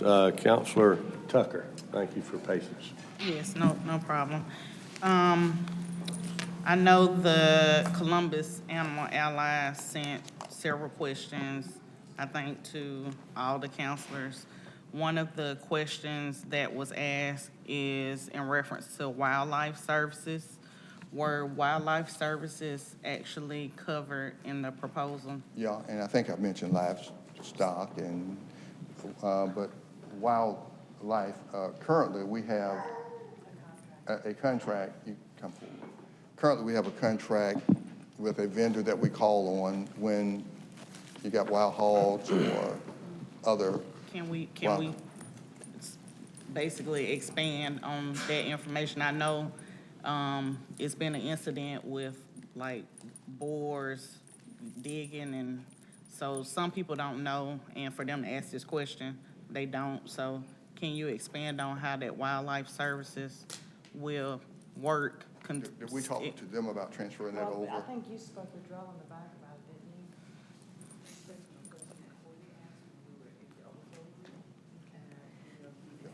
So just based on what we've talked about today, it is a separate contract that is not monitored or run by Animal Care and Control. It's just overseen when the calls come in that we get in touch with the vendor and send it out. But we will continue that contract. So it will stay in CCG? Yes, The ma'am. contract, and they just call 311 when they have an issue? Is that how it works? Yes, ma'am. Okay. Because we use it for other things within public works like rainwater and to I'm trying to look at the verbiage for tearing down different dams and stuff that might happen on public property. Beavers. Yeah, beavers, stuff like that. It's not just animal control. Okay.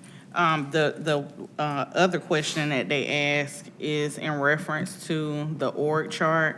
Now that we are eventually approving this contract, how will the org chart look regarding Columbus Animal Care and Control? Will it be removed? Will it still show under Public Works? How would that look? No, we're not interested in it being under public work. We can put it under council. Okay, so it'll just be a look. If you all want it, yeah, we'll let you have it. So it'll just be a line, because I think we was Yeah. working on a name. I know Well, that's what Courtney was you're saying, gonna like Paul's. We can put out there somewhere the contract administrator, and that contract administrator is gonna report to you. And so it's somewhere in the work chart, but it will not be on the public works. So it won't be on the Public Works, okay. Another question, and I think Courtney might know this more, but it was about veterinarian and vaccine records requests. Previously fulfilled have been denied during this transition process. They're wondering why, and what does that mean for the future availability of the veterinarian and vaccine records? I can't speak to what's currently happening, but moving forward, if a member of the public has questions about vaccine status of a current animal, as long as it's not an owned animal, like through our, like Paul's clinic, but if it's through contract work, I have no problem giving them that information. Okay, thank you. I'm sure they'll be happy to hear that. They had 6 questions, so I'm just going down the list. It said disclosure of CAC employees hired by Paul's Humane. Start that over again. It says disclosure of CAC employees hired by Paul's Humane. In the efforts of rebuilding public trust, we believe this should be communicated to the public in a transparent way. Also, we urge council to ensure all individuals who were involved with the botched euthanization of child are considered ineligible for employment. I'm not sure what your standards would be, because it would be. Well, first of all, let me Paul's. just say, those people have not been convicted, okay? And they haven't. Okay, I'm and just so reading. if those people are not convicted, then we have an obligation to them, just like we have the current employees out there. Okay, so they would basically apply for the job through Paul's, and They can it'll be. apply, and if they don't hire them, we will work to place them in Public Works or somewhere else in the city. Okay. The next question, all standards set forth in the proposal should be set as a minimum standard for an entity operating CAC, including CCG. That's more of a statement. The contract administrator, they're asking, and that's, I know we've been mentioning, but I just want to read what's said right here, that it should not fall under Public Works. Well, and let me just something say that I don't think they have to worry about Public Works wanting to control anything with animal care, okay? So that's, they're out of it Okay. altogether. So, and one final thing, and I mentioned it at the beginning, was it was some red red wording. If we could post that information on the CCG under the agenda to see what items was added or changed in the contract. That was one of the questions. Well, So because the council. Well, it is posted on. It's posted without the red, without the red, I'm trying to see our Red line? city attorney. But it's, the one that you sent, it had like the red wording. That was simply a red line for the convenience of council, so they would know what had changed between the last public meeting as a result of comments that some councilors sent us, that we heard from the public, that things we further discussed with Paul's. So basically, it shows the changes between the December 7th first presentation and Right. this So what they. version. If We can post it if you all want. That would be great. If you as counselors would like to Yes, that waive would- your rights, that would let that be- be posted. That would be great, because it'll help without having to keep sending different emails back and forth. But that was all. I just wanted to ask the Animal Allies question, but I do have a statement in reference to this contract on page 1 at the bottom paragraph. I would ask if we remove where it says such as but not limited to Best Friends Animal Society, if we remove Best Friends Animal Society and just keep it, but not limited to the Association of Shelter Veterinarians and the National Animal Care and Control Association, because Best Friends is a entity, nonprofit. Just keep it with the standards, meaning the national standards and the Association of Shelters. That's fine. So if we could remove that Yeah, so. if Madam we can Assistant, remove that would you language, Make sure that's removed. remove best, She's making a note of that.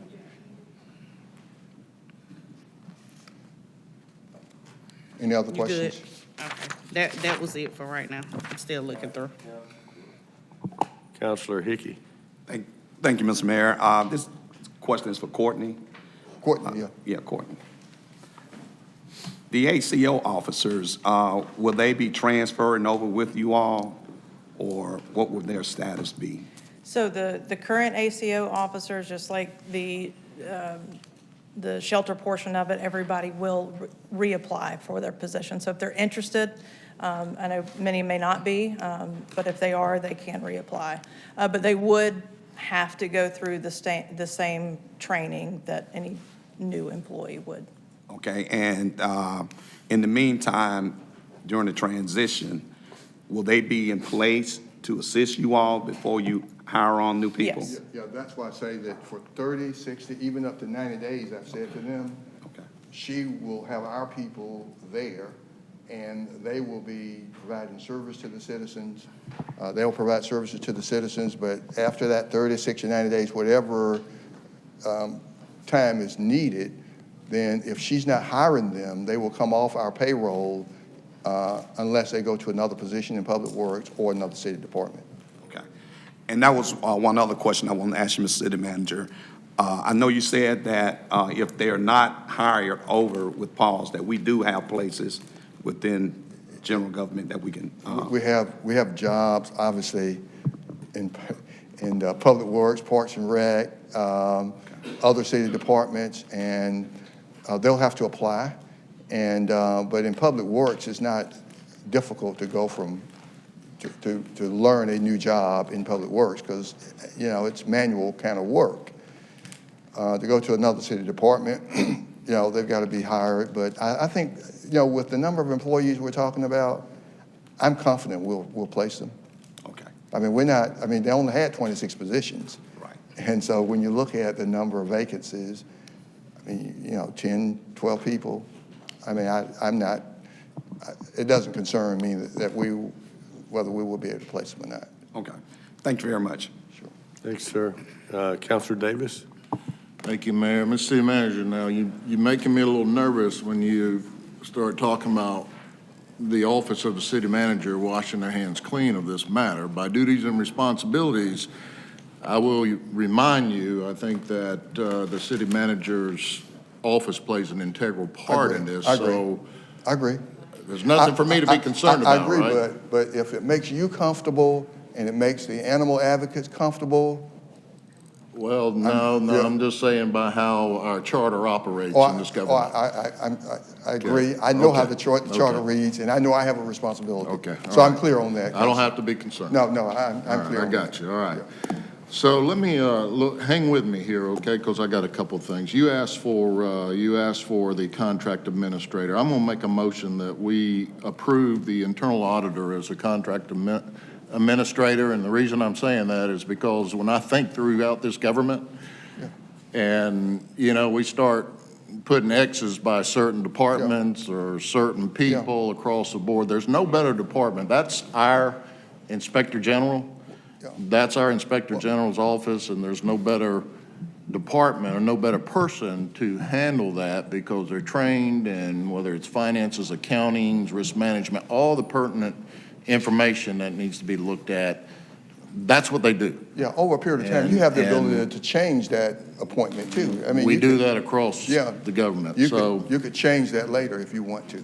Well, I think that's the right person for, Yeah. to look at the contract, and I think, and to give the presentations, Yeah. whether it's biannual or annual. Now, I also would like to add, or we can just allow the internal auditor. I think some of the, I want to give them a title. Some of the people under the internal auditor that works in that office, I think it works in our business. I think it's going to work here. We need a quality assurance inspector, okay, for both sides. And what I mean by that is not only the services being provided to the animals, making sure that that's all working, but also the services that's being contracted out to the citizens. There's two equations here. You know, and it has to be balanced. I think we're going to need somebody on a quarterly basis to go over and just to do their walkthroughs or whatever and just do the inspections and just make sure the quality control is there. I think that's good for everybody. And I think that can be handled under internal auditor's office as well. And then it would add to the final report that I see being given to council, whether on a biannual or an annual basis. They can come in and give us a report of how everything's working and a detailed report. And that information can all be assimilated and put together. Also, I think you've got a transition team that you're talking about. I think that's going to be a good thing in helping all parties get their feet on the ground and get this thing going in the right direction. I think y'all got that covered, right? Well, I said the negotiation teams would be the transition team. Well, I think you would want some people from whether CPD, or there Oh, yeah. were Well, matters Chief Kennedy there, is on or that. codes inspections, or maybe fire and EMS, or maybe even the internal auditors. And they can expand it. Department. You know, they are already in place, and Chief Kennedy is on that team. And of course, I'll still be there, and Chief Stoney Mathis will still be there. If Chief Kennedy wants to pull someone else in, she can. Right. I mean, Well, they're going to need, they're probably Yeah. most likely going to need some of these people to deal with whether it's life safety matters Yeah. or That's not a codes problem. inspections. And, you know, we just went through this thing where there were some laws that have been questioned, and we had to deal with all that stuff. I think all that stuff needs to be looked at, you know, even the administration or the administering of the drugs and so forth. Yeah. Those kind of things all need to be, you know, we don't need to go back and do that all over again. I see this relationship, that there's got to be a spirit of transparency in order for it to work, and I hope that everybody understands this is the city government contracting out with a nonprofit entity for shelter services. There's a nonprofit aspect, and we're not, you know, the way I look at it, we're not involved in that. We're involved in a shelter operation that's taking the place of what we currently have. We're contracting out for that. That's what the agreement's all about. We're on the same page there? Yeah. Okay. I think there needs to be on file with the contract administrator the separation of the nonprofit, the documents of the nonprofit and I agree. the shelter operation. I agree. So how that is all put into the packet, it needs to be there. Well, there's And going to be some transparency. crossover coordination, but we want to see expenses related to the Columbus Consolidated Government City. We want to be able to see those. And as it on goes, without operational budgets commingling and those financials, yes. expenses with Paul's Humane. Well, and actually, let me just say this. We're under ordinance. Yeah. Everybody needs to know this. We're under ordinance. It's law that if you take taxpayer funds, you are required to provide all that information, okay? It has to be transparent. Does everybody know that? Yeah. Okay. All right, and I'm okay with the contract administrator doing that. I mean, I'm not saying that it should be flashed all over the place, but it should be on file, on record somewhere, just in case. Right. Accountability, Understand. again, is the key there. I would like to see some of the things I learned going through the last year or so and working with everybody and dealing with some things. Those cameras were real important. I think we need to add some additional cameras, whether in the lobby. I don't think there's any in the lobby. I may be wrong. Maybe in the lobby where the customer service takes place, where the drugs are kept. Yeah, we do have them in the You library. do? Yeah. And we have them where the drugs are kept and monitored where the drugs are kept? Well, we definitely She said need no. that. Well, and we'll talk to Pauls about, They just need to be installed. I mean, yeah. that needs to be a demand, that it needs to happen, because we don't want to go back down some of those paths again. I think that's where the cameras will help keep everybody, responsible from that standpoint. And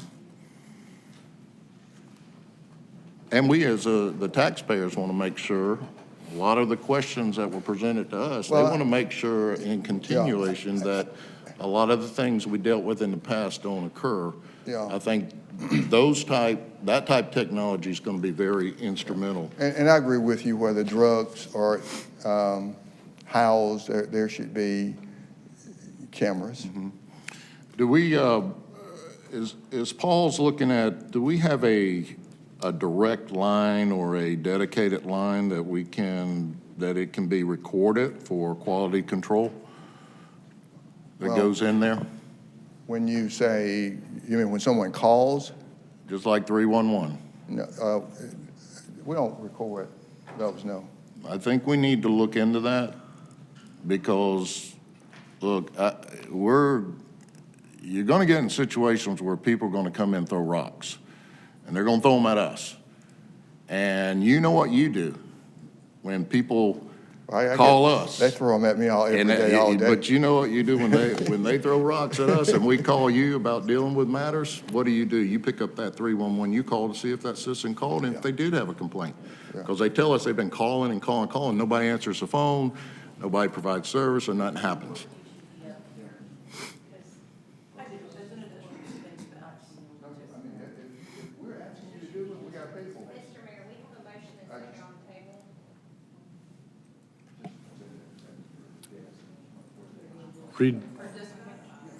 Read the motion to me. Hang on. No, I was just. So we can do that? We can install one? Yeah, we're not talking about back of the house, we're talking about front desk. Front. Yeah, When yeah. people call in, Right. you can. Assistant clerk has identified, has indicated there's been a motion put on the floor and we haven't addressed it, so I've asked her to read it back. Counselor Davis made a motion to designate the internal auditor to serve as a contract administrator. This is actually listed in the resolution, and we have a second by Counselor Tucker. All right, so there is a motion, second. I have something to that motion. To that motion, all right, let me find you, there you are. I'd like to also add that the Animal Control Advisory Board would then answer to the contract administrator instead of Public Works.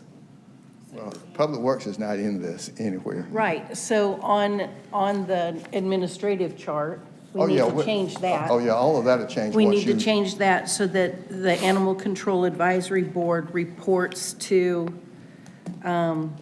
or comes under the contract administrator. Well, let me just say that I don't think you need a motion for that, but, when you adopt this agreement, that org chart is going to change. Right. Because I mentioned earlier, the administrator is going to be put, we'll say the internal auditor, and we'll put that function under the internal auditor on that org chart. And that would be reporting to the audit committee or the counselor who she reports to. Right. And so that's going to change anyway. Right, I So just wanted to make sure yeah. that we had it for the record. Yeah, so I don't think it needs to be in the motion because we're going to change it. All right, Well, you want to go in? yeah, we'll Take go the ahead and vote. call the vote on your motion. So all those in favor of having the internal auditor serve in that capacity, say aye. Aye. Any opposed? And let me allow the Assistant City Attorney to make a comment. Right, I just wanted to give you all a heads up that there will be some cleanup in Chapter 5 of the Columbus Code that will need to be done once this agreement is signed off on. For instance, I think there is some language about Public Works being the contract administrator in there. We will have to repeal that, and we will have to, again, look at the Animal Control Advisory Board. But it has a very important function regardless of whether PAWS is doing this or we're doing it ourselves, because they have to be the entity that makes the determinations on appeals of dangerous and vicious dog classifications. So we definitely still need them. I know that question's been asked, and I just wanted to make that clear. So we're going to have to come back to you if we find something somewhere that we omitted, or, you know, when you approve this, it will change, it will supersede all the other stuff that is out there that refers to Public Works and Animal Care Control. We'll clean up all of that language. Councilor Davis, did you have something else? Yes. You did say yes? I do. Yeah. Give me a minute.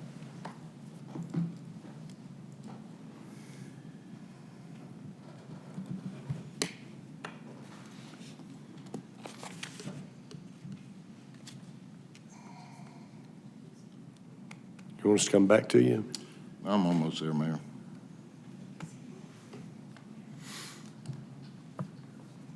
Okay. I also believe that it's going to be necessary that we get the pause, okay? And look, I think the council needs to understand, the contract administrator is deals with a specific area. They're not a manager. So I'm very concerned. I think that's one of the things you need to work on is the Animal Control Advisory Board. I see that board having to be modified because a lot of their duties are no longer going to be, they're not going to exist because you have a nonprofit entity that has a board of directors that they're going to be answering to and seeking their guidance and direction from them, which now you cannot have that conflict where you have all these different parties and there seems to be nobody really not knowing who's in charge.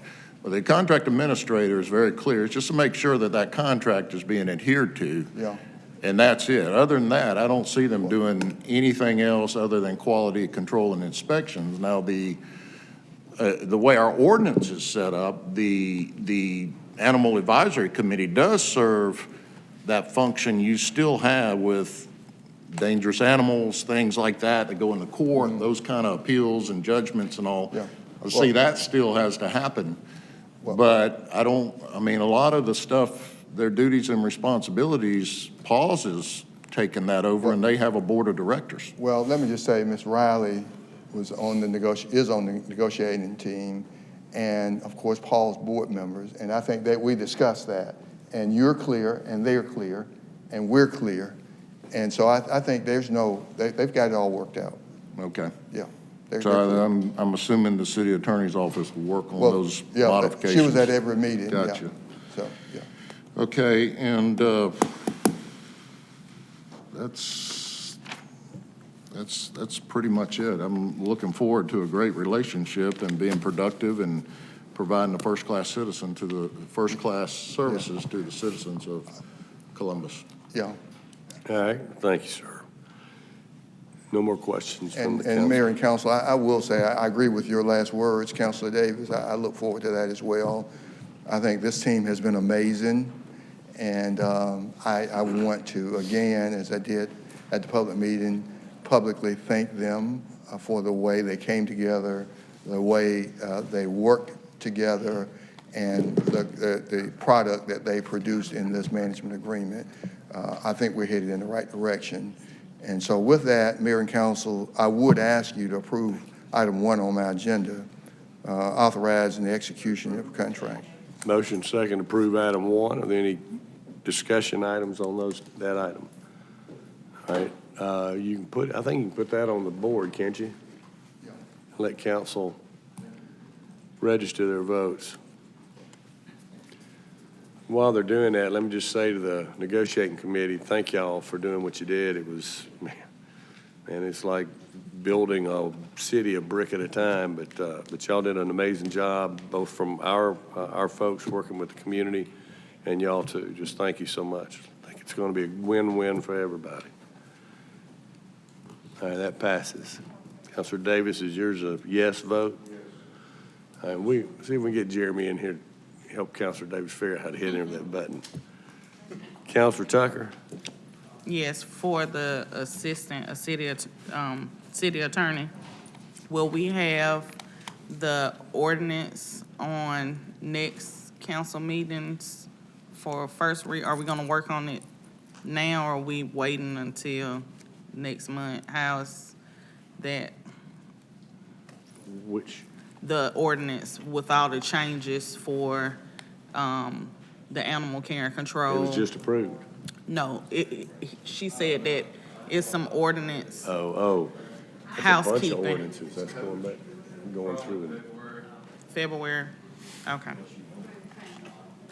Thank you. All right, Councilor Davis? I apologize. I did have one question from the animal welfare community that sent it to me. They still want to know, there were a lot of requests again over the period of time about with the animals, whether it's adoption or fostering and things like that, the documents, the record, the digital photographs, the social media, all that stuff that they were continually requesting from our shelter services. That's all going to be handled by Paul's and taken care of, right? So they'll take, okay, so that's, I can tell this person it'll be handled. Thank you. Thank you. Ms. City Manager? Okay, Mayor, number 2 on my agenda is a Department of Transportation planning contract. Motion and second to approve the transportation planning contract. Any discussion? Hearing none, please put it on the screen and council will get you to enter your votes, please. Oh, we lost it. Do we need to put it back up there? Can we put that back up, Joshua? And Mayor, number 2 is a GDOT Y410 planning contract for $8,000. That one's, that's the one that's being voted on now. No, the first one was, it's two, that was number 3. Oh, okay, number 3. All right, so there's a motion second to approve item 3. Any discussion on that item? Hearing none, we'll put it up on the screen, please. This is for item 3.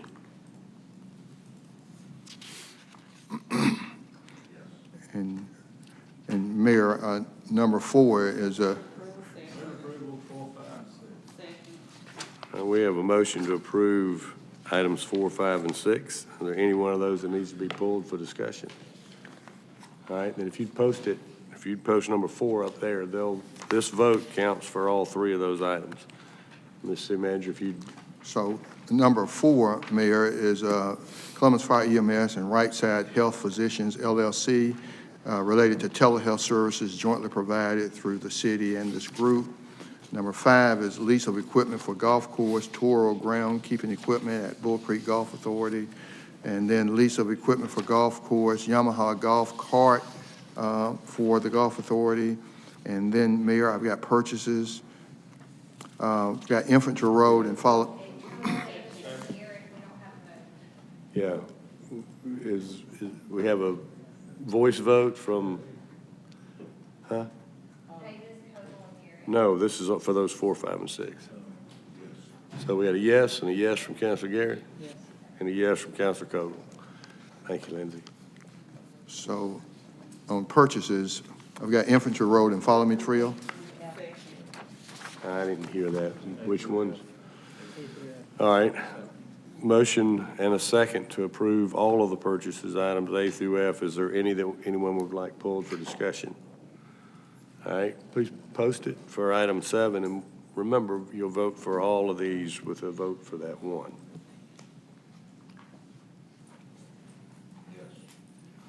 Well, we're going to have a bunch of, all those in favor, let's raise our hands if you don't mind.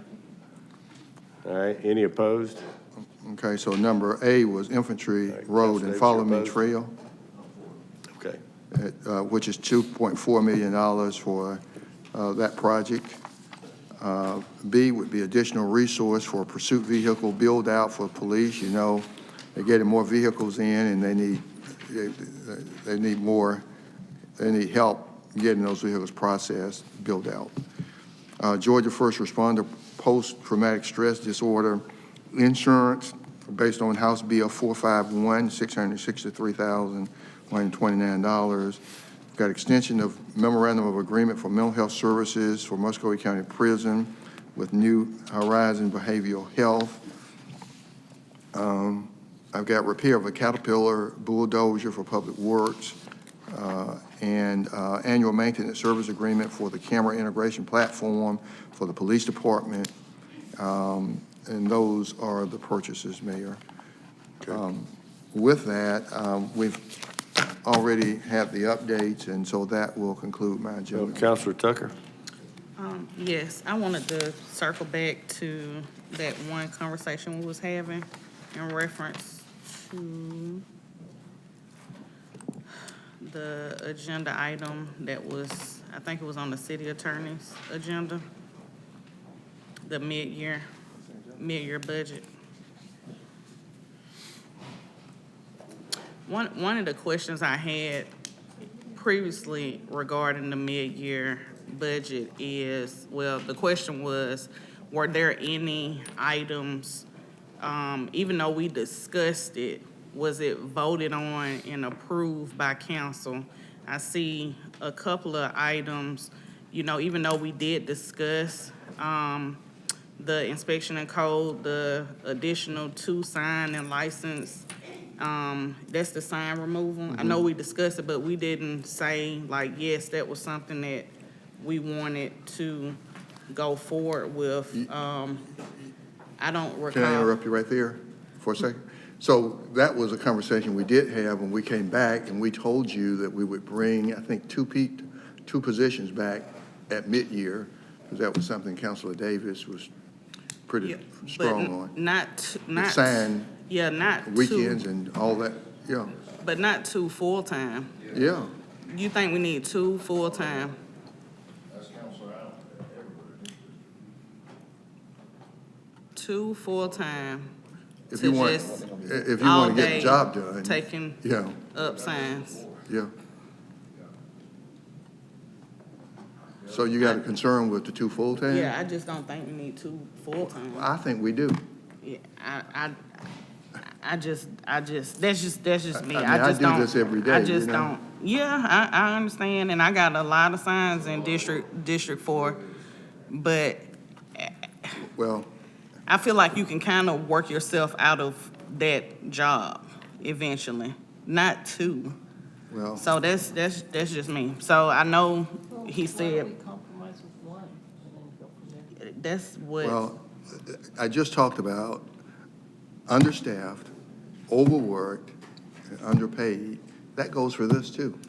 And so if you want 1 or you want 0. No, it wasn't that I wanted 0. But- and I know it's not just my decision. But I had the staff to do an assessment, Ryan Pruitt. And he came back and he did an update presentation, and it was proposed 2, and we told you we were going to bring back 2, and there were no issues with it. And now we find ourselves with concern. Yeah, but we, What? If you want to make a motion, make a motion. well, I would. Okay, so the second thing is no, because Charmaine saying let it go. That's the reason why I'm just moving forward. But Well, I hope my word means something. No, it's When not I that tell you're- you what we need, and I have my staff put the work in, you know, I hope that you can respect that. And it was respected. However, I just felt like when it was presented at that time, one person would be enough, and then we could see from from there, how, that we can pay attention to what happens with two. So it's the same thing. I just didn't think that it would be enough for two, but that's me. And in reference to, I know that we had lengthy conversations regarding the finance department, and we have a RFP being worked on right now. It was several positions that we pulled off the budget, and now they're back in the budget. We never said that these positions to have another assistant finance director. We already have one assistant finance director. We didn't say yes to a second assistant finance director, and some of these other positions as well. I know I did ask the director in reference to, we always talk about underworked, overworked and underpaid. Yeah. In reference to those career ladders, I would, she courtesy copied you on the email, I would like to see the career ladders for all of the revenue, because this looks like revenue department. Is this correct, Director Angelica Alexander?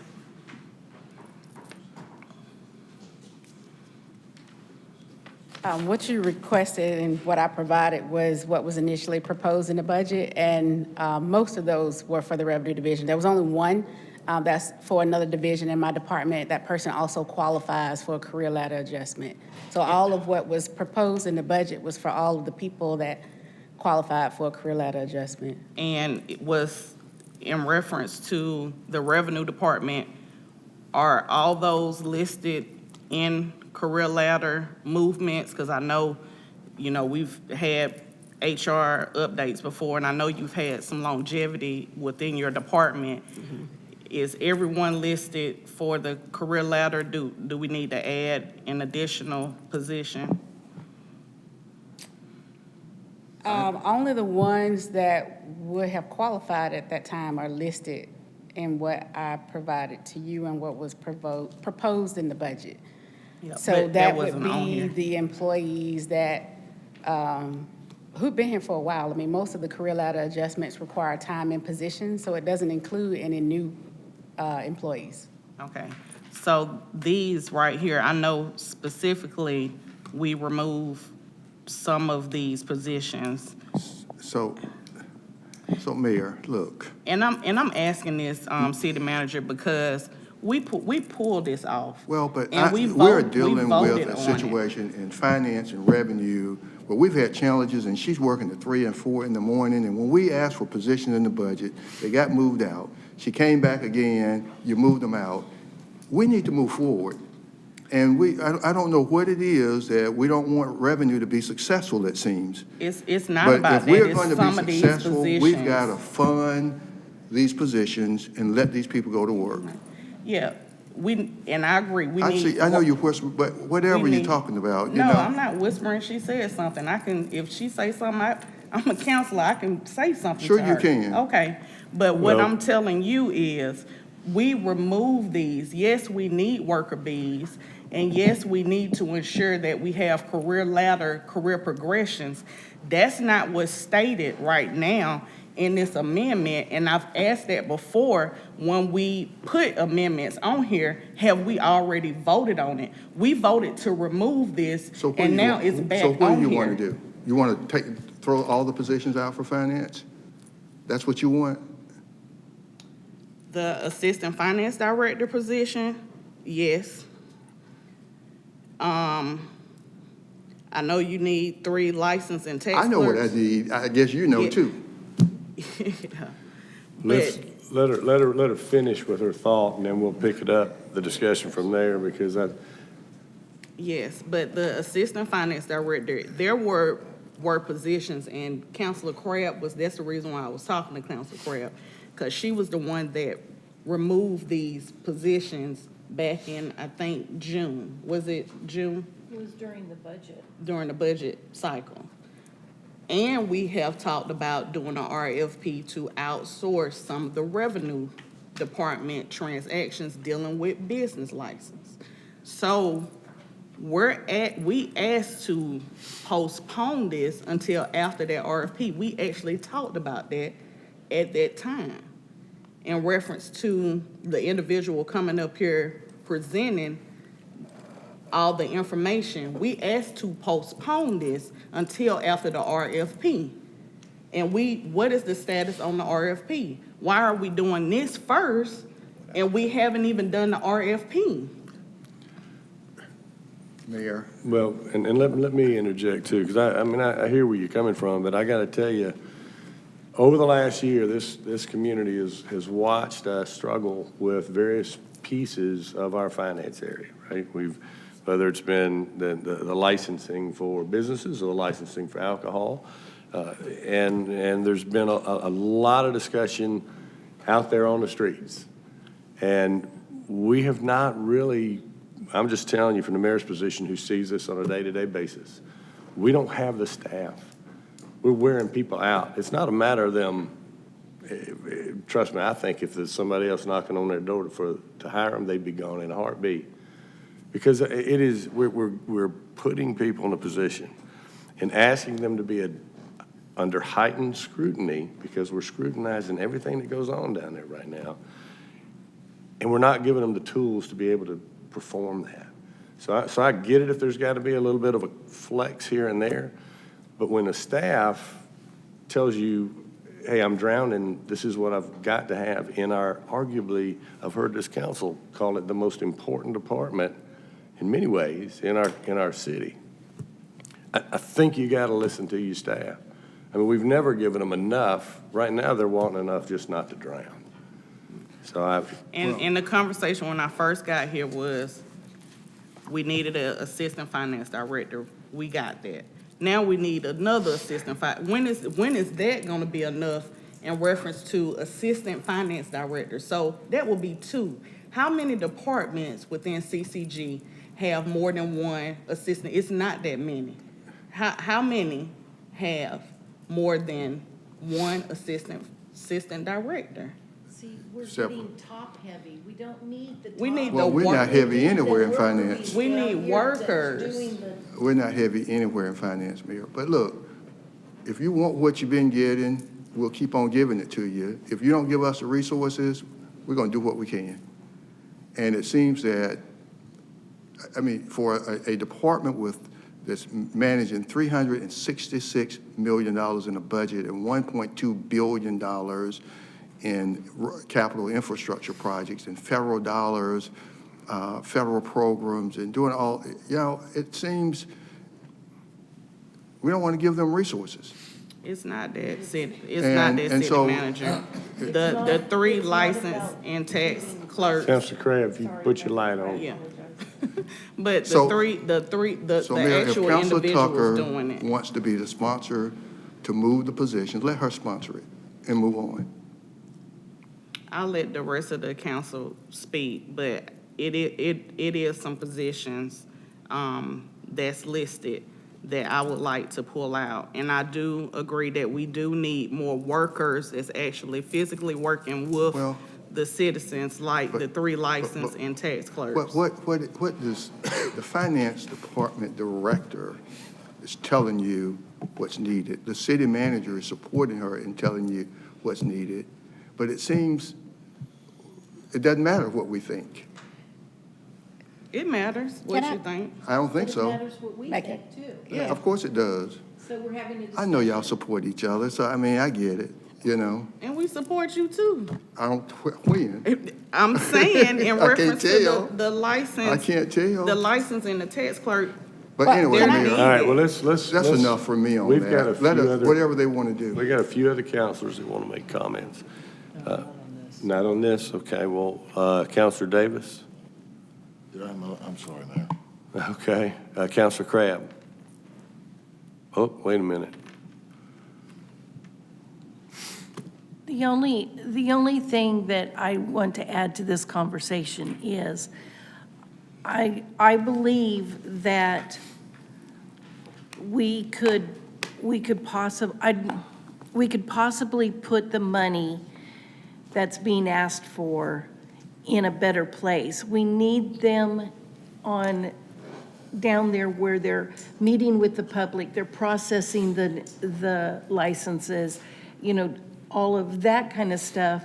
I don't see us needing administration as much as we need clerks that are processing the licenses, because that is where we're having the problem. Now, if you can explain to us, that instead of let's just have a conversation and explain. If we're not thinking this through properly, then explain to us how the assistant director will help with the backlog and help get the licenses processed more. That's all we're asking. Instead of, we don't have to have an argument here. Let's just get to the root of the problem, that we need to hire people that process the licenses on time. If I may. Yes, ma'am. Okay. You were asked a question. all right. I suggest you answer it. So one of the things that I've been hearing from the council, from the public, from the city manager, other executive administration is that what you all are requesting and what the citizens are requesting is a world-class finance department. And what has been presented, what was initially presented in the budget, allows us to become that world-class, first-class finance department that I know we can be. Yes, there is an assistant finance director in the finance department. However, that position was originally a financial planning manager. It was a couple councils ago, obviously most of you were not here at the time, changed to an assistant finance director, and that person absorbed the responsibilities of being the assistant finance director as well as being the financial planning manager. Well, financial planning is, that division in itself is small, and it has a very large task of managing, preparing the budget, managing the budget once it's been adopted, providing service not only to within the finance department, but to all the departments throughout the city. And that's one of the things that I want to make sure that we don't miss here, is that we don't just serve external customers. We don't just serve the citizens.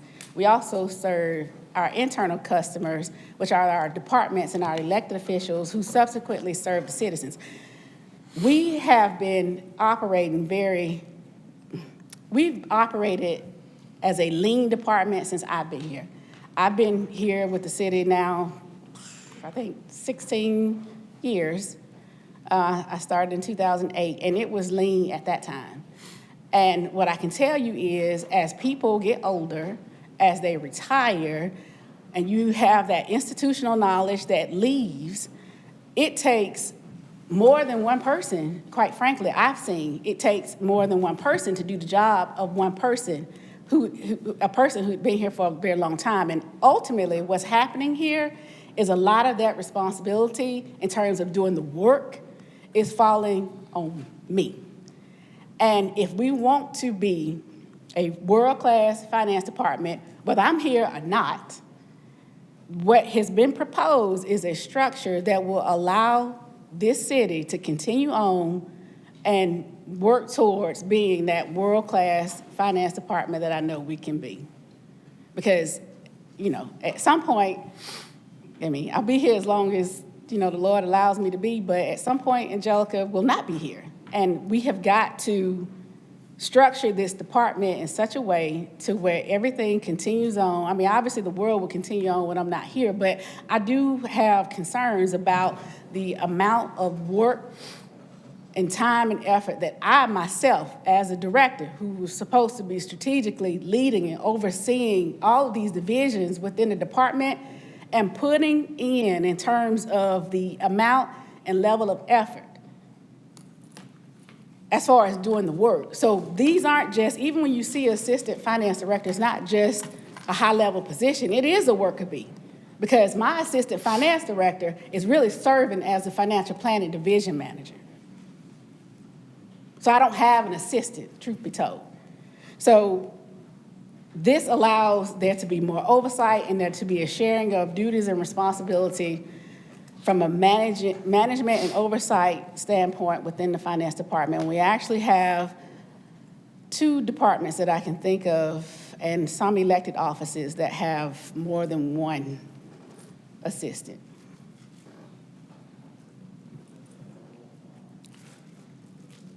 Thank you for explaining that. Counselor, is this to this item, Counselor? Okay, Counselor Chambers. I'll be brief. I've been in HR over 20 years, and, you know, I do believe that we need to be mindful and be a good steward over our resources. But I also believe that human capital is very important, making sure that you have the right resources to do the job. But also, I mean, at some point, we have to allow Ms. Angelica to have some type of autonomy to realize what she needs for her department in order for her to be successful. I've been on the other side, and then once you have a day in the life in that department, you realize, whoa, y'all doing all of this? So I just think we need to, you know, be mindful of that, and maybe going forward, maybe do some type of job analysis or job evaluation. But until then, we need to make sure that she has the resources to be able to do her job effectively. Thank you. All right, thank you, sir. I don't think there's any more comments to that. Counselor Tucker, do you have any further? Yeah. I just think that sometimes it's set up really a bad precedence. When you hear other department heads who have, just like when I first got here, and I basically asked what your needs were, Director Alexander, because you didn't have a assistant finance director, and that was just within this 4-year period. No. So we was talking about more staff. Well, he had just came on, not shortly after I got here. Right, the position has been in existence for several years, almost 20 years. So when we start putting 2 assistant directors in, you set it up for other individuals to ask for another assistant director, or just different things on the top heavy side. We have so much top heavy workers, especially in that area. I could see adding the 3 licensed and tax clerk. I do understand the purchasing analyst. It's just this assistant finance director that I'm not there in reference to that. And I'm really wanting to see how this RFP process is going to happen, because that's been, I can't remember exactly when we asked for that, but what's the status? When will that come forth? Right. It's things that we have discussed already, and now I feel like this right here was slipped in Well, can into this budget. Say that the assistant director is not just for the revenue division. I just want to be clear about that. I'm sure it's not. Yeah, It's for the whole finance It department. is, and if, as a compromise, like I said, what has been proposed here is based on the current structure that we have. If it sounds more palatable, I do need another manager. Because like I said, my assistant finance director is not an assistant finance director. It's really a financial planning manager.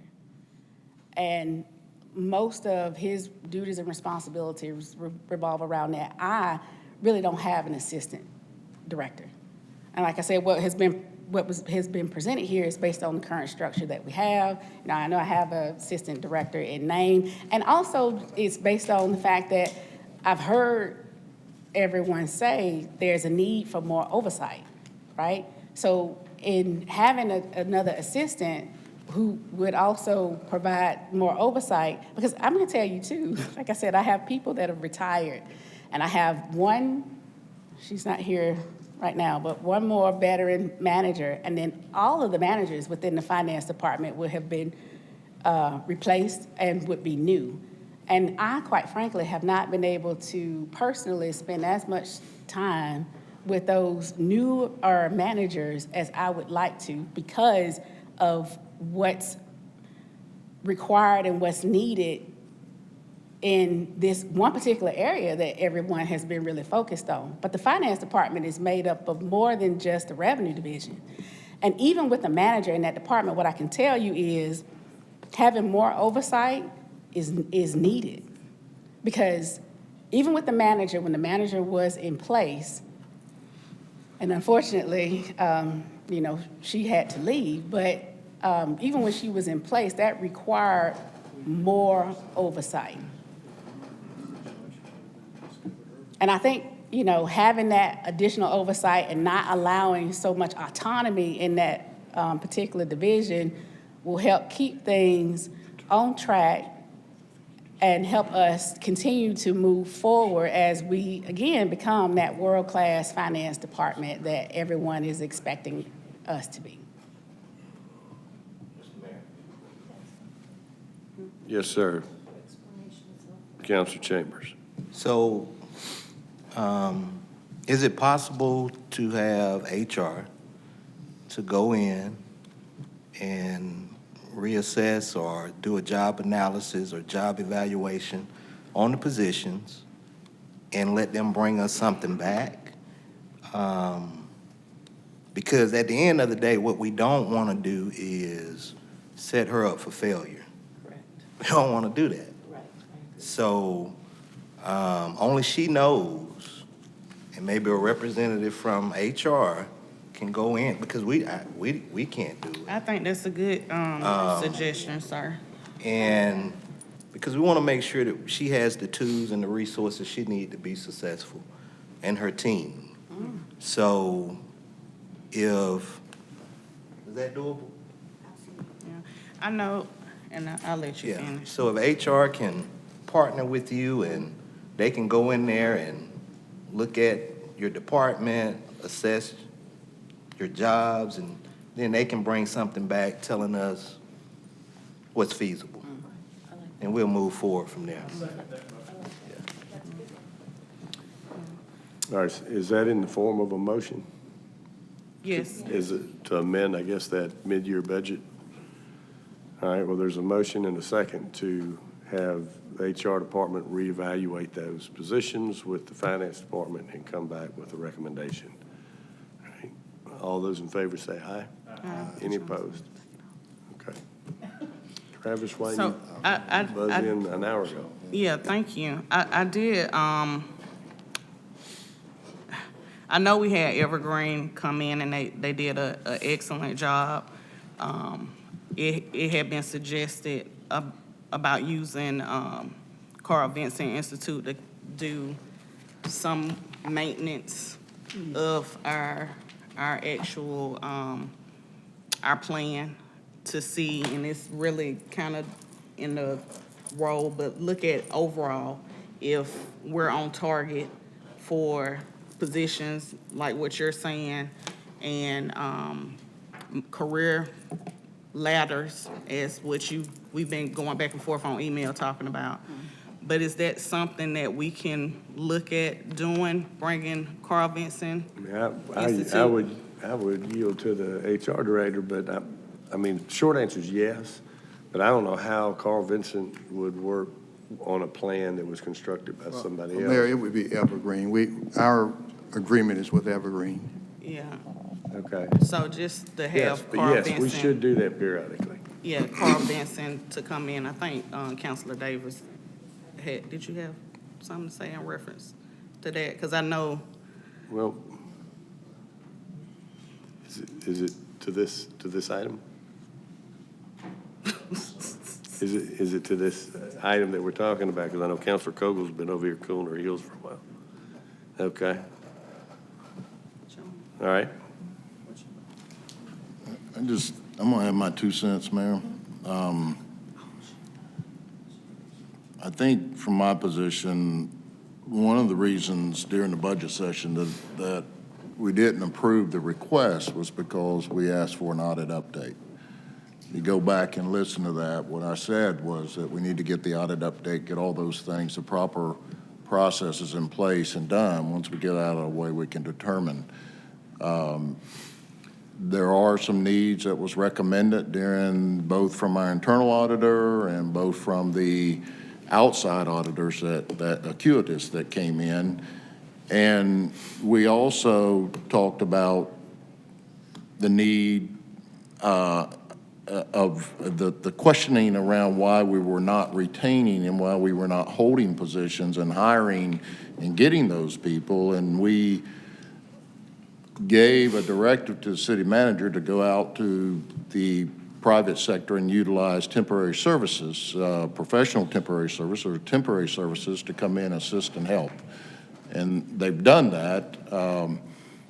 I guess one can question, have we been successful in filling spots, and we need the additional spots. But I do know that the area of revenue that we talked about was with the clerks, and then the auditor, I believe, is the one that we had a position for the longest time. They go out and do all the audit reports to let us know who's doing what. That's the way we've missed that person for a long time. I mean, that's been, Mayor, you remember the guy we had a long time ago. He used to go to every restaurant in town and all over the place, and that was our auditor. I don't think we've ever filled that. Have we ever filled that position since that person retired? We have.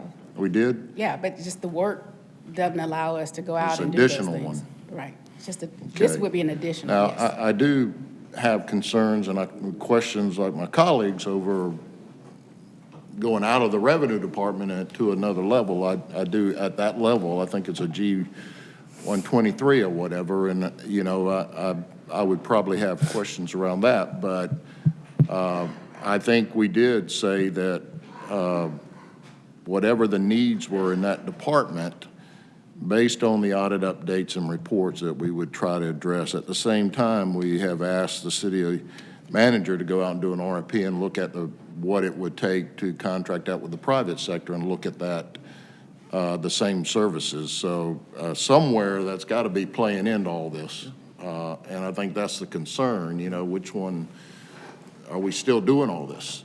You know, or does making a decision today just put off the request and push it further down the line? I think there's some concerns in the councilor's mind, so. No, we're proceeding with the RFP. Of course, what staff keep telling me, they can't find any companies out there who would do a turnkey like what we're talking about. Is that what you're telling me? Well, we will put out the RFP. I won't say that there aren't companies that would do that, but I think with the level of service that we provide, I think it's gonna be hard to find a company that's gonna provide that level of service. Just like today, we had a amendment to the city code that was required for us to move forward with a major economic development project. I don't think you're gonna get that from a third-party company. I mean, they're gonna collect for sure, but, you know, it's that in-house service that we provide. I think you're gonna be hard-pressed to find that. So yes, we're proceeding with the RFP, but in the meantime, you know, they can't keep part-time people, they come and they train them and they leave because they get a full-time job. Right. We're bouncing all over the place and they're working themselves to death. Right. And they need help. We got to figure that out. P will be out before the next council meeting. Thank you, Mayor Pro Tem.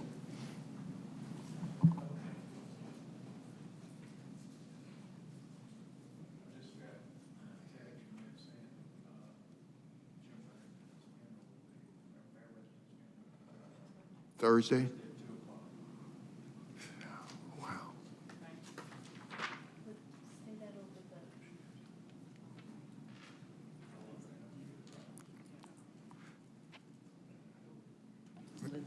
Mayor Pro Tem, I'm done with my agenda if you. Okay, thank you, Mr. City Manager. Just received notice that Mayor Jim Weatherington's service will be Thursday, January 8th. Visitations, January 9th. Visitations will be at 2 o'clock in the Fellowship Hall at First Baptist Church. Service will be at 3 o'clock in the sanctuary.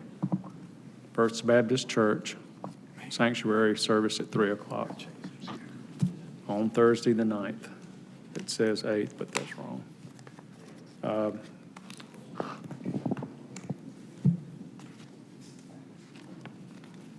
Councilor Cope. Lynn, do you need to sit, son? Oh, sorry. I'll get bumped again. Just leave, I'll leave it on because you're next. Okay. Thank you, Mayor Pro Tem. Before we get into the clerk's agenda, I just wanted to get clarification for the record. The motion that was made by Councilor Chambers and voted unanimously was for our HR department to do an assessment on the duties and positions within the finance department. Shortly thereafter, we have Councilor Tucker making a referral requesting that the Carl Vinson Institute do the assessment. Okay, so you want it to be a separate one? Yeah. Okay. Yeah, just us putting a referral, not the motion, Okay. not to the motion. Thank you for that, Councilor Tucker. And now for the clerk's agenda. Item, Wait. I'm sorry, go ahead. Councilor Cope. I wanted to bring up something that I've been chasing for a couple council meetings now in reference to the old farmers market and placing a soccer complex or soccer fields in there. It's my understanding that I guess the city manager's department had a meeting with Columbus football yesterday, and the meeting, correct me if I'm wrong, Mr. City Manager, didn't really come to too much of a conclusion, other than that I just received some notes from it, so I wasn't at the meeting, and I think the notes that I got back were that we needed to complete an RFP and that there was some concern that there wasn't a public benefit and if there was going to be some programming for low-income youth. And so I know that we have been looking for some areas for some fields for some time now, and this is a very viable location, and there is a lot of donor money on the table that would move this project forward. I would argue from some of the points that were given to me from this meeting yesterday that the city has had an RFP out for this particular location, and I'm not really sure why we would need to put an RFP out for using this location when we didn't really put an RFP out for baseball or for any other, some of the other recreational places that we've been trying to build for the last couple of years, like pickleball. And I would also argue that there is a big public benefit to this. I think you can see the reflection of the public benefit that is happening over at Woodruff Farm Complex, as well as our pickleball complex that one day will be built. I think we're almost at 2 years now in the making on that. And so I did submit a resolution a couple, probably a month and a half ago now, maybe 2 months ago, for moving forward with this soccer complex. And we are playing with a little bit of time here, and I think that we really need to jump forward on this project and this opportunity. I would like to see it go forward as a council initiative. And I think Columbus Football League is prepared to find a way that they can work with with Director Scott's initiative on benefiting the low-income youth. This is a great location of bridging the gap between South Columbus and Uptown and Woodruff Farm. And so I really feel strongly to this council body that we need to move forward with this project and do whatever we can to make it possible. And I have 100% faith, Mr. City Manager, that you can find the holes that we need in order to make this project go forward. So I would like it to happen, if at all possible, sooner than later. Well, let me just say, I thought we had a good meeting yesterday that cleared up a lot of things for them and for us. And, you know, the challenge that we had a challenge of three things, you know, and I'm going to have her read the property situation we have with the farmers market property as it relates to the state. And then we had Rob there in the meeting, and we've put roughly about $1 million in state and federal money, I will say, that has requirements too, strings attached. And when we shared with them, they weren't aware of the strings to property and all of that. And really was thankful that we didn't go forward with the resolution, because we would have gone forward making the award, and the assistant city attorney was present. And then they would learn about the strings that are attached, and then we don't know how the state would react. Would you read the state requirement related to that property, and then we can talk about the federal requirements? And had we gone through an RFP process with them, as we shared with them, we would have laid all of this out, and then our evaluation team would have determined whether they would meet the state and federal requirements, and if not, we would negotiate and we would try and find out how they can. And so I think we concluded the meeting with, we would look for other property. We concluded the meeting with there's going to be an RFP or something done in March, but read the state requirements that says shall this, shall that, and we were just, you know, we were concerned, and that's why she did the PowerPoint at the last meeting to make sure we don't go down the road that we would get caught in a position that the feds are saying send us our $1 million back, and the state was saying, you know, there's no public benefit and no public purpose. So would you read that as one of the things we talked about yesterday? Yes, sir. So the deed restriction says the restriction that the property shall remain in public use in perpetuity, and in the event that the property ceases to be used by the grantee, the city, for public use, it shall revert back to the state of Georgia.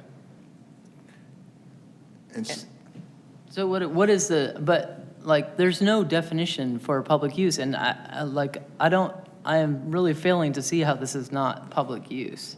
Well, and maybe the assistant city attorney can help, but they are, I guess they've got it's a special setup that they've got with this football thing. And I think that was the discussion that we were trying to have with them. It was that it had to be for public use and not strictly for the use of a private club.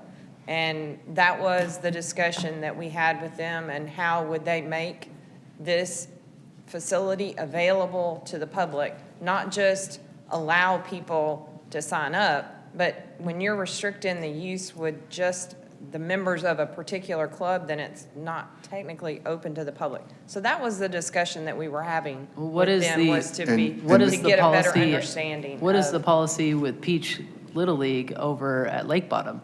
They lock the fields. I can't respond to how Parks and Rec has that arrangement with Well, was them. there, It's very similar. That's a Parks and Rec. But was there restriction it's on that public property? use, but they No, lock the there's fields. no restriction. There's, you know, we're talking about, and I don't know that there's a restriction at Lake Bottom and at these fields. But then Rob was there to explain that 51% of the participants, 51% have to meet that income guideline of the Fed because federal money was used for that site. And we said to them, we think this is a good thing. We just got to figure out how to make it work. You know, I mean, I like what they're trying to do. But our method of figuring it out is delaying the process. I mean, we are. No. Yeah, I mean, we are now entering into year 3 of pickleball, I mean, that was one of my very first motions sitting on this council was this pickleball complex, and we are still sitting with no pickleball complex, and meanwhile, LaGrange has built one, and Macon is building one, and I mean, we can say that we'll sit there and look for other locations, but this is a time-sensitive thing that I think that we can figure out, where we're looking at World Cup soccer coming in to bring down world-class teams within the next year, and if we don't figure this out in this year, we lose that opportunity. Well, and this donor takes their $1.5 million to some other place like LaGrange or Harris County. And I hear how you feel, but our whole position is to make sure we protect the city and that we don't have to pay money back to the feds.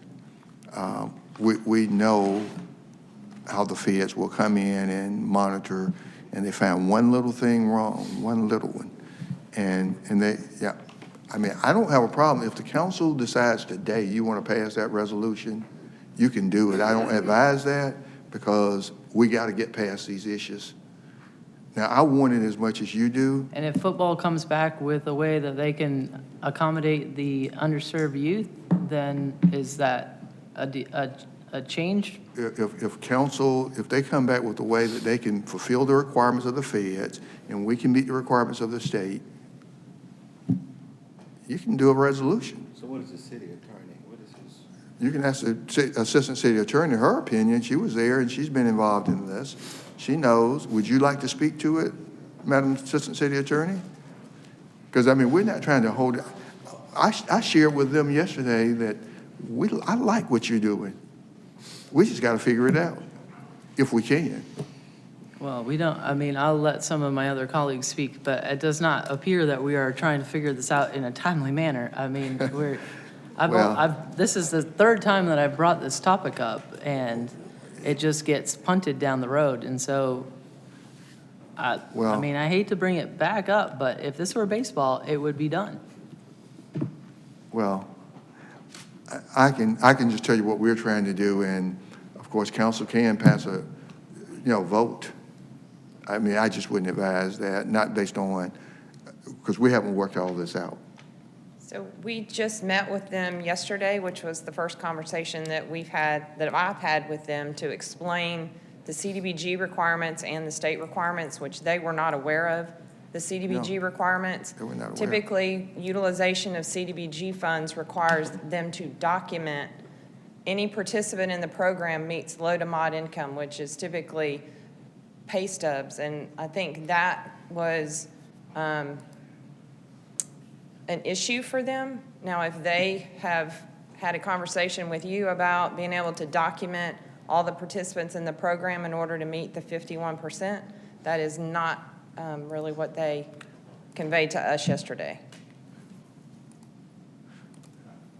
So, I mean, legal could help us by just, I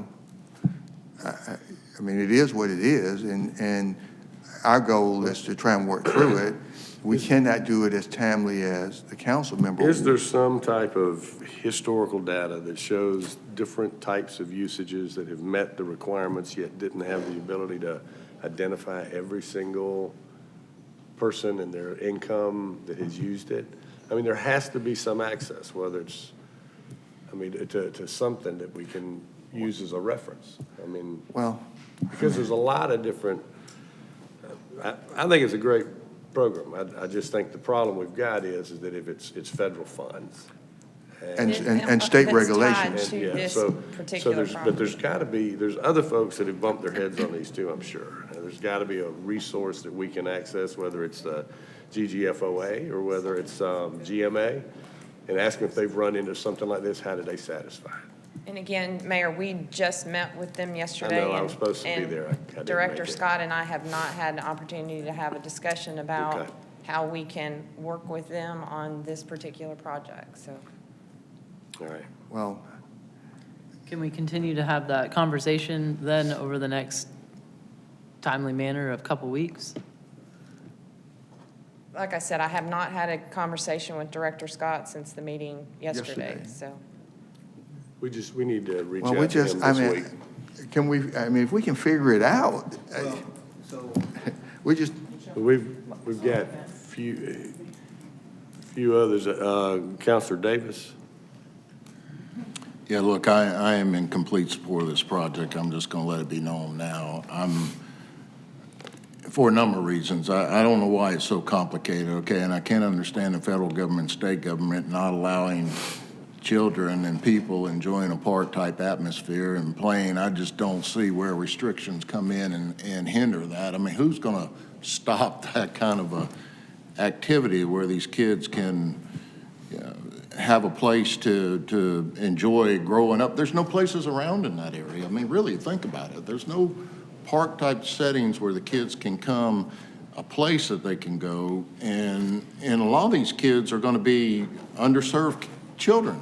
And some of the programs I understand that they're going to put together are going to meet those needs to include so many other opportunities within the community. And I know for a fact, the city manager, you know this, it's been, what, 20 years we've been looking for soccer, a place to have soccer fields? Over 20 years, I bet. As long as I've been on council, and it never works out, whether it's in the Mill District, or whether it's at Pop Austin, or whether it's somewhere, we just can't find a place. And we've got a waiting list of kids a mile long, which we talk about crime prevention. We talk about giving kids good, healthy activities to focus on. I mean, I just have a hard time understanding why the state and federal government would be against something like that. I would like to try to figure out how to expedite this, because the counselor's right. What we don't want and what we're concerned about is that we don't get in some holding pattern and we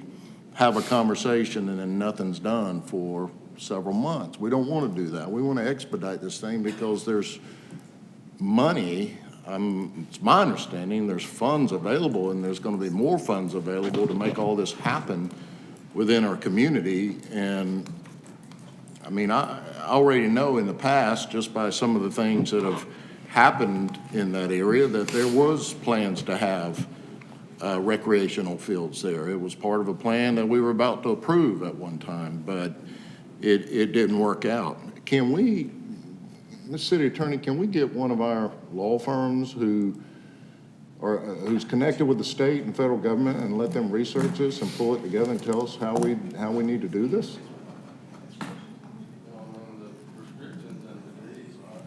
Well, let them make the calls and figure out if we can. why don't you come to the mic and speak to it?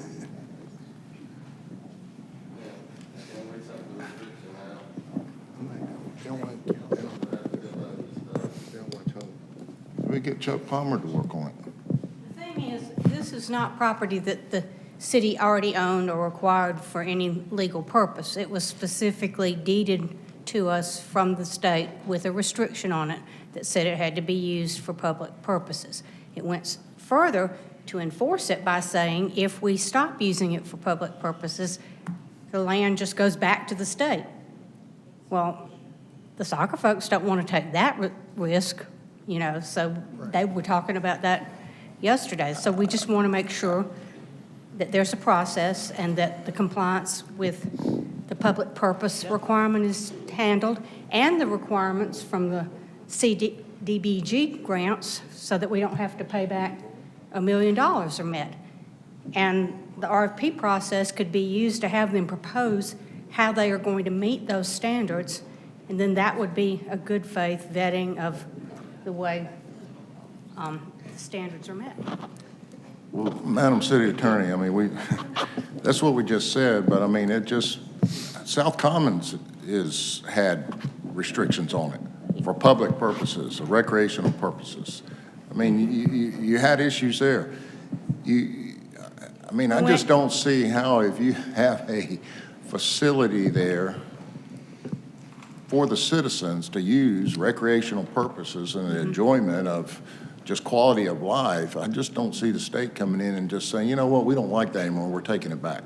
Well, and why don't we- Depending why on don't we- operational rules, I think it's very much possible to I structure it don't so it looks like a think we're public going to purpose. solve it here today. I think, Yeah, I think the we- message from council is it's just very clear. expediting it. Mr. City Manager, I think the message from council is very clear. Let's, like, in the next day or two, let's try to begin to access some resources to find out if anybody's ever dealt with this, to include somebody from our attorney list, and let's try to get it rolling as quick as we can to get to an answer. And Mayor, I like Councilor Davis's idea, you know, to clear the staff and this body, get some lawyer to look at the state requirements, and that we've invested federal money, and they are saying, according to our guy, that 51% of the, I guess, the children or whoever is involved has to meet the income guideline. Let some lawyer look at it and tell us, and then that way, because I'm okay with passing the resolution at the next meeting if they can clear us. I just don't want to get us in a situation. I get it. I think it's all been articulated pretty clearly. I just think we keep articulating it when we should. We got to move on to the last few items, but let's go ahead and make sure that we follow up on that. Did you hit your light? Yep. Let me hit you back. There you go. All right, we'll move right ahead and get it researched, but we're going to use somebody on our list that we've used before, and I don't want any questions about who we're using. So, Mayor, I think that's the best route, with what Councilor Davis said. Man, I got everybody. I think.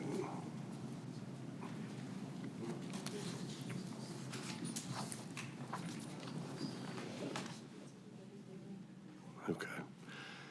All right, that completes the city manager's agenda. Matt, I'm sorry? Okay. All right. Councilor Crabb. Thank you. This is concerning the house that is on Airport Thruway, right there at the intersection of Airport Thruway where it turns into Miller and where Miller.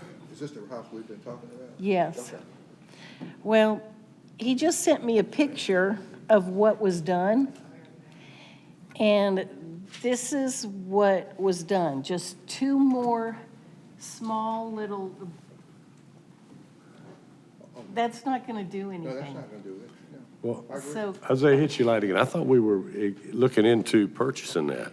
this is what was done, just Well, two more diagonal signs. It needs to be over on that right-hand side because that's where it gets hit Yeah. all the time. So it needs to have 4 here, but there needs to be 4 more Yeah. over on the other side. And I think. Or all the way across the front. And I can pass it on, but I think that's temporary. Look, so with what I was getting in feedback from engineering staff about guardrails and all of that, and I think, from what I understand, no one's in the house right now. They, you know. No, because they're afraid because And it's so- been hit. And so what I asked the deputy city manager to do is get appraisals on the house, 2, 3 appraisals, and let's just buy the house, demo it, and make it green space, and that way no one's in danger, you know? And that was what I was pursuing, because they, you know, guardrails sometimes can, I mean, it, you know, especially when he does the research and it tells him, you should not have guardrails in these situations. And then There's someone. guardrails down that road. You can go down that road. No, but and our there's problem guardrails. is, Not at a T-bone if intersection. the, whatever that national organization says that's not a good road, and someone comes along and hit the guardrail and it kills them. Mayor, we've been dealing with GMA and others, and they showed us examples, Mayor, in videos off the road of situations, and someone, I mean, way off the road, they hit it and they sued, I can't think of this. Okay, fine, we can't do guardrails, but we have to do, so where are we on this? Well, they're getting quotes to purchase a home. In the meantime, it looks like they put something up temporary. Well, we need, 2 of those were just added. There were always 2. 2 were added. I'll have them look. But I had requested that some 4 or so go across the front of that. I'll have them look, but but my goal has been to purchase a property, demo it, and make it green space. That's what and they've been working on that this is not a new directive, I gave them that after the meeting when they came here, so they're working on it. Well, We don't want anyone. He's told, and I do remember this, that he was going to get a phone call or something by the end of the year, and now this has happened, so. Well, I'll have We staff need to, we need to follow reach up. out to him, and we need to explain to him what we're, I'll have staff to follow up with him, and, they need to move forward with the recommendation. We need to just take that property off, out of the picture, is what I think. okay. Thank you. Councilor Hickey. Thank you, Mr. Mayor.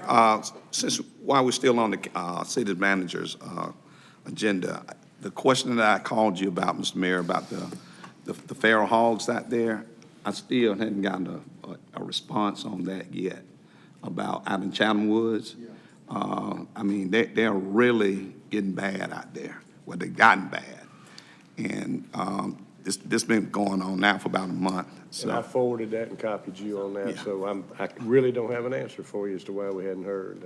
I assume we'll hear very quickly. And Mayor, you talked to me about Yeah, I did. yesterday or day before maybe, and I will follow up with you. Okay, because I reached out to Jaeger Pro. They say they do still have a contract with us, but they're just waiting to hear from the city. And I thought I saw an email from Ms. Short where they had referred to them. I'm not sure. I don't follow, Okay. but I will follow up. Okay. We'll follow up. Okay, I appreciate it. All right, thank you. Thank you. All right. Madam Assistant Clerk.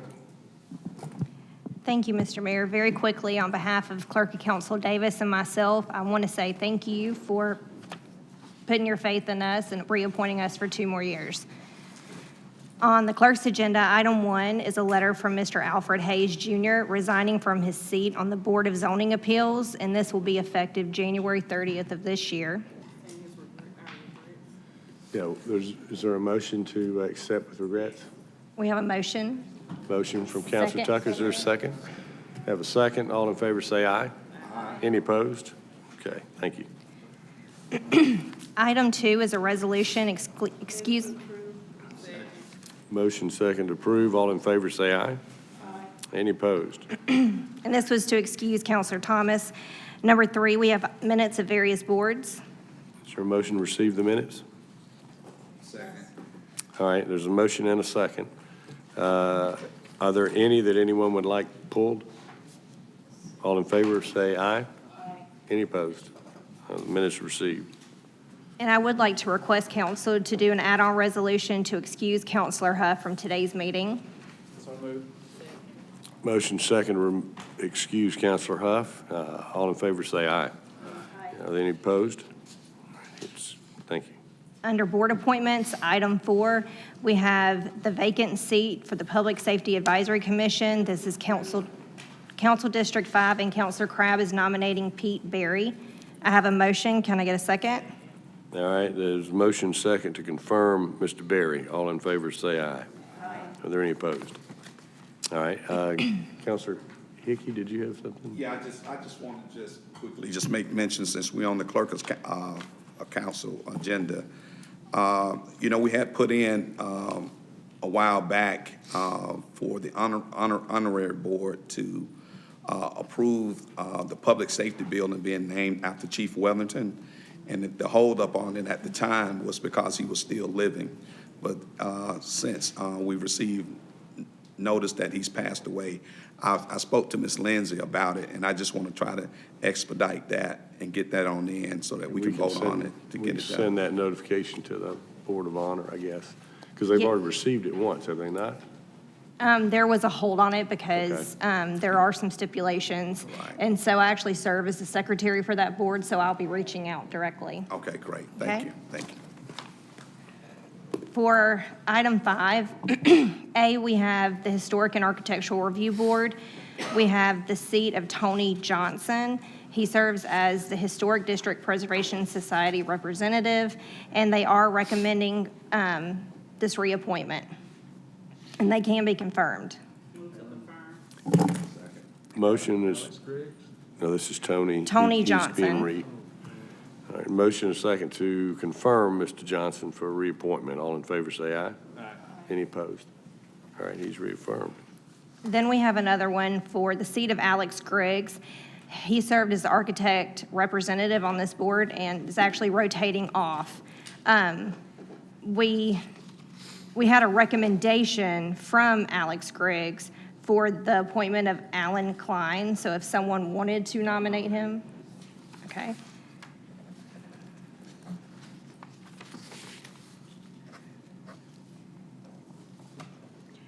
All right, we will bring this one back, Mayor Pro Tem Allen. Then for the Personnel Review Board, we have Dennis Walsh, who served as alternate member 1, who is not eligible to serve another term. We have Willie Belfield Jr., who serves as an alt member 2 and was appointed as a regular member. And then Donna D. Baker for alternate member 3, and she also was appointed to a regular member. And since Mr. Belfield's here, I will tell him, thank you, sir, for volunteering your time to the City of Columbus.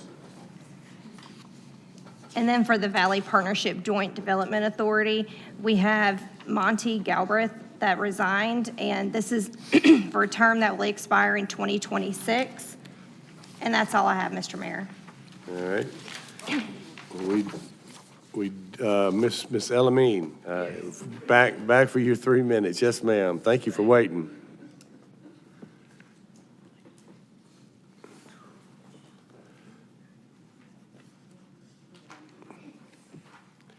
And Miss Elamine, you may have to hit that button again, and I'll get that turned back on for you. There should be a blue button, I think, that you hit to turn it on. Is that right?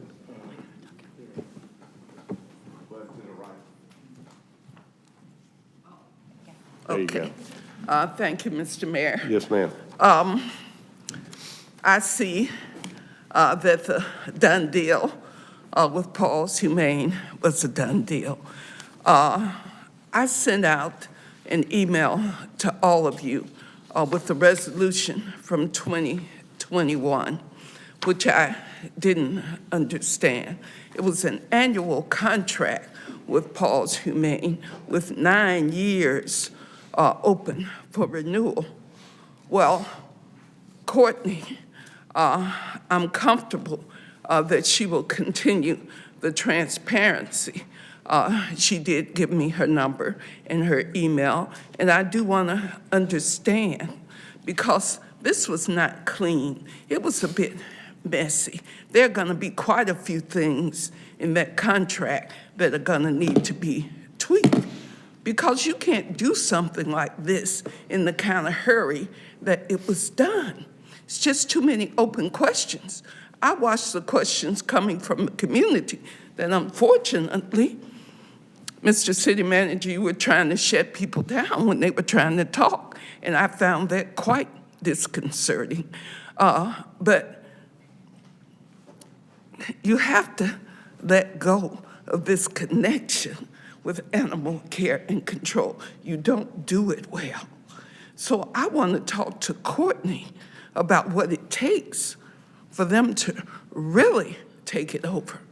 Not just a contract, but to take it over. She was saying to me that their budget is $3.3 million for Paws Humane, which is the same $3.3 million that's gonna be for the second shelter. So there are 2 shelters. And I'm concerned about it because the perception in the community is you care more about animals than you do about people. That's what people talk to me about in the grocery lines. And so I know what the community is saying about all this poverty, all this homelessness, and all this other stuff, and you spend $3.3 million on animal care. It's a problem for you politically, but that's your problem. I'm gonna work to make sure there is accountability, transparency, because Paws Humane raised a lot of money over this problem at the shelter. You go to their website, scrolling donations, and I said that to Courtney. She admitted it. So I do understand what you've done here, and it's not clean. It's not clean. Thank you. Thank you, ma'am. All right, I think we had a request to go into executive session for acquisition and disposition of real estate. Right. All right, there's a motion and a second. All in favor say aye. Aye.